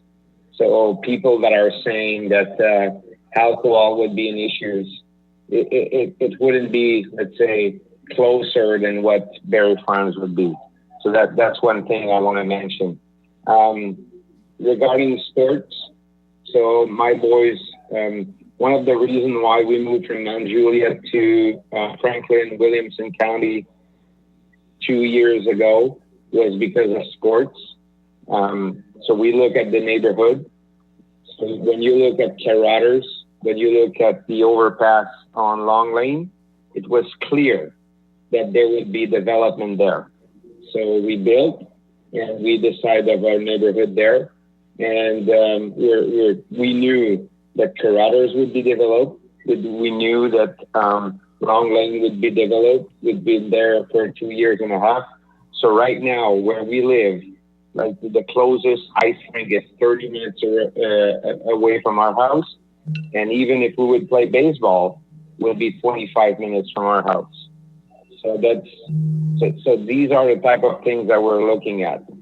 We're spending roughly 10 hours a week just for the boys on the road to be at practice, at games, and all of these things. So definitely we are in favor of that project. Okay. Unfortunately, there's a lot of people in the neighborhood that are in favor. Sir, you need to wrap up your comments, please.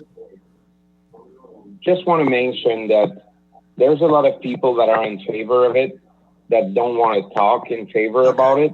When I'm hearing that people are 80% against in Lad Park, okay, sir. In all honestly, it's 20% against. Sir. Thank you. Thank you. $8264. Go ahead, 8264.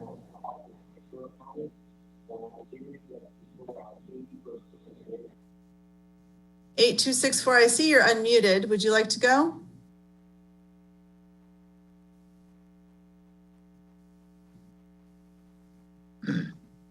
Okay. We are going to go to 8811. 8811, if you'd like to go.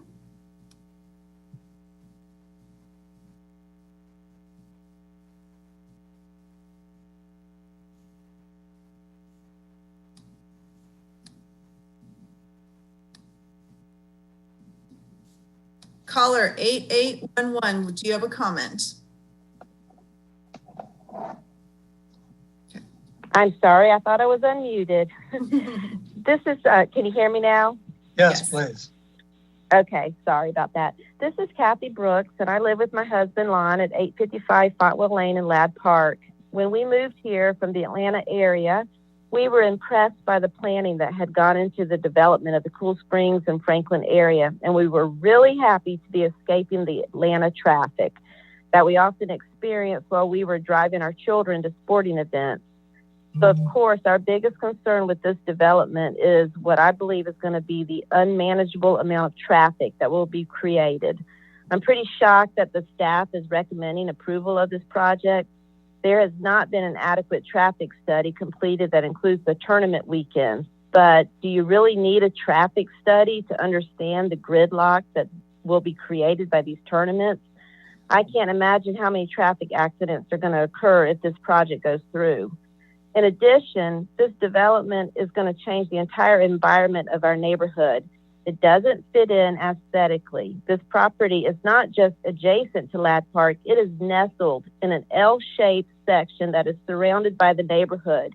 and it looks as if it is the entrance to our neighborhood. It's going to look like it's an amenity to Ladd Park that doesn't fit in at all. Ladd Park is one of Franklin's largest neighborhoods, and therefore we believe the desires of its citizens should be considered. We don't want this monstrosity looming over the backyards of homes. The developer in all his Zoom meetings has said multiple times that this property is the right property financially. Why would the city financially supplement the developer by allowing him to get around zoning regulations just because he can't afford an existing commercially zoned property, or just because he wants to increase his profitability? We hope the city won't allow this. Please vote to represent us, the citizens of Ladd Park. Please vote no to this change. We are not against the sports complex. We are just against it in this location. Thank you. Thank you for listening to all of us. Caller 8816-8816. It is your turn. Can you hear me? This is Raina Mercer. Yes. I live at 150 Wise Road in Ladd Park. And first of all, I wanted to thank you all for thoughtfully listening to all of our concerns. I know there are so many. I am personally against the Envision Franklin being changed to allow the sports complex to be built. And I also wanted to inform you that several of us in this section of our neighborhood over here on Wise Road did not receive letters ever informing us of this potential project being built earlier this year. Some of our neighbors received letters, but not all of us did. So we actually found out about this a little bit later in the process, and we were kind of disappointed because we are within 500 feet of the property. They said they sent us one and we did not receive one. I'm a business owner in Franklin, so I understand bottom lines and profitability. And I also understand that this builder has determined the only way that he can succeed with this project is by selling large amounts of alcohol that will be consumed year round, especially at competitions. I'm concerned about the aspect of this and people driving through our neighborhood, potentially intoxicated drivers. Again, people have said tonight they're going to be using their Waze app. I use my Waze app. Everyone's going to be using it.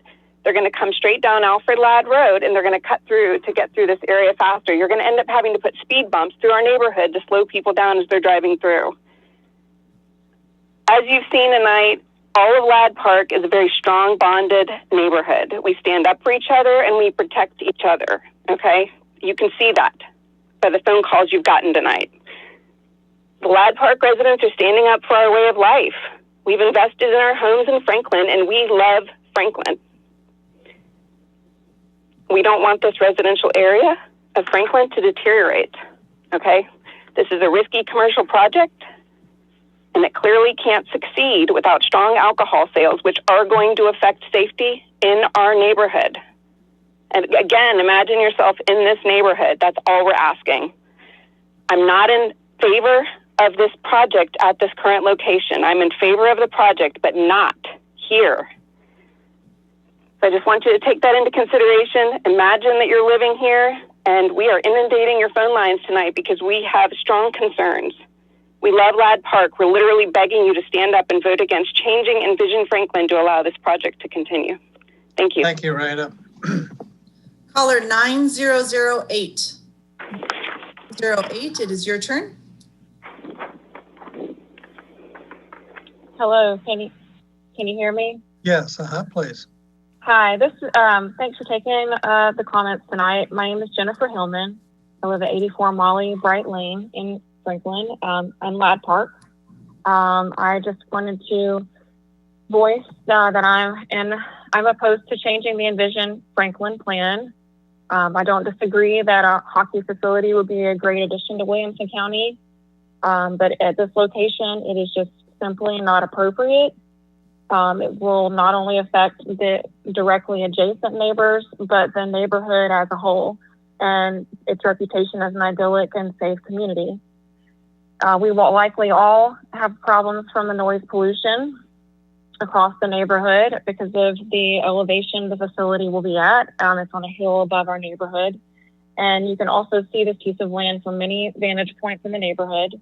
But my biggest concern is the unsafe traffic conditions that could potentially produce and within our neighborhood and around our neighborhood. And that's one reason I've stayed on this call hours and hours tonight to voice my opposition to this. It just simply doesn't make any sense under the current plan.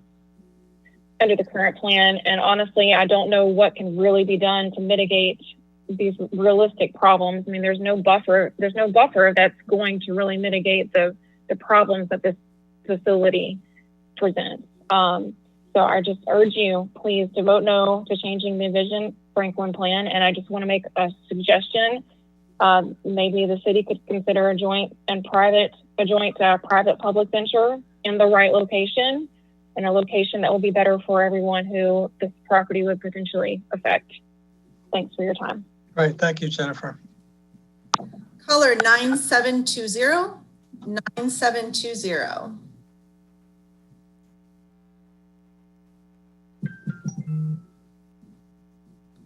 Caller 9720, it's your turn if you'd like.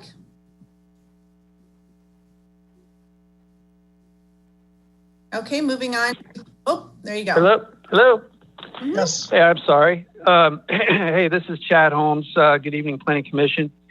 I live at 555 Avon River Road with my wife and 5 kids. They're all 10 and under. I'm also speaking to you tonight on behalf of Ladd Park's Homeowners Association, representing our neighborhood of 1,247 homes. About 4 months ago, our board of directors formally announced we were adopting and fully supporting the current vision for our area shown in Envision Franklin. The unanimous decision was made after we conducted a 2-week survey, which I'm sure you've heard about, in response to a neighborhood meeting conducted by Warhorse Ventures and Gamble Design. The results of the 2-week survey showed that over a third of homeowners responded to the survey. 490 total votes were cast, and over 80% of those homeowners voted against the Long Lane development. What was most interesting to our board was that the no votes cast were spread evenly throughout the neighborhood, not just behind the cornfield. The overwhelming percentage against the development was consistent, whether in the Highlands section, Enderley Point, the Crest, Crothers Cove, or other sections throughout. The number of no's were very, very even. Since the survey was conducted, our neighborhood has grown even more united and vocal in our opposition, as you've seen tonight. If you tally those that spoke against this development, I would estimate it to be very close to our original survey. Over the last 4 hours, I have heard some in support, the majority of those being from Berry Farms, where those individuals have chosen to live in a mixed-use neighborhood. The project makes more sense near a mixed-use neighborhood. Ladd Park is 100% single-family residential. Our HOA has spent countless hours at meetings, Zoom calls, conversations with homeowners, legal, the developer, people in the city of Franklin. It's pretty simple for us to see this development doesn't fit at this parcel. The size, the noise, the traffic, the purpose, and so many other potential consequences are reasons we believe the proposed amendment should be disapproved. With the express sale of alcohol, something nobody's really commented yet, it shocks me that the proposal has even been considered being less than 2,000 feet from the recently approved Refuge Center for Counseling. Our HOA strongly believes that the Envision Franklin guidance is still relevant and that Long Lane should be the border of single-family residential to regional commerce, not circuit court. We are asking for your support, and please disapprove this amendment to Envision Franklin. Thank you for your time. Thank you, Chad. Caller 9981. 9981, it's your turn. Hello. Can you hear me? Yes, we can. Okay. This is Tanya Richardson. I live at 315 Beeman Drive at Ladd Park and Brindley Crossing. Okay. While I don't back up to this property, I have so many friends over on that side, and I'm actually concerned for myself as well with the same issues that everyone else has with the noise, the traffic. I have 2 small children. I'm a realtor. I understand business probably better than most. I own a cleaning company. We lost our contract with the Ag Center this year due to the COVID outbreak for the fair. So I have watched the Ag Center go to a COVID testing area. We don't know what the future holds. My concern is for my neighbors, myself. Is this the time or place for a sports complex to come in right here, right now, during a pandemic? We don't even know what our economy is going to do. You know, there's so many factors here. You've got alcohol being served, as everyone is concerned about. The alcohol thing concerns me with children being around anyway, because you've got the Ag Center, and Mayor Rogers Anderson said no alcohol at the Ag Center. There are children there. You have the 4-H. My son and I, we've done little competitions there and things like that and loved it. So we are in unprecedented times here to where we all want businesses to thrive and to do well, but to bring in a complex to this size, to me, right at the back door of all of our homes with a two-lane road, to me, it's just, it scares me. I was on Long Lane with my 4-year-old and 7-year-old in my car just the other day, and a car passes me going 70. I guarantee you, I was doing 45 speed limit, 70 miles an hour to pass me on a double-lane road. My children were afraid. To think that we don't have the infrastructure here, I don't want to look like Spring Hill or be Spring Hill. I would have moved there if, you know, I thought that the businesses and everything would come prior to road widening, safety. Please put the safety of your citizens. I am a realtor. I have a license. Tanya, can you please summarize your comments? Okay, so my summary is that I've waited this long to speak because I'm concerned not just for myself, but for all of my neighbors, obviously. And I would love to see better infrastructure. And I just don't think this is the time or the place for this to come in. Okay.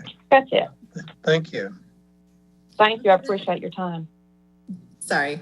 The next caller is the call-in user 2, the gentleman who spoke earlier where his phone number wasn't coming through as a number.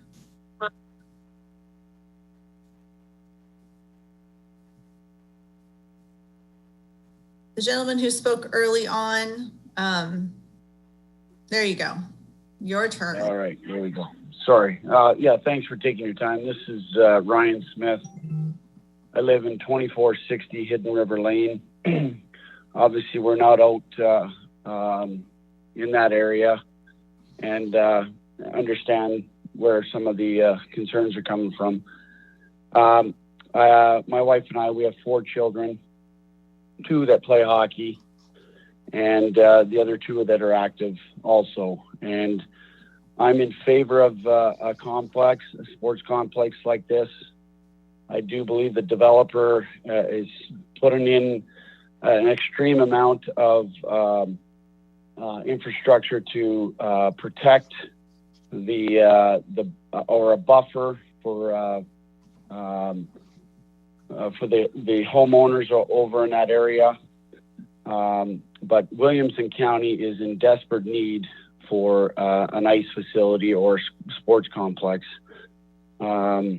Yeah, so I'm in total favor of this, and understanding some of the concerns. I get that, but like I said, going to Antioch or Bellevue is obviously a trek for all the Williamson County people, so or players that come from here as far as the hockey front. And I appreciate your time. Thanks, and have a good evening. Thank you. Thank you for your call. A caller that came in late and we missed that number is 0800. 0800 if you'd like to speak.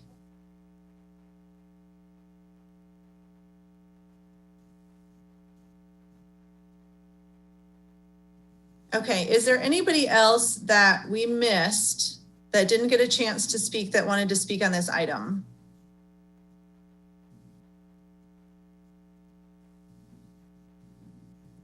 Mr. Chairman, I think that is it on the phones. Okay. Thank you, Angie. You did a phenomenal job. Okay. So that wraps up the public comment portion of of this item.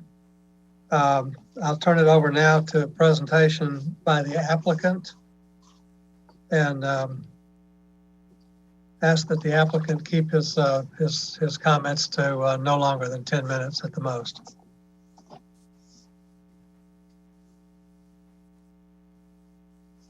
Is there anyone, can somebody wake up the applicant?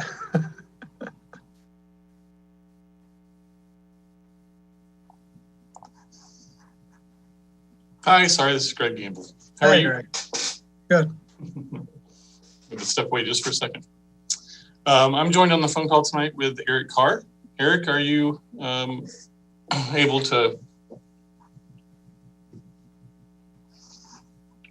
speak? I'd like to share my screen, and Commissioner Lindsay, I have just a very short presentation that hits a lot of the highlights of our presentation. It looks like Eric was trying to speak, but I was not hearing anything. I don't know if his microphone's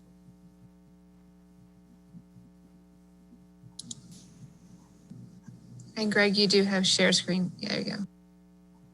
Thank you.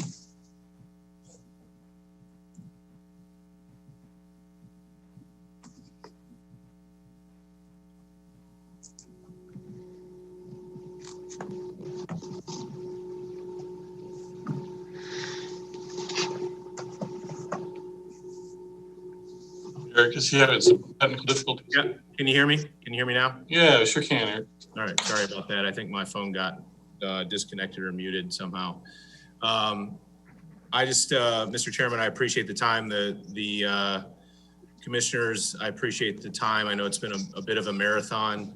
Our family has been a part of this community for over 40 years. My wife grew up here.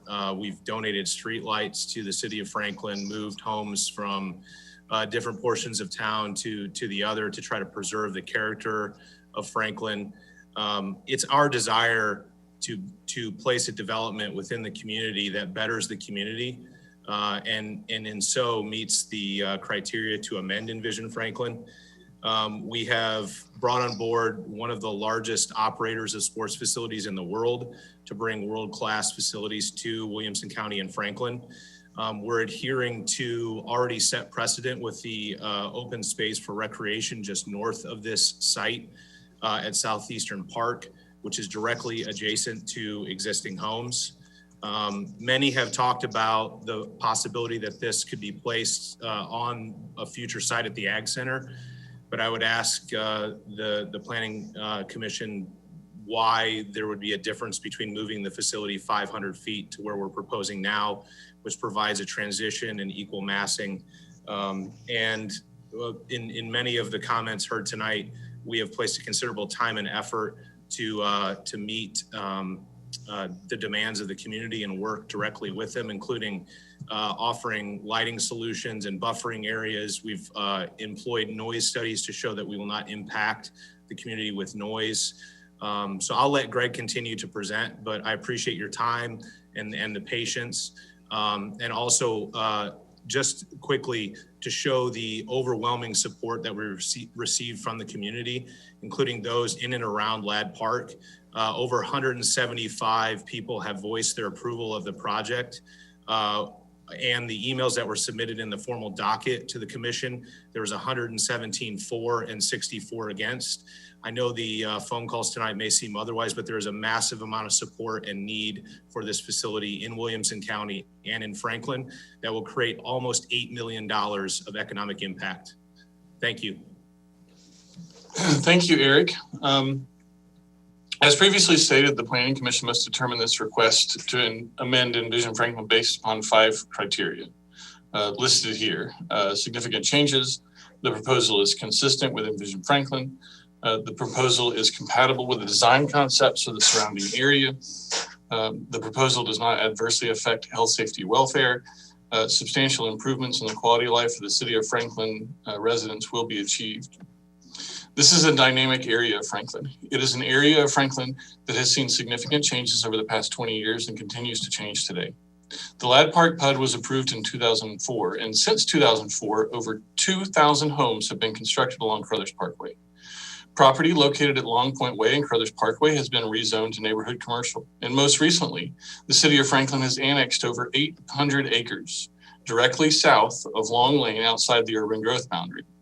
During this same time frame, the city of Franklin acquired land for the Southeast Municipal Sports Complex. The city's Southeast Park Master Plan is intentionally located in the middle of residential neighborhoods on Carruthers Parkway. It will host nightly practices, weekend tournaments, and other sporting events. It is located conveniently for residents who live on the east side of Franklin. It currently has one access point across from Lockwood Glen, and there is a planned future connection to the south that will one day connect to Long Lane, right over here alongside the interstate. Right here you see the stub road. The city is planning for growth. And again, this is an area of dynamic planning.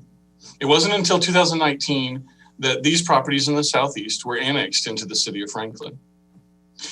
It wasn't until that time and that moment that Carruthers Parkway could be considered to extend south, and Goose Creek Bypass could be considered to extend all the way to Long Lane.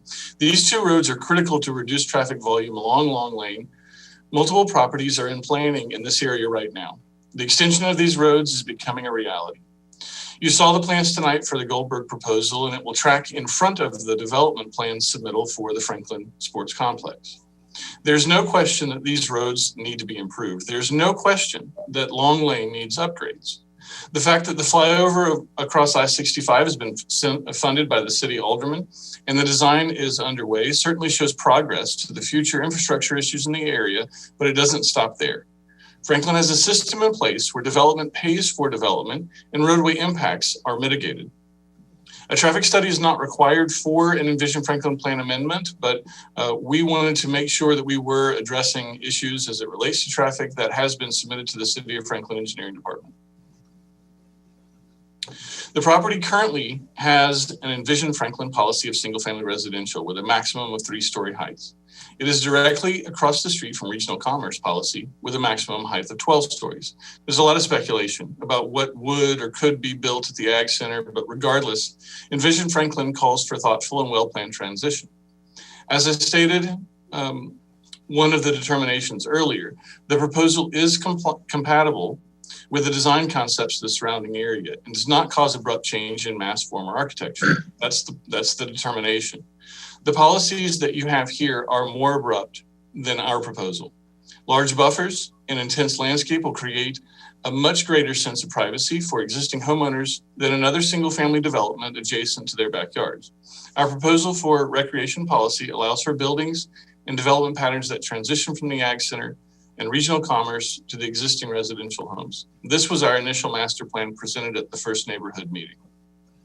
Following the neighborhood meeting, we've redesigned the plan to respond to many of the comments that we received from the neighborhood. First, we have shifted the development toward I-65. The zoning ordinance requires that all parking be located behind or to the side of the buildings. So we've added a 100-foot buffer along the property boundaries. It's 300 feet in this location. This 100-foot buffer will contain mature reforestation, will contain a reforestation area, an 8-foot berm, a 6-foot privacy fence. We are in agreement with all the special conditions read earlier by Andrew. We are committing to dark sky lighting to limit light pollution. We have committed to locating the ice chillers on the I-65 side and indoors to reduce noise pollution. We have a master plan that is designed with the land. There is a ridge across the property in this location between the two buildings. And the buildings are designed so that they will be 1 story on the parking lot side and 2 stories on the Long Lane side in I-65. The 1-story accessory buildings include sports equipment, retail, restaurant, trainer offices, and physical therapy. Here's a view of the sports complex from Long Lane. This is the transitional side to Regional Commerce. This is the 2-story elevation here along I-65. Here's a view of the hockey facility from the parking lot as looking at it from Ladd Park. Here, the retail accessory buildings here. This is an elevation of the field house. Again, looking from the parking lot side, the 1-story elevation. Here you can see the one-story elevations here along the parking lot side, 2 stories as we approach Long Lane. Here you can see the gabled roof of the field house. This is a Google Earth image locating this building at the elevation that it's proposed at. Right here is Alfred Ladd Road. You have to be elevated up above the trees in order to see the top of the roof line of the field house. The rest of the facility is downhill as it falls down toward I-65.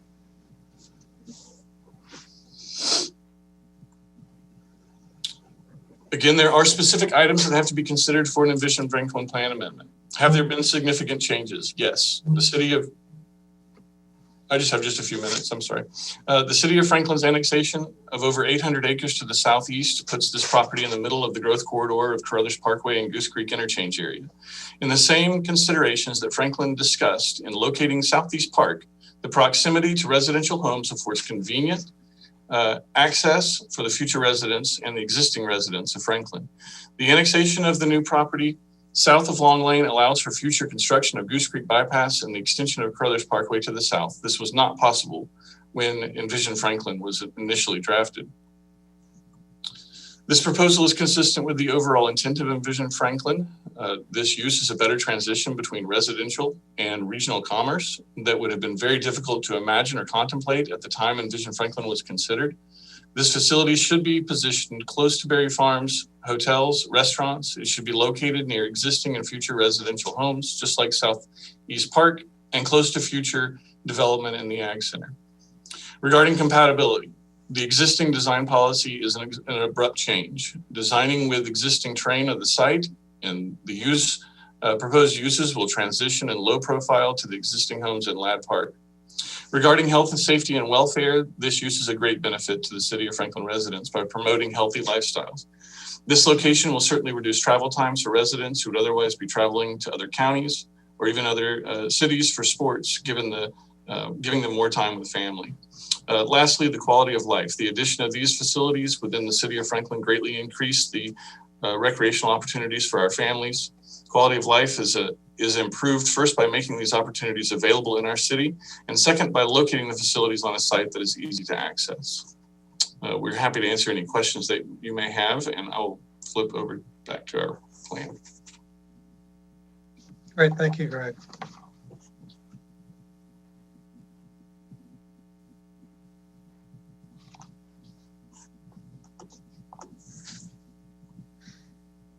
So at this point, I would call for a motion on behalf of the Planning Commission. Does anyone wish to make a motion on this item?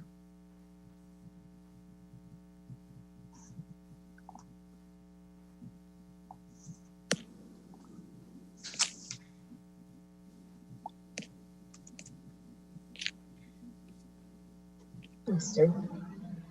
Vice Chairman? Yes, Alderman Peterson. I move that we reject the request for amendment. We have a motion to reject the request for amendment. Is there a second? Who is the second? Mike. Mike Orr? Yes.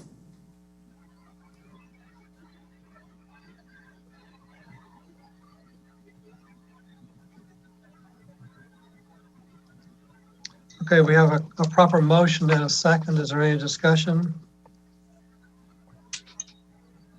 Can I ask a few questions of the applicant right now? Certainly, Alma, go ahead. Okay, that number that I got, someone was talking about 3,000 participants at tournaments over the weekend. Where are all these people going to park? The amount of seats in the hockey arena totals about 1,800, and we have roughly 200 seats in the sports complex. Based on our calculations and in working with our operations team, we've come up with roughly 700 parking spots. But we would look to approach the county for overflow on heavy tournament weekends. And is there on a regular basis, how often are these tournaments held? Anywhere between 7 and 12 times a year. And most of those tournaments with both buildings don't happen at the same time. So I would say to the lower end of that range, around 7 times a year. Thank you. You're welcome.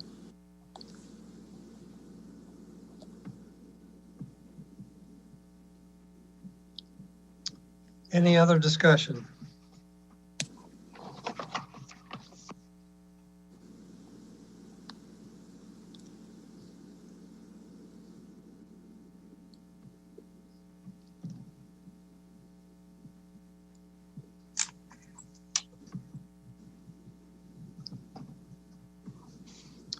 Seeing none, we will proceed with a roll call vote of the Planning Commission. Commissioner Allen.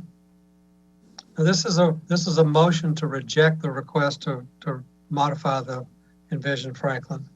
So an aye vote is a vote in favor of rejecting. So Commissioner Allen. Aye. Commissioner Franks.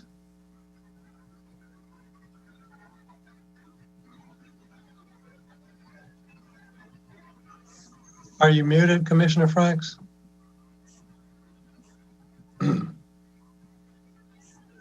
We'll come back. Commissioner Harrison? Aye. Commissioner Lindsay votes aye. Commissioner McLemore? Aye. Commissioner Orr? Aye. Commissioner Peterson, Alderman Peterson? Aye. And Commissioner Franks, are you back?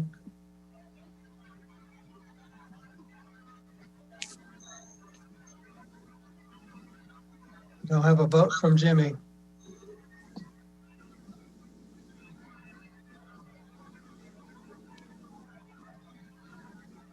Are you on mute, Jimmy, or have you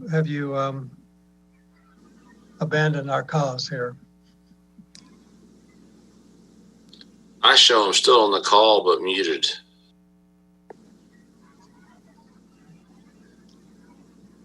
Last chance, Jimmy. I'll have to count you absent.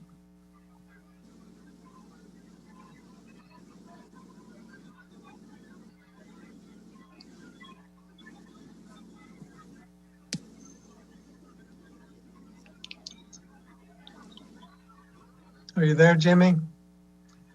Okay, no response from Jimmy, so I'm going to have to mark him as absent in this vote. So the motion carries, the motion to reject, by a vote of 6. We have 1 vote absent, 2 votes absent, with Jenny Szilagyi out for a wedding. And then the chair, Hathaway, has recused on this item. So that's the outcome of that item.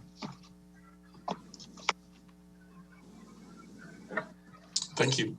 I will pass the chair back to Mike, Chairman Hathaway. Thank you very much, Roger. Great job, guys, of managing an interesting submittal and process.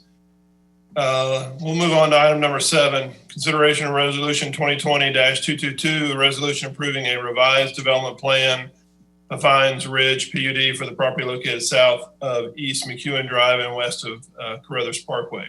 Staff? Yes, thank you, Mr. Chair. The purpose of this revision to the development plan is to remove an external access point from the plan where Ezeal Drive intersected with Hufines Ridge Drive. This connection was previously shown on the development plan approved in April of 2019 as an access drive. At the site plan, this connection was changed to a public right-of-way and was extended to connect to Orion Drive. During the finalization of the grading plans for this connection at Hufines Ridge, Mill Crofton stated that they would not let their water line be lowered to accommodate the road connection. The development team and staff have spent many months trying to work on alternatives that would not encumber Mill Crofton's line. The development team and staff has also been in routine contact with Mill Crofton to discuss any flexibility or reconsideration of their stance on not lowering the water line. Despite these efforts, Mill Crofton has yet to change their stance on the water line issue. Staff has reviewed several design alternatives and feels that the revision shown is the one with the least amount of safety concerns. It does reduce a cross connection, and it does change the entrance to the park's property. So staff would prefer that staff, the developer, and Mill Crofton could come to a solution where the connection to Huffines Ridge Drive could be retained and a development plan revision is not needed. Staff is hopeful that an agreement with Mill Crofton is on the horizon, but does not want to hold up the development any longer, so staff can support this revision. But to this end, staff has made a condition of approval that should an agreement be reached with Mill Crofton in the near future to lower all or a portion of the line, then the connection can be made and another development plan revision is not required. The potential change will be bonded with the site plan revision with a deadline of December 31st, 2030 to release the surety if an agreement is not made with the Mill Crofton Utility District. Therefore, staff recommends that the Planning Commission recommend approval with conditions of Resolution 2020-222 to the Board of Mayor and Aldermen. All right, thank you. Is there any citizen comments? There is no one in City Hall. Okay. Nope. Anybody on the phone? All right, then we will move to the applicant. Hi, Planning Commission. This is Greg Gamble, and Evan Vlamic is on the phone or on the call with us as well this evening. If you have any questions for us, we've reviewed staff comments and are in agreement, and happy to answer any questions that you may have. All right, thank you. Do I have a motion? Move for approval with staff conditions. Alma seconds. Thank you. Scott, that was a very sleepy motion. I'm still here. Okay, good. All right, there's proper motion and second. Any discussion? All right, let's go to our roll call vote. Commissioner Allen. Aye. Commissioner Franks. Still absent. Commissioner Harrison. Aye. Commissioner Lindsay, or Aye. Vice Chair Lindsay. Aye. Commissioner McLemore. Aye. Commissioner Orr. Aye. Commissioner or Alderman Peterson. Aye. Chair votes aye. Motion passes. Item number 8, Harpeth Community Church Subdivision Site Plan Lot 1, Revision 2, the Holly Hill Verizon Wireless Cell Tower. Staff. Thank you, Mr. Chair. This site plan proposes to construct a stealth wireless cell tower on the Harpeth Community Church property at the intersection of Lewisburg Pike and Mac Hatcher Parkway. The tower is to be designed within a structure resembling a church bell tower. The tower meets all of the additional requirements of Chapter 5 of the zoning ordinance for new telecommunication tower uses. Therefore, staff recommends approval with conditions of the Harpeth Community Church subdivision site plan. Okay, thank you. Any citizen comments? None? Okay. No, none. All right, thank you. All right, is there someone representing the applicant at this hour? Please, yes, please. This is Matt Harris. If you could hear me. Hello, can you hear me? Yes, sir. Okay, great. This is Matt Harris with the Baker Donaldson firm. On with me, I think if we still have them, or Floyd White, who is the engineer with Telecad and the author of the site plan, and also Richard Williams, the site acquisition agent for Verizon. They're on to answer questions as well. It's late, and I will be very brief. This is a neat solution to a need for increased cell coverage in this part of the city. Verizon and its team had worked pretty painstakingly for close to a year with staff to get the plans to this point. From an architectural and scale standpoint, it's a nice match with the church. That's the idea. Verizon does have other towers in the general vicinity, have other antenna. Some are on their towers, some are on others' towers. there is so much capacity for service in this part of the city. Those towers are on overload essentially, and so this is a new facility that will greatly enhance the capacity for wireless and data, response times and whatnot in this portion of the city. We do comply with all county requirements. Staff, I believe, is happy with the site plan. We would please ask for approval tonight. Thank you. All right, thank you very much. Appreciate you staying in the game so long. Is there a motion? Move for approval with staff conditions. Is there a second? Second. Alma seconds. Alma, you were a third on that one. Oh, okay. But thank you. All right, then any discussion? Okay, seeing none, then we'll go to our vote. Commissioner Allen? Aye. Commissioner Franks?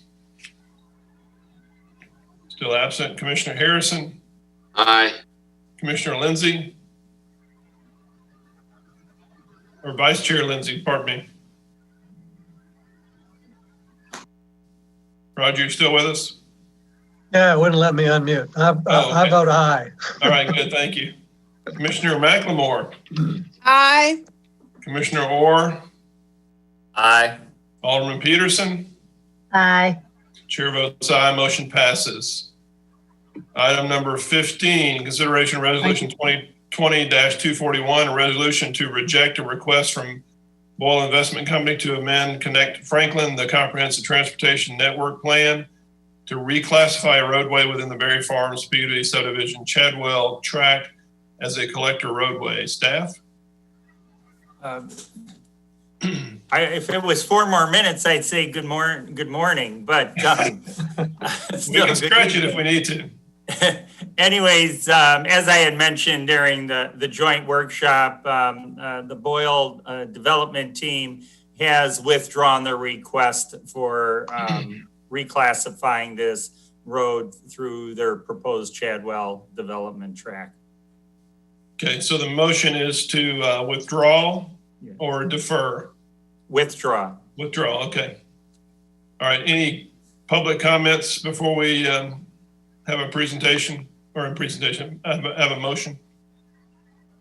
No citizen comments. All right, thank you. All right, then I will entertain a motion for withdrawal. This is Marcia. Motion for withdrawal. Second. Scott. Why are you laughing? It's not only midnight. Come on. I'm punch drunk. I feel punch drunk right now. Yeah, I bet you do. Is there a second? Scott Harrison. Scott, okay, sorry. All right, proper motion and second. Any discussion? All right, then let's go down the list. Commissioner Allen. Aye. Commissioner Franks. Still not with us, absent. Okay, Commissioner Harrison. Aye. Vice Chair Lindsay. Aye. Commissioner McLemore. Aye. Commissioner Orr. Aye. Alderman Peterson. Aye. Chair votes aye, motion passes. All right, we'll need a motion to adjourn. Before we do that, I just want to say it's been my pleasure. I think one of my first meetings was this long, so it's only good that I end it this way. But it's been my pleasure working with you guys. Y'all are a treat, and I appreciate being colleagues and friends with each of you guys, and look forward to being on the other end at some point in time. Chair, could you humor me for just 15 seconds, 20 seconds, all of you, please? Real quick before we go. We've been on here for so long, if you could. Real quick, tonight I did something that I normally don't do. I voted against the recommendation of staff for twice tonight. And not that it hurt you guys' feelings, but something that I wanted to, because we listened to so many people tonight, and I wanted to say, and I know this is from all of us, all of the commissioners. We really do appreciate the work that you guys do. And a lot of times I know it goes unthanked. And tonight I heard some things that were said, and you guys follow the rules, which is what you're supposed to do. You follow sound rules that are set out by not just us and not what we say in our, in Envision Franklin and all that, but sound planning rules. And we thank you. And I know that sometimes dirty little nasty things are said to you guys, but we appreciate it. And although a lot of times, I'm sure you feel unappreciated. Thank you guys. Thank you. Yes, I agree. I agree with all that. Thank you so much. Thank you so much. And thank you all for being here until midnight on a Thursday night. Your dedication to the city and the service that you give is really remarkable. And y'all are awesome people. Can we get a note to take to our employer? But Chairman. Well, Mike, it's been great serving with you. I'll have to keep you updated on my fantasy. Yes. Fantasy league. Add the word league to that, please. Yeah, that's okay. Oh my goodness. Fantasy for the public. This is what we're talking about. Yeah. No, Mike, you're our fantasy. Oh, wow. Please, not at midnight. Chairman Hathaway. Yes, sir. I've already thanked Angie. I thought that whole process in a lengthy public hearing worked extremely well tonight. The ability to work through people that came to the city hall in person and had an opportunity to speak, but stayed socially distant. And then Angie's handling of the phone calls and the way we queued people up, and I just thought it worked extremely well. And thanks to you all, and thanks to you, Mike. You bet. It's been real. Thanks, Mike. Same here. Yeah. It seems like it was just yesterday that I was a whole lot darker hair.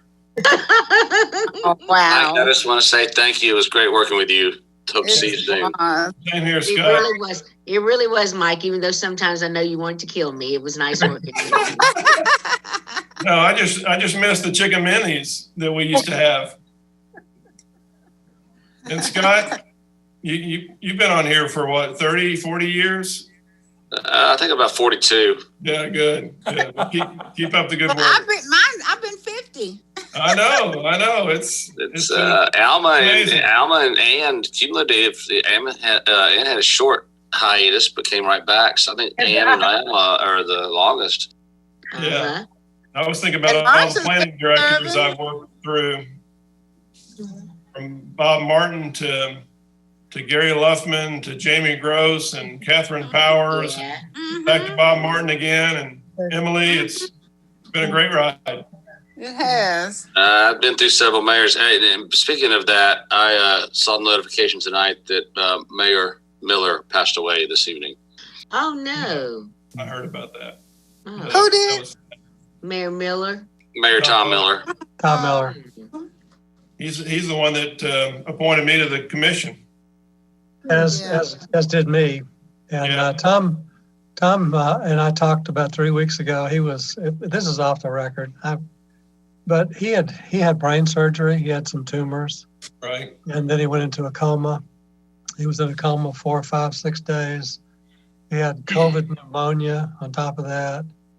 And some blood clots, I think, in his lungs as well. Yep. And so he fought a hard fight, but we lost him this afternoon. Oh, I had been getting a lot of calls between this that was interrupting, and I guess people were trying to call him, while we were having our meeting. Oh, I'm sorry to hear that. Yeah. God, let it end. This has been a rough year for losing great people. It has. Yeah, I don't think the two numbers 2020 next to each other will ever forget. No, you're right. All right, well, I'm going to entertain a motion. Anybody want to do a motion for adjournment? Move to adjourn. Motion to adjourn with a Merry Christmas to all y'all. Yeah, same here. All right, Commissioner Allen, you want to adjourn or not? Aye. Okay. Commissioner Franks, I'm assuming is still asleep. Commissioner Harrison. Aye. Vice Chair Lindsay. Aye. Commissioner McLemore. Aye. Commissioner Orr. Aye. Alderman Peterson. Aye. Chair votes aye. Thank you very much. Y'all have a great rest of the day. Merry Christmas, everybody. Thank you again. Everybody.